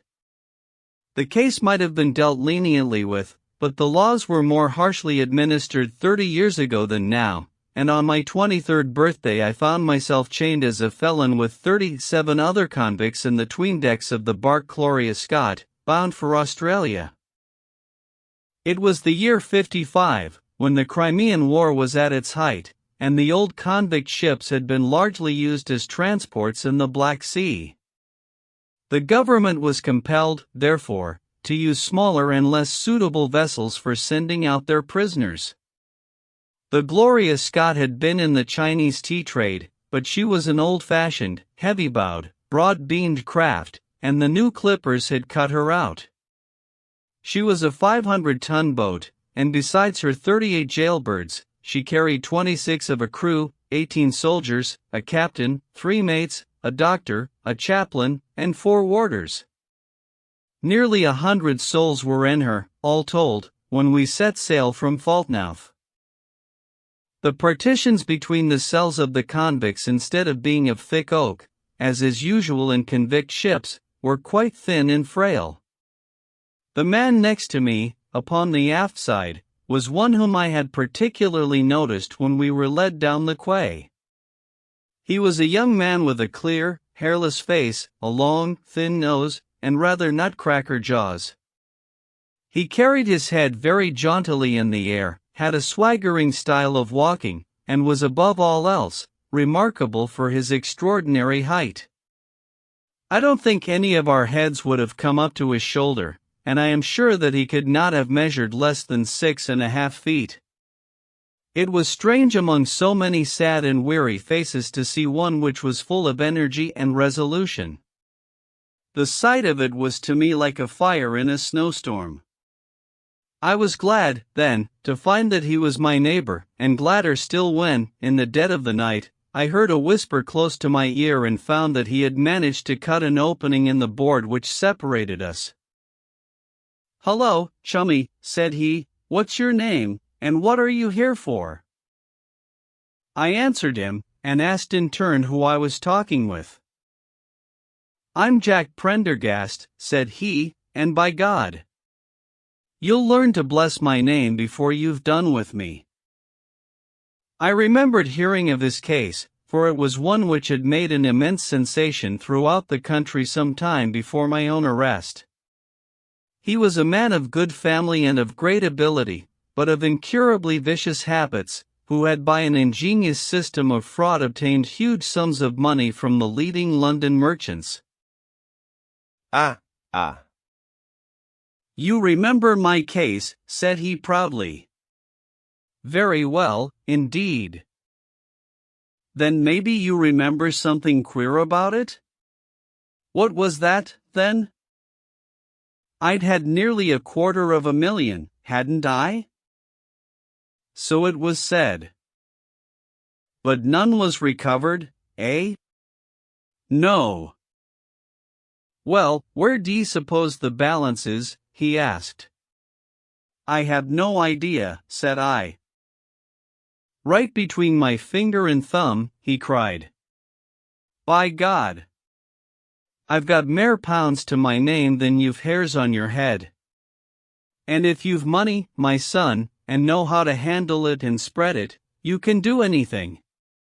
Now, you don't think it likely that a man who could do anything is going to wear his breeches out sitting in the stinking hold of a rat-gutted, beetle-ridden, moldy old coffin of a China coaster? No, sir, such a man will look after himself and will look after his chums. You may lay to that. You hold on to him, and you may kiss the book that he'll haul you through." That was his style of talk, and at first I thought it meant nothing, but after a while, when he had tested me and sworn me in with all possible solemnity, he let me understand that there really was a plot to gain command of the vessel. A dozen of the prisoners had hatched it before they came aboard. Prendergast was the leader, and his money was the motive power. "I'd a partner," said he, "a rare good man, as true as a stock to a barrel. He's got the dibs, he has, and where do you think he is at this moment?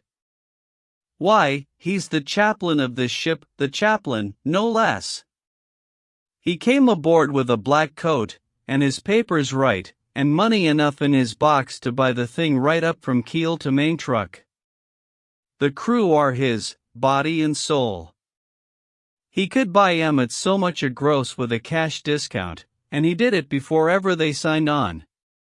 He's got 2 of the warders and mirror, the second mate, and he'd get the captain himself, if he thought him worth it."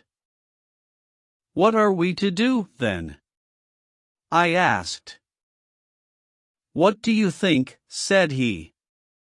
"We'll make the coats of some of these soldiers redder than ever the tailor did." "But they are armed," said I. "And so shall we be, my boy. There's a brace of pistols for every mother's son of us, and if we can't carry this ship, with the crew at our back, it's time we were all sent to a young Mrs. boarding school. You speak to your mate upon the left tonight, and see if he is to be trusted." I did so and found my other neighbor to be a young fellow in much the same position as myself, whose crime had been forgery. His name was Evans, but he afterwards changed it, like myself, and he is now a rich and prosperous man in the south of England. He was ready enough to join the conspiracy, as the only means of saving ourselves, and before we had crossed the bay there were only 2 of the prisoners who were not in the secret. One of these was of weak mind, and we did not dare to trust him, and the other was suffering from jaundice and could not be of any use to us.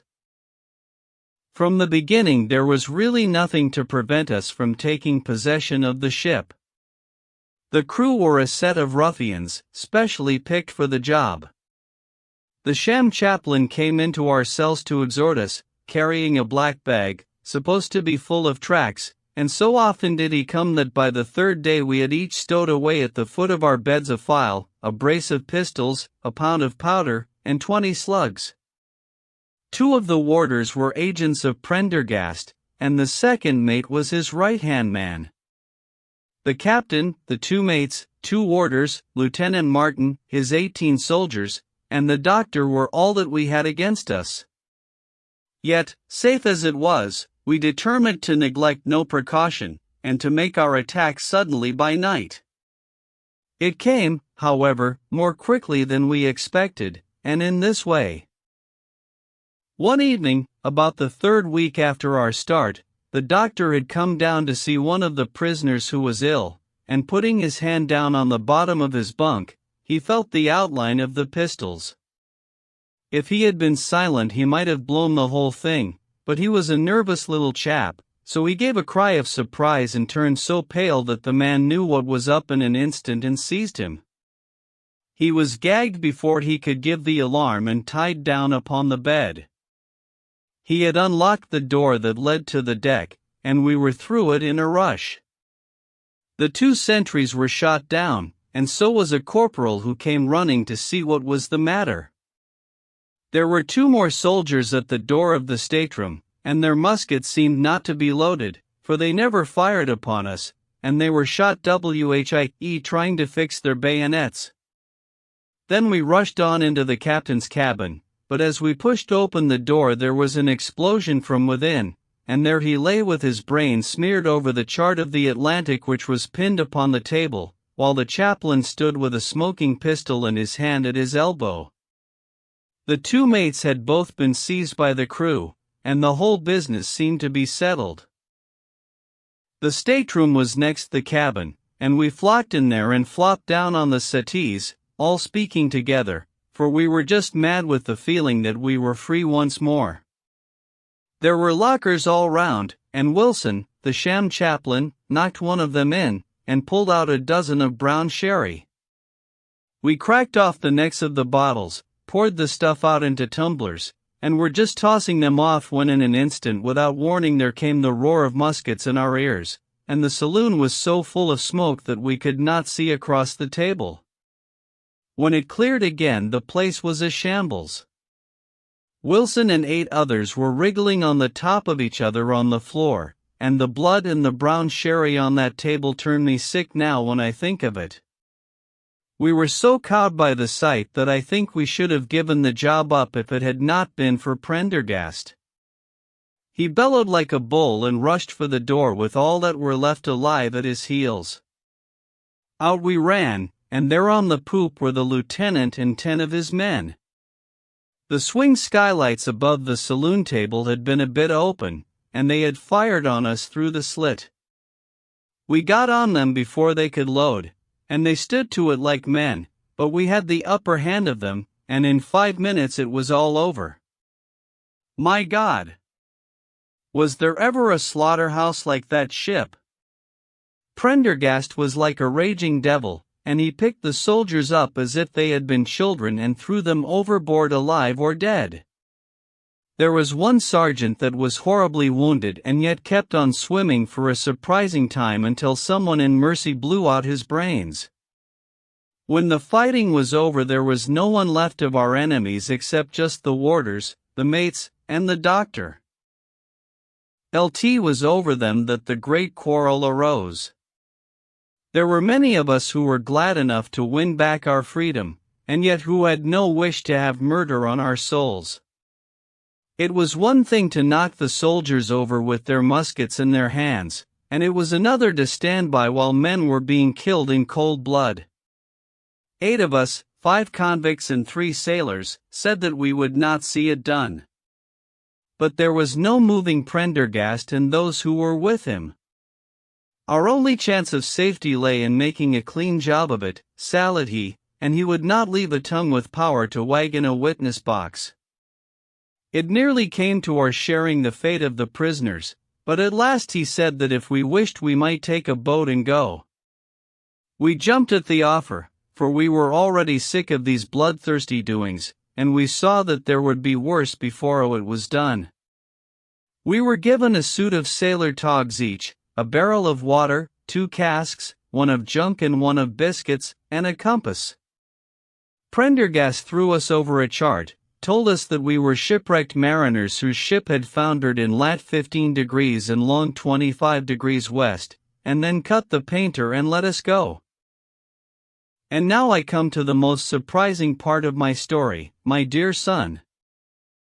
The seamen had hauled the foreyard aback during the rising, but now as we left them they brought it square again, and as there was a light wind from the north and east the bark began to draw slowly away from us. Our boat lay, rising and falling, upon the long, smooth rollers, and Evans and I, who were the most educated of the party, were sitting in the sheets working out our position and planning what coast we should make for. It was a nice question, for the Cape Verdes were about 500 miles to the north of us, and the African coast about 700 to the east.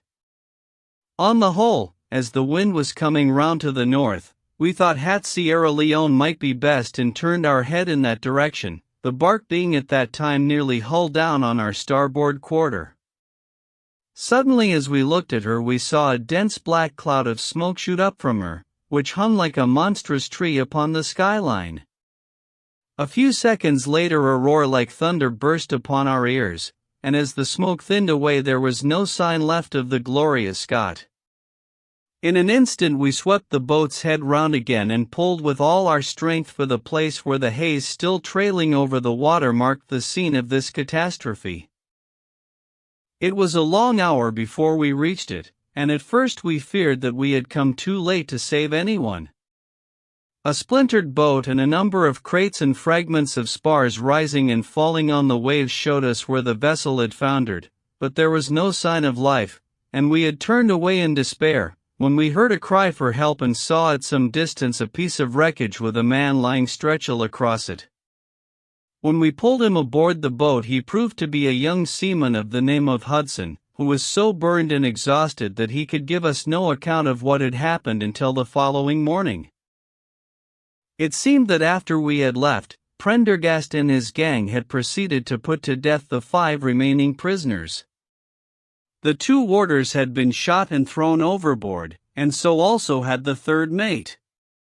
Prendergast then descended into the 'tweendecks and with his own hands cut the throat of the unfortunate surgeon. There only remained the 1st mate, who was a bold and active man. When he saw the convict approaching him with the bloody knife in his hand he kicked off his bonds, which he had somehow contrived to loosen, and rushing down the deck he plunged into the after hold. A dozen convicts, who descended with their pistols in search of him, found him with a matchbox in his hand seated beside an open powder barrel, which was one of the 100 carried on board, and swearing that he would blow all hands up if he were in any way molested. An instant later the explosion occurred, though Hudson thought it was caused by the misdirected bullet of one of the convicts rather than the mate's match. Be the cause what it may, it was the end of the glorious Scot and of the rabble who held command of her. Such, in a few words, my dear boy, is the history of this terrible business in which I was involved. Next day we were picked up by the brig Hotspur, bound for Australia, whose captain found no difficulty in believing that we were the survivors of a passenger ship which had foundered. The transport ship Gloria Scott was set down by the Admiralty as being lost at sea, and no word has ever leaked out as to her true fate. After an excellent voyage, the Hotspur landed us at Sydney, where Evans and I changed our names and made our way to the diggings, where, among the crowds who were gathered from all nations, we had no difficulty in losing our former identities. The rest I need not relate. We prospered, we traveled, we came back as rich colonials to England, and we bought country estates. For more than 20 years we have led peaceful and useful lives, and we hoped that our past was forever buried. Imagine, then, my feelings when in the seaman who came to us I recognized instantly the man who had been picked off the wreck. He had tracked us down somehow and had set himself to live upon our fears.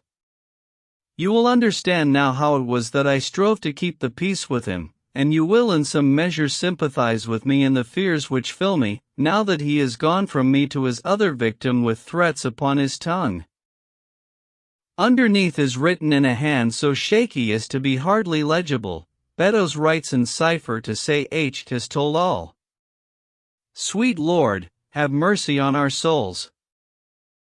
That was the narrative which I read that night to young Trevor, and I think, Watson, that under the circumstances it was a dramatic one. The good fellow was heartbroken at it, and went out to the Terrai tea planting, where I hear that he is doing well. As to the sailor and Beddoes, neither of them was ever heard of again after that day on which the letter of warning was written. They both disappeared utterly and completely. No complaint had been lodged with the police, so that Beddoes had mistaken a threat for a deed. Hudson had been seen lurking about, and it was believed by the police that he had done away with Beddoes and had fled. For myself, I believe that the truth was exactly the opposite. I think that it is most probable that Beddoes, pushed to desperation and believing himself to have been already betrayed, had revenged himself upon Hudson, and had fled from the country with as much money as he could lay his hands on. Those are the facts of the case, Doctor, and if they are of any use to your collection, I am sure that they are very heartily at your service. The Musgrave Ritual. An anomaly which often struck me in the character of my friend Sherlock Holmes was that, although in his methods of thought he was the neatest and most methodical of mankind, and although also he affected a certain quiet primness of dress, he was none the less in his personal habits one of the most untidy men that ever drove a fellow lodger to distraction. Not that I am in the least conventional in that respect myself. The rough and tumble work in Afghanistan, coming on the top of natural bohemianism of disposition, has made me rather more lax than befits a medical man. But with me there is a limit, and when I find a man who keeps his cigars in the coal scuttle, his tobacco in the toe end of a Persian slipper, and his unanswered correspondence transfixed by a jackknife into the very center of his wooden mantelpiece, then I begin to give myself virtuous airs. I have always held, too, that pistol practice should be distinctly an open-air pastime, and when Holmes, in one of his queer humors, would sit in an armchair with his hair trigger and 100 Boxer cartridges and proceed to adorn the opposite wall with a patriotic V, art done in bullet pox, I felt strongly that neither the atmosphere nor the appearance of our room was improved by it. Our chambers were always full of chemicals and of criminal relics which had a way of wandering into unlikely positions, and of turning up in the butter dish or in even less desirable places. But his papers were my great crux. He had a horror of destroying documents, especially those which were connected with his past cases, and yet it was only once in every year or two that he would muster energy to docket and arrange them, for, as I have mentioned somewhere in these incoherent memoirs, to be outbursts of passionate energy when he performed the remarkable feats with which his name is associated were followed by reactions of lethargy during which he would lie about with his violin and his books, hardly moving save from the sofa to the table. Thus month after month his papers accumulated until every corner of the room was stacked with bundles of manuscript which were on no account to be burned, and which could not be put away save by their owner. One winter's night, as we sat together by the fire, I ventured to suggest to him that, as he had finished pasting extracts into his commonplace book, he might employ the next 2 hours in making our room a little more habitable. He could not deny the justice of my request, so with a rather rueful face he went off to his bedroom, from which he returned presently pulling a large tin box behind him. This he placed in the middle of the floor, and, squatting down upon a stool in front of it, he threw back the lid. I could see that it was already a third full of bundles of paper tied up with red tape into separate packages. "There are cases enough here, Watson," said he, looking at me with mischievous eyes. "I think that if you knew all that I had in this box you would ask me to pull some out instead of putting others in."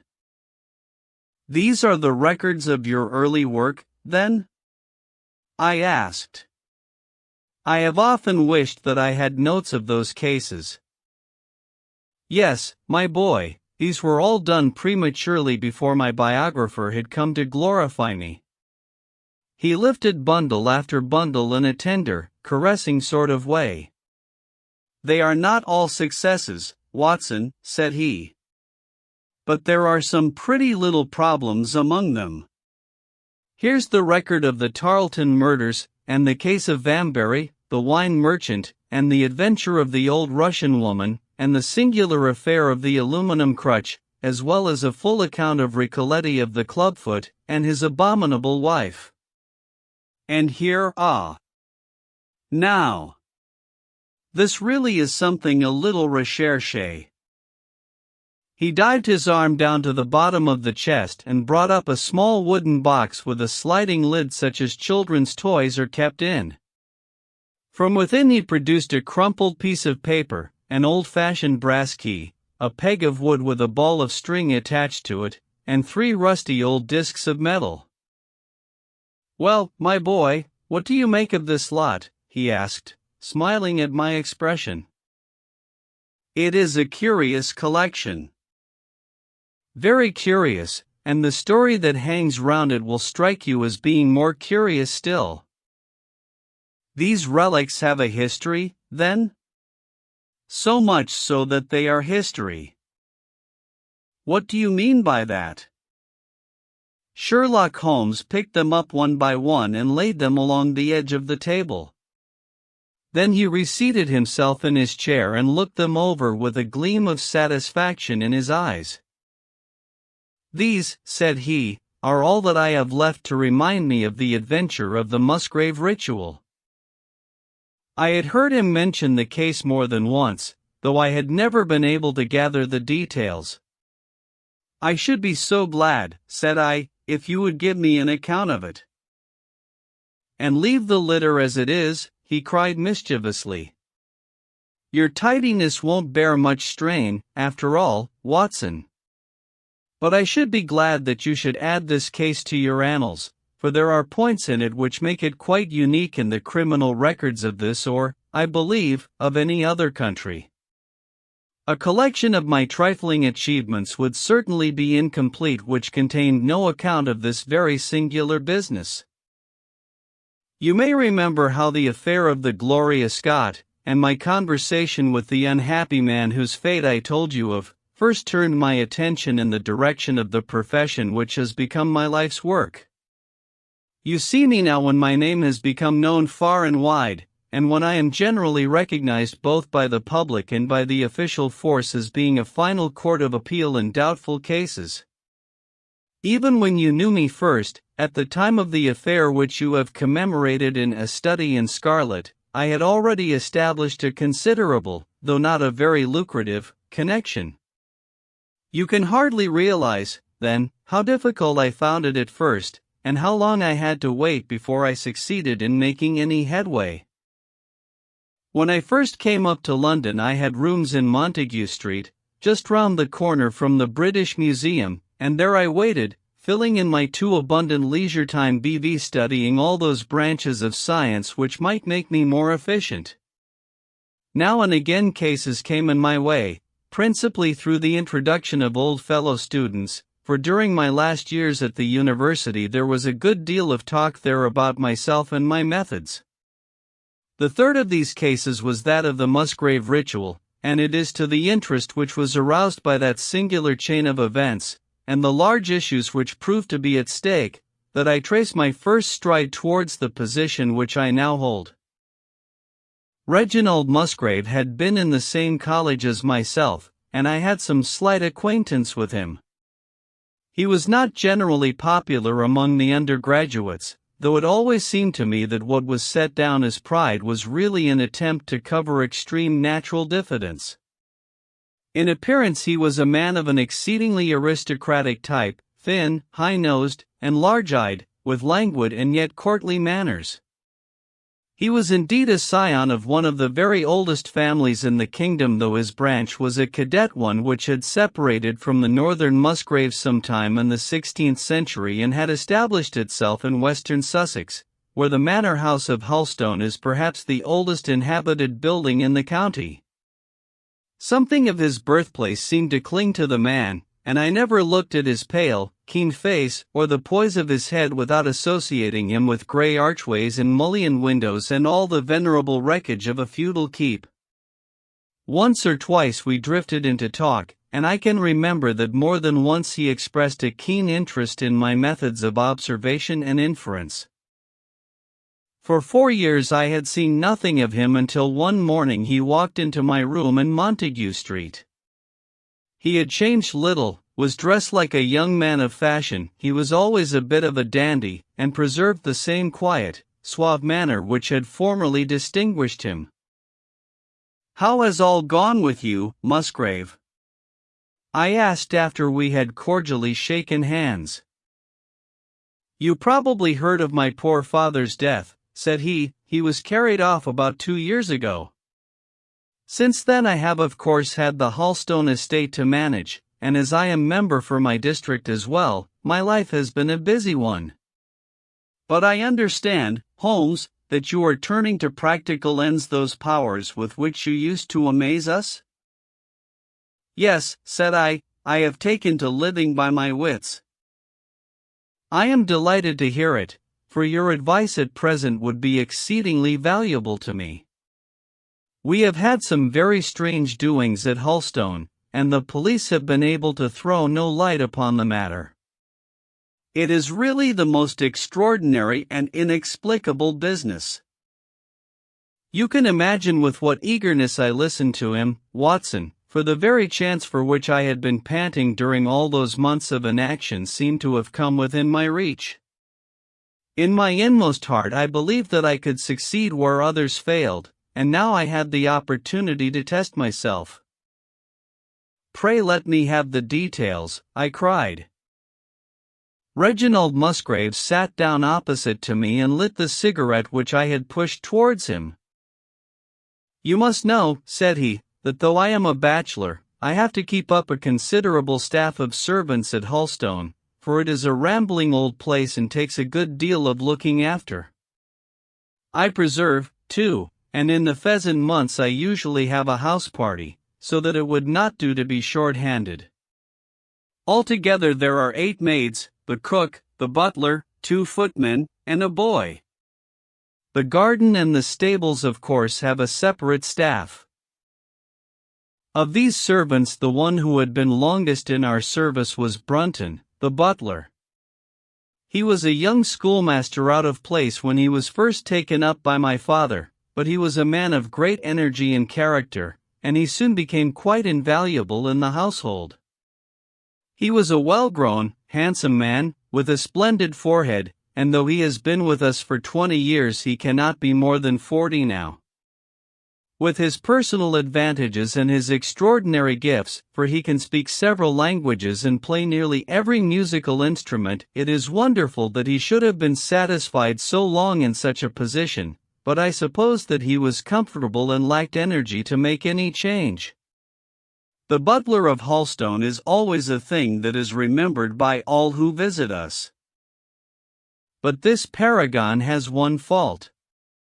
He is a bit of a Don Juan, and you can imagine that for a man like him it is not a very difficult part to play in a quiet country district. When he was married it was all right, but since he has been a widower we have had no end of trouble with him. A few months ago we were in hopes that he was about to settle down again, for he became engaged to Rachel Howells, our second housemaid, but he has thrown her over since then and taken up with Janet Tregellis, the daughter of the head gamekeeper.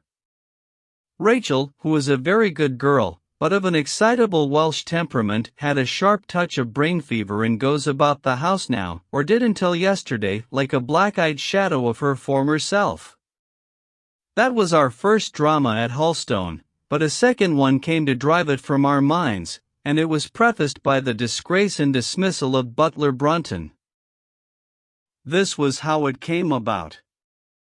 I have said that the man was intelligent, and this very intelligence has caused his ruin, for it seems to have led to an insatiable curiosity about things which did not in the least concern him.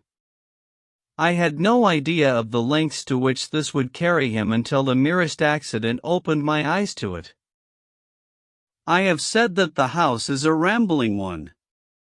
One day last week, on Thursday night, to be more exact, I found that I could not sleep, having foolishly taken a cup of strong café noir after my dinner.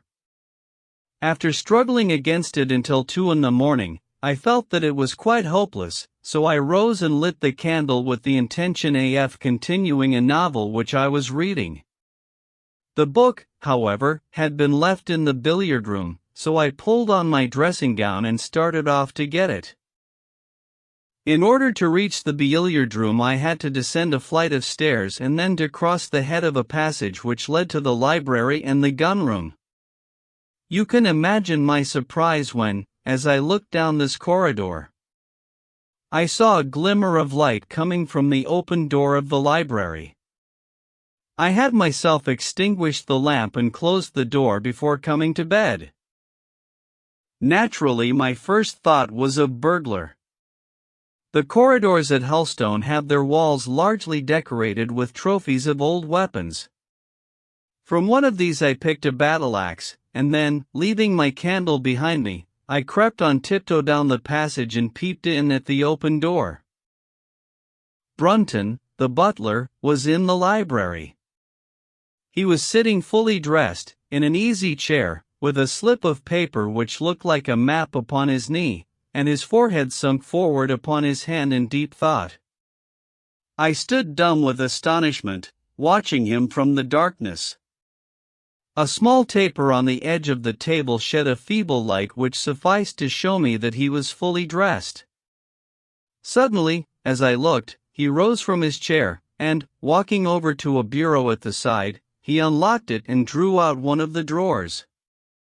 From this he took a paper, and, returning to his seat, he flattened it out beside the taper on the edge of the table and began to study it with minute attention. My indignation at this calm examination of our family documents overcame me so far that I took a step forward, and Brunton, looking up, saw me standing in the doorway. He sprang to his feet, his face turned livid with fear, and he thrust into his breast the chart-like paper which he had been originally studying. "So," said I, "this is how you repay the trust which we have reposed in you. You will leave my service tomorrow." He bowed with the look of a man who was utterly crushed and slunk past me without a word. The taper was still on the table, and by its light I glanced to see what the paper was which Brunton had taken from the bureau. To my surprise it was nothing of any importance at all, but simply a copy of the questions and answers in the singular old observance called the Musgrave Ritual. It is a sort of ceremony peculiar to our family, which each Musgrave for centuries past has gone through on his coming of age, a thing of private interest, and perhaps of some little importance to the archaeologist, like our own blazonings and charges, but of no practical use whatever. "We had better come back to the paper afterwards," said I. "If you think it really necessary," he answered with some hesitation. To continue my statement, however, I relocked the bureau, using the key which Brunton had left, and I had turned to go when I was surprised to find that the butler had returned, and was standing before me. "Mr. Musgrave, sir," he cried in a voice which was hoarse with emotion, "I can't bear disgrace, sir. I've always been proud above my station in life, and disgrace would kill me. My blood will be on your head, sir, it will, indeed, if you drive me to despair. If you cannot keep me after what is past, then for God's sake let me give you notice and leave in a month, as if of my own free will. I could stand that, Mr. Musgrave, but not to be cast out before all the folk that I know so well." "You don't deserve much consideration, Brunton," I answered. "Your conduct has been most infamous. However, as you have been a long time in the family, I have no wish to bring public disgrace upon you. A month, however, is too long. Take yourself away in a week, and give what reason you like for going." "Only a week, sir," he cried in a despairing voice. "A fortnight, say at least a fortnight." "A week," I repeated, "and you may consider yourself to have been very leniently dealt with." He crept away, his face sunk upon his breast, like a broken man, while I put out the light and returned to my room. For 2 days after this Brunton was most assiduous in his attention to his duties. I made no allusion to what had passed and waited with some curiosity to see how he would cover his disgrace. On the third morning, however, he did not appear, as was his custom, after breakfast to receive my instructions for the day. As I left the dining room I happened to meet Rachel Howells, the maid. I have told you that she had only recently recovered from an illness and was looking so wretchedly pale and wan that I remonstrated with her for being at work. "You should be in bed," I said. "Come back to your duties when you are stronger." She looked at me with so strange an expression that I began to suspect that her brain was affected. "I am strong enough, Mr. Musgrave," said she. "We will see what the doctor says," I answered. "You must stop work now, and when you go downstairs just say that I wish to see Brunton." "The butler is gone," said she. "Gone? Gone where?" "He is gone. No one has seen him. He is not in his room." "Oh, yes, he is gone, he is gone." She fell back against the wall with shriek after shriek of laughter, while I, horrified at this sudden hysterical attack, rushed to the bell to summon help. The girl was taken to her room, still screaming and sobbing, while I made inquiries about Brunton. There was no doubt about it that he had disappeared. His bed had not been slept in, he had been seen by no one since he had retired to his room the night before, and yet it was difficult to see how he could have left the house, as both windows and doors were found to be fastened in the morning. His clothes, his watch, and even his money were in his room, but the black suit which he usually wore was missing. His slippers, too, were gone, but his boots were left behind. Where then could Butler Brunton have gone in the night, and what could have become of him now? Of course we searched the house from cellar to garret, but there was no trace of him. It is, as I have said, a labyrinth of an old house, especially the original wing, which is now practically uninhabited, but we ransacked every room and cellar without discovering the least sign of the missing man. It was incredible to me that he could have gone away leaving all his property behind him, and yet where could he be? I called in the local police, but without success. Rain had fallen on the night before, and we examined the lawn and the paths all round the house, but in vain. Matters were in this state, when a new development quite drew our attention away from the original mystery. For 2 days Rachel Howells had been so ill, sometimes delirious, sometimes hysterical, that a nurse had been employed to sit up with her at night. On the third night after Brunton's disappearance, the nurse, finding her patient sleeping nicely, had dropped into a nap in the armchair, when she woke in the early morning to find the bed empty, the window open, and no signs of the invalid. I was instantly aroused, and, with the 2 footmen, started off at once in search of the missing girl. It was not difficult to tell the direction which she had taken, for, starting from under her window, we could follow her footmarks easily across the lawn to the edge of the mere, where they vanished close to the gravel path which leads out of the grounds. The lake there is 8 feet deep, and you can imagine our feelings when we saw that the trail of the poor demented girl came to an end at the edge of it. Of course, we had the drags at once and set to work to recover the remains, but no trace of the body could we find. On the other hand, we brought to the surface an object of a most unexpected kind. It was a linen bag which contained within it a mass of old rusted and discolored metal and several dull-colored pieces of pebble or glass. This strange find was all that we could get from the mere, and, although we made every possible search and inquiry yesterday, we know nothing of the fate either of Rachel Howells or of Richard Brunton. The county police are at their wits' end, and I have come up to you as a last resource. You can imagine, Watson, with what eagerness I listened to this extraordinary sequence of events, and endeavored to piece them together, and to devise some common thread upon which they might all hang. The butler was gone. The maid was gone. The maid had loved the butler, but had afterwards had cause to hate him. She was of Welsh blood, fiery and passionate. She had been terribly excited immediately after his disappearance. She had flung into the lake a bag containing some curious contents. These were all factors which had to be taken into consideration, and yet none of them got quite to the heart of the matter. What was the starting point of this chain of events? There lay the end of this tangled line. "I must see that paper, Musgrave," said I, "which this butler of yours thought it worth his while to consult, even at the risk of the loss of his place." "It is rather an absurd business, this ritual of ours," he answered. "But it has at least the saving grace of antiquity to excuse it. I have a copy of the questions and answers here if you care to run your eye over them."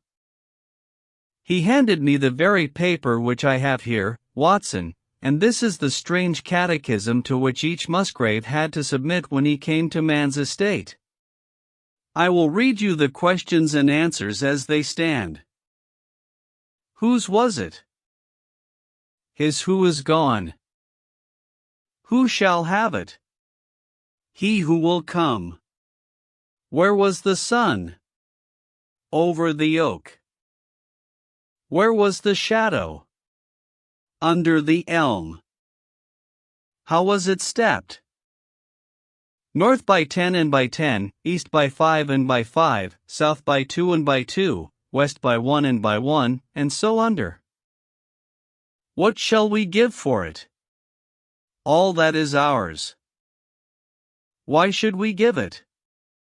For the sake of the trust.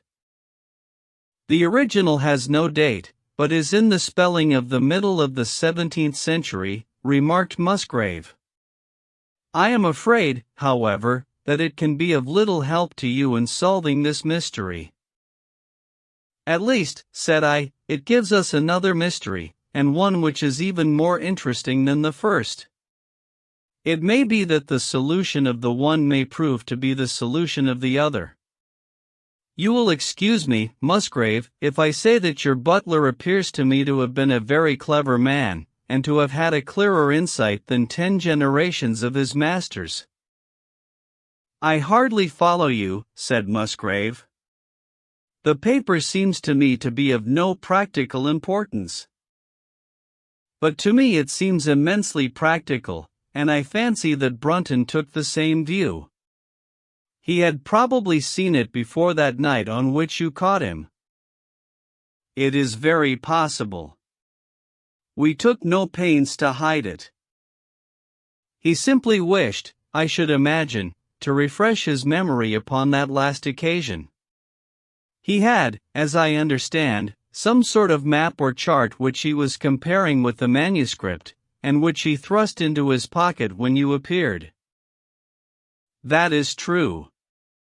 But what could he have to do with this old family custom of ours, and what does this rigmarole mean? I don't think that we should have much difficulty in determining that, said I. With your permission, we will take the first train down to Sussex and go a little more deeply into the matter upon the spot. The same afternoon saw us both at Hulstone.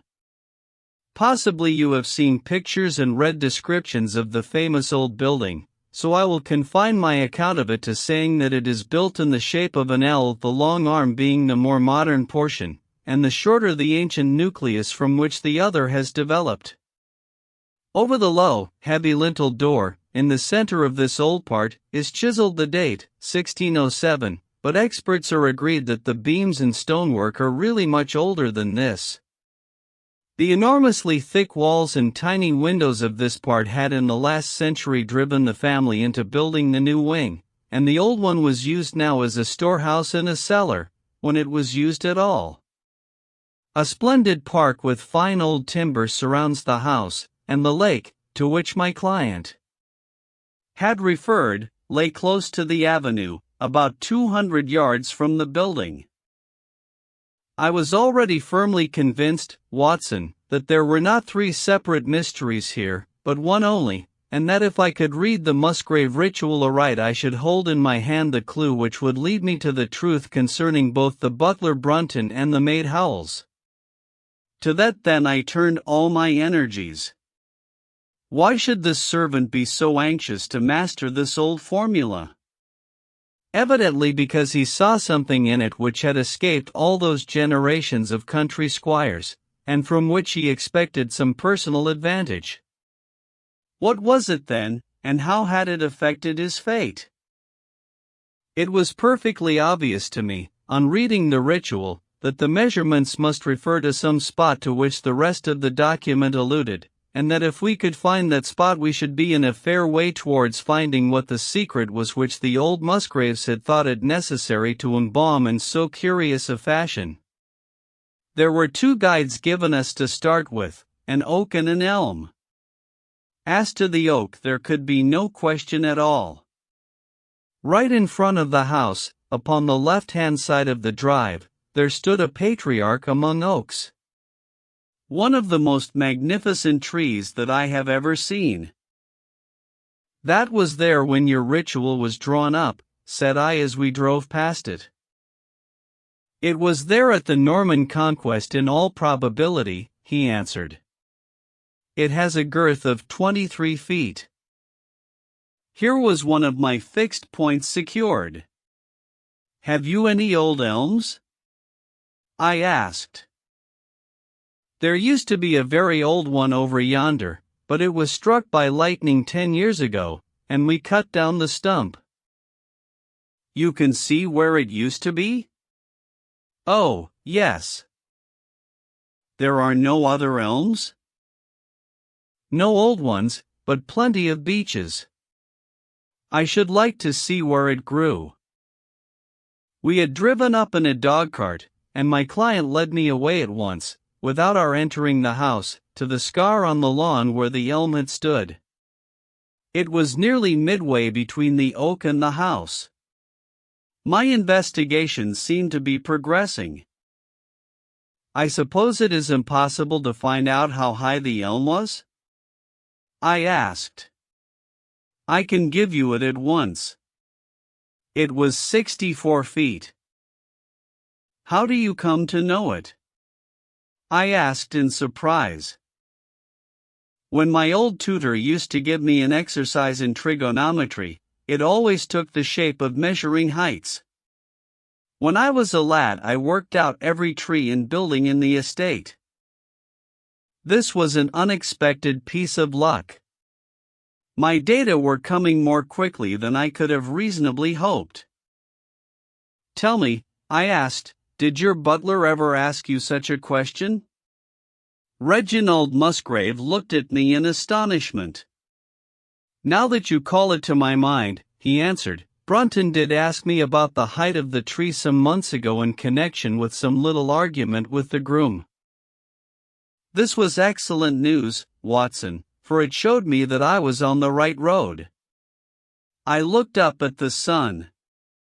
It was low in the heavens, and I calculated that in less than an hour it would lie just above the topmost branches of the old oak. One condition mentioned in the ritual would then be fulfilled. And the shadow of the elm must mean the farther end of the shadow, otherwise the trunk would have been chosen as the guide.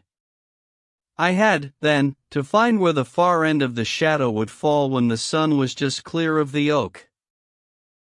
That must have been difficult, Holmes, when the elm was no longer there. Well, at least I knew that if Brunton could do it, I could also. Besides, there was no real difficulty. I went with Musgrave to his study and whittled myself this peg, to which I tied this long string with a knot at each yard. Then I took 2 lengths of a fishing rod, which came to just 6 feet, and I went back with my client to where the elm had been. The sun was just grazing the top of the oak. I fastened the rod on end, marked out the direction of the shadow, and measured it. It was 9 feet in length. Of course the calculation now was a simple one. If a rod of 6 feet threw a shadow of 9, a tree of 64 feet would throw one of 96, and the line of the one would of course be the line of the other. I measured out the distance, which brought me almost to the wall of the house, and I thrust a peg into the spot. You can imagine my exultation, Watson, when within 2 inches of my peg I saw a conical depression in the ground. I knew that it was the mark made by Brunton in his measurements, and that I was still upon his trail.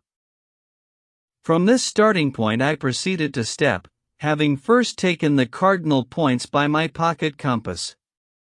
10 steps with each foot took me along parallel with the wall of the house, and again I marked my spot with a peg. Then I carefully paced off 5 to the east and 2 to the south.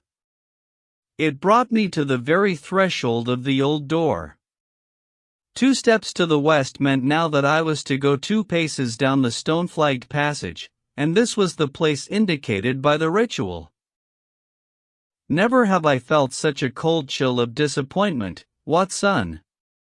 For a moment it seemed to me that there must be some radical mistake in my calculations. The setting sun shone full upon the passage floor, and I could see that the old, foot-worn gray stones with which it was paved were firmly cemented together, and had certainly not been moved for many a long year. Brunton had not been at work here. I tapped upon the floor, but it sounded the same all over, and there was no sign of any crack or crevice. But, fortunately, Musgrave, who had begun to appreciate the meaning of my proceedings, and who was now as excited as myself, took out his manuscript to check my calculations. "And under," he cried. "You have omitted the and under." I had thought that it meant that we were to dig, but now, of course, I saw at once that I was wrong. "There is a cellar under this, then?" I cried. "Yes, and as old as the house. Down here, through this door." We went down a winding stone stair, and my companion, striking a match, lit a large lantern which stood on a barrel in the corner. In an instant it was obvious that we had at last come upon the true place, and that we had not been the only people to visit the spot recently. It had been used for the storage of wood, but the billets, which had evidently been littered over the floor, were now piled at the sides, so as to leave a clear space in the middle. In this space lay a large and heavy flagstone with a rusted iron ring in the center to which a thick shepherd's check muffler was attached.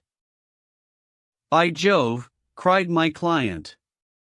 "That's Brunton's muffler. I have seen it on him and could swear to it. What has the villain been doing here? At my suggestion, a couple of the county police were summoned to be present, and I then endeavored to raise the stone by pulling on the cravat. I could only move it slightly, and it was with the aid of one of the constables that I succeeded at last in carrying it to one side. A black hole yawned beneath, into which we all peered, while Musgrave, kneeling at the side, pushed down the lantern. A small chamber about 7 feet deep and 4 feet square lay open to us. At one side of this was a squat, brass-bound wooden box, the lid of which was hinged upward, with this curious old-fashioned key projecting from the lock. It was furred outside by a thick layer of dust, and damp and worms had eaten through the wood, so that a crop of livid fungi was growing on the inside of it. Several discs of metal, old coins apparently, such as I hold here, were scattered over the bottom of the box, but it contained nothing else. At the moment, however, we had no thought for the old chest, for our eyes were riveted upon that which crouched beside it. It was the figure of a man, clad in a suit of black, who squatted down upon his hams with his forehead sunk upon the edge of the box and his 2 arms thrown out on each side of it. The attitude had drawn all the stagnant blood to the face, and no man could have recognized the distorted liver-colored countenance, but his height, his dress, and his hair were all sufficient to show my client, when we had drawn the body up, that it was indeed his missing butler. He had been dead some days, but there was no wound or bruise upon his person to show how he had met his dreadful end.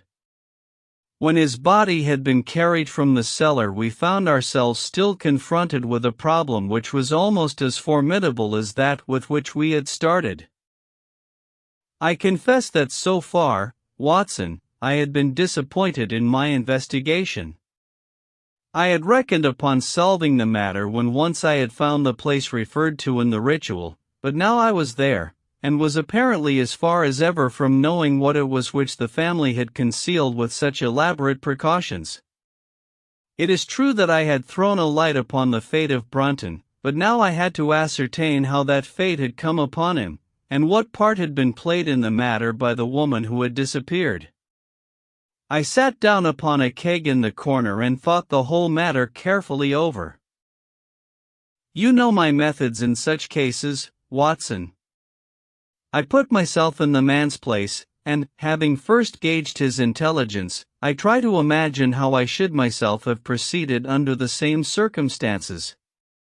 In this case the matter was simplified by Brunton's intelligence being quite first-rate, so that it was unnecessary to make any allowance for the personal equation, as the astronomers have dubbed it.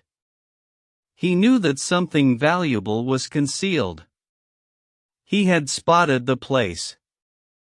He found that the stone which covered it was just too heavy for a man to move unaided. What would he do next? He could not get help from outside, even if he had someone whom he could trust, without the unbarring of doors and considerable risk of detection. It was better, if he could, to have his helpmate inside the house. But whom could he ask? This girl had been devoted to him.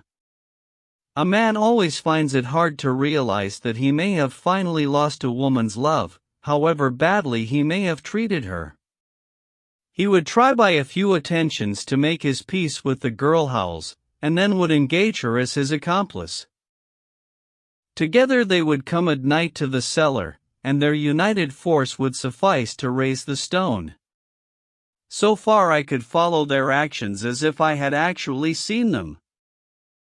But for 2 of them, and one a woman, it must have been heavy work, the raising of that stone. A burly Sussex policeman and I had found it no light job. What would they do to assist them? Probably what I should have done myself. I rose and examined carefully the different billets of wood which were scattered round the floor. Almost at once I came upon what I expected. One piece, about 3 feet in length, had a very marked indentation at one end, while several were flattened at the sides as if they had been compressed by some considerable weight. Evidently, as they had dragged the stone up, they had thrust THC chunks of wood into the chink until at last, when the opening was large enough to crawl through, they would hold it open by a billet placed lengthwise, which might very well become indented at the lower end, since the whole weight of the stone would press it down onto the edge of this other slab. So far I was still on safe ground. And now how was I to proceed to reconstruct this midnight drama? Clearly, only one could fit into the hole, and that one was Brunton. The girl must have waited above. Brunton then unlocked the box, handed up the contents presumably, since they were not to be found, and then what happened? What smoldering fire of vengeance had suddenly sprung into flame in this passionate Celtic woman's soul when she saw the man who had wronged her equals wronged her, perhaps, far more than we suspected, in her power? Was it a chance that the wood had slipped and that the stone had shut Brunton into what had become his sepulchre? Had she only been guilty of silence as to his fate? Or had some sudden blow from her hand dashed the support away and sent the slab crashing down into its place? Be that as it might, I seemed to see that woman's figure still clutching at her treasure trove and flying wildly up the winding stair, with her ears ringing perhaps with the muffled screams from behind her and with the drumming of frenzied hands against the slab of stone which was choking her faithless lover's life out. Here was the secret of her blanched face, her shaken nerves, her peals of hysterical laughter on the next morning. But what had been in the box? What had she done with that?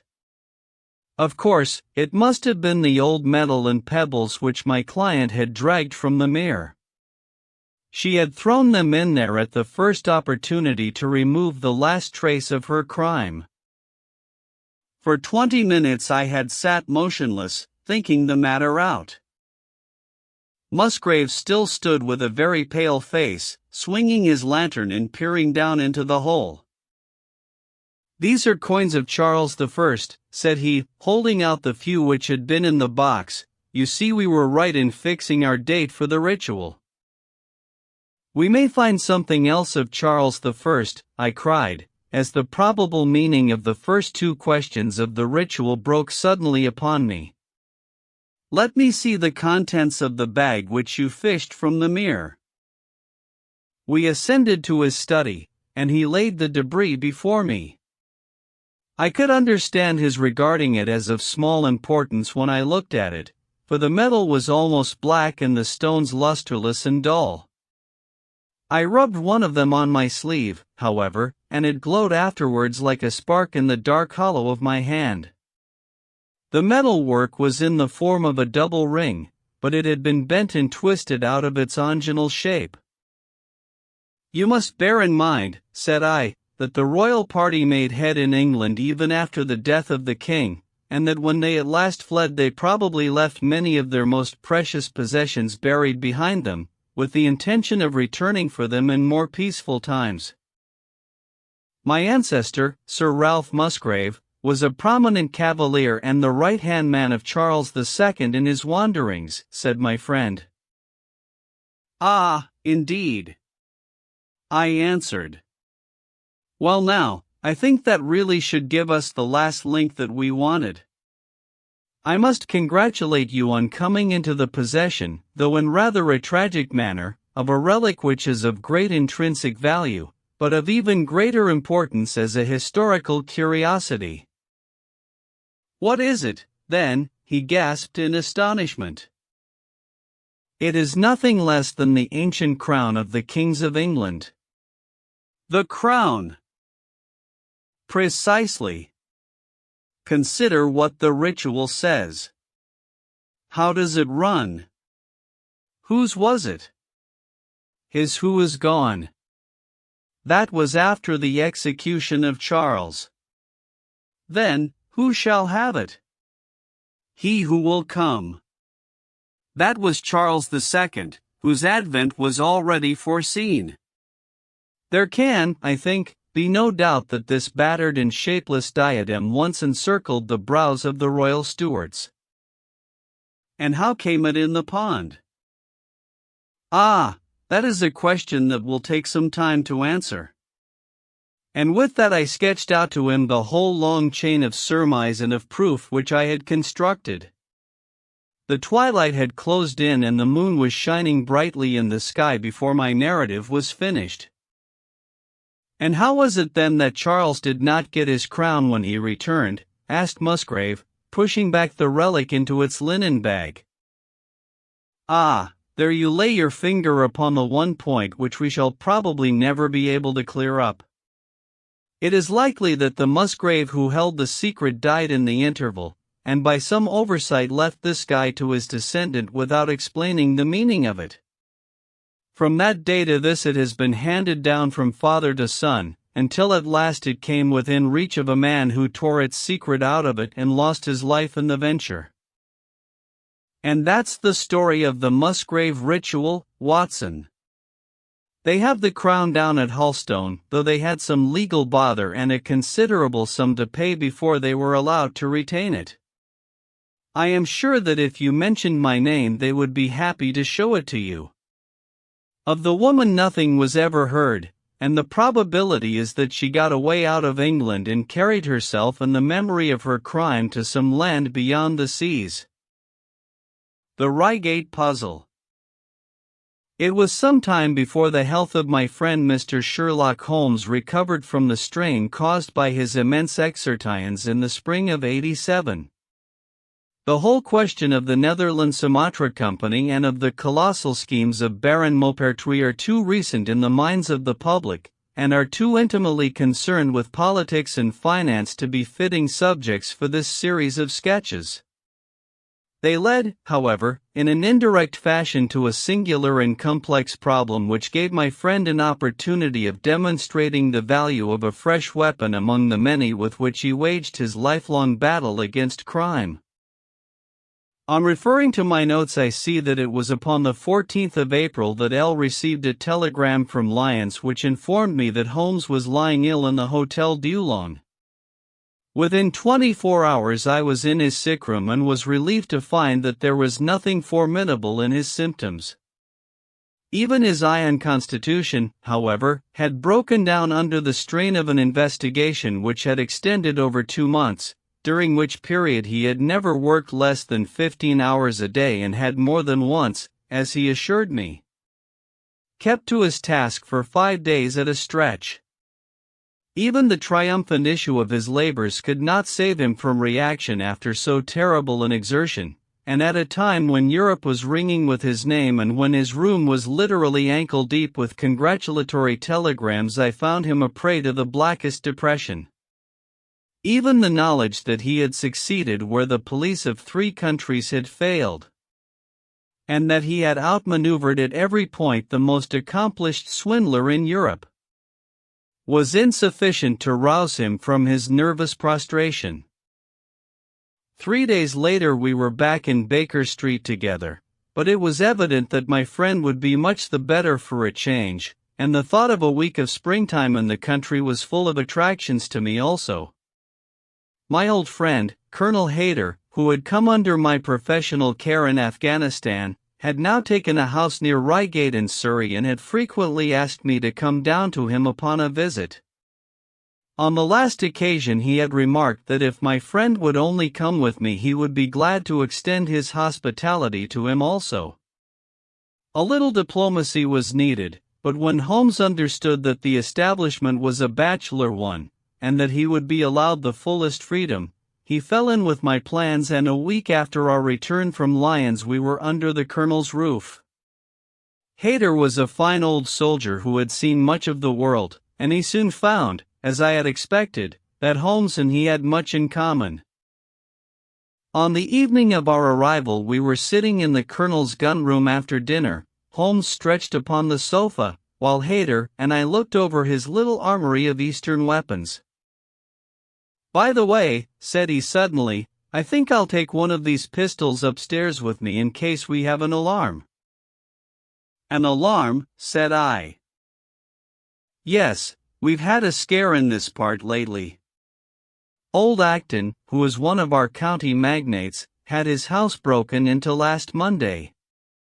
No great damage done, but the fellows are still at large. No clue? Asked Holmes, cocking his eye at the colonel. None as yet.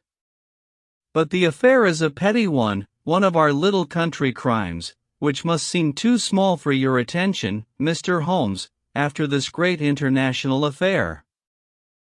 Holmes waved away the compliment, though his smile showed that it had pleased him. Was there any feature of interest? I fancy not. The thieves ransacked the library and got very little for their pains. The whole place was turned upside down, drawers burst open, and presses ransacked, with the result that an odd volume of Pope's Homer, 2 plated candlesticks, an ivory letter-weight, a small oak barometer, and a ball of twine are all that have vanished. What an extraordinary assortment! I exclaimed. Oh, the fellows evidently grabbed hold of everything they could get. Holmes grunted from the sofa. The county police ought to make something of that, said he. Why, it is surely obvious that. But I held up a warning finger. You are here for arrest, my dear fellow. For heaven's sake, don't get started on a new problem when your nerves are all in shreds. Holmes shrugged his shoulders with a glance of comic resignation towards the colonel, and the talk drifted away into less dangerous channels. It was destined, however, that all my professional caution should be wasted, for next morning the problem obtruded itself upon us in such a way that it was impossible to ignore it, and our country visit took a turn which neither of us could have anticipated. We were at breakfast when the colonel's butler rushed in with all his propriety shaken out of him. "Have you heard the news, sir?" he gasped.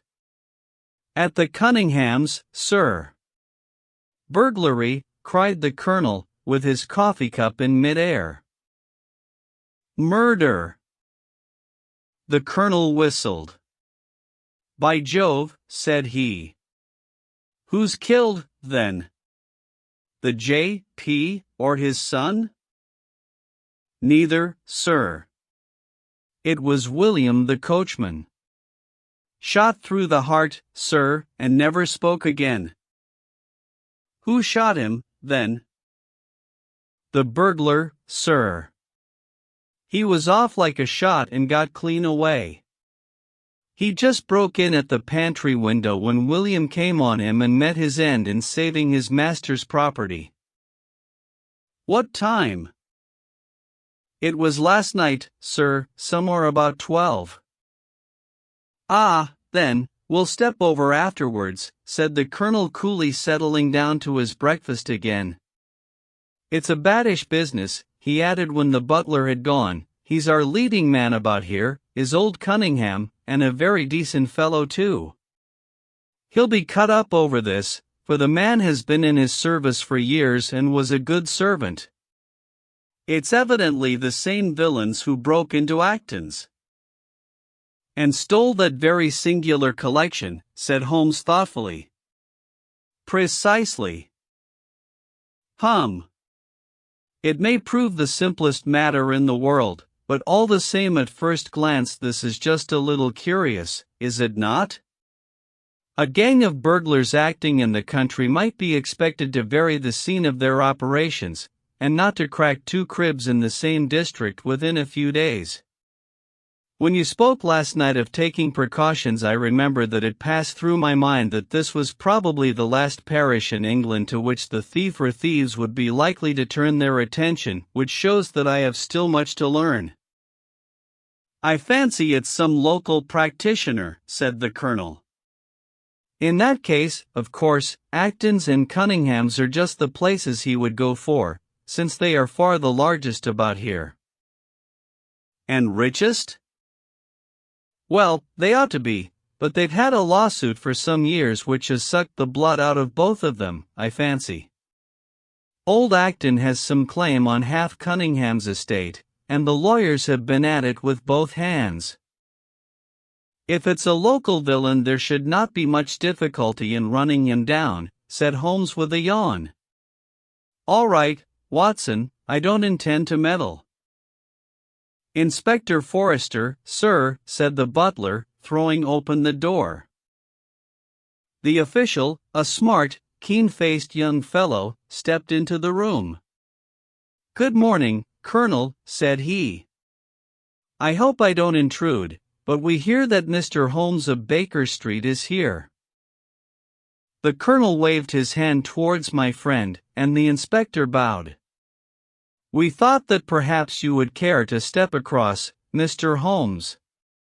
The fates are against you, Watson, said he, laughing. We were chatting about the matter when you came in, Inspector. Perhaps you can let us have a few details. As he leaned back in his chair in the familiar attitude, I knew that the case was hopeless. We had no clue in the Acton affair. But here we have plenty to go on, and there's no doubt it is the same party in each case. The man was seen. Ah,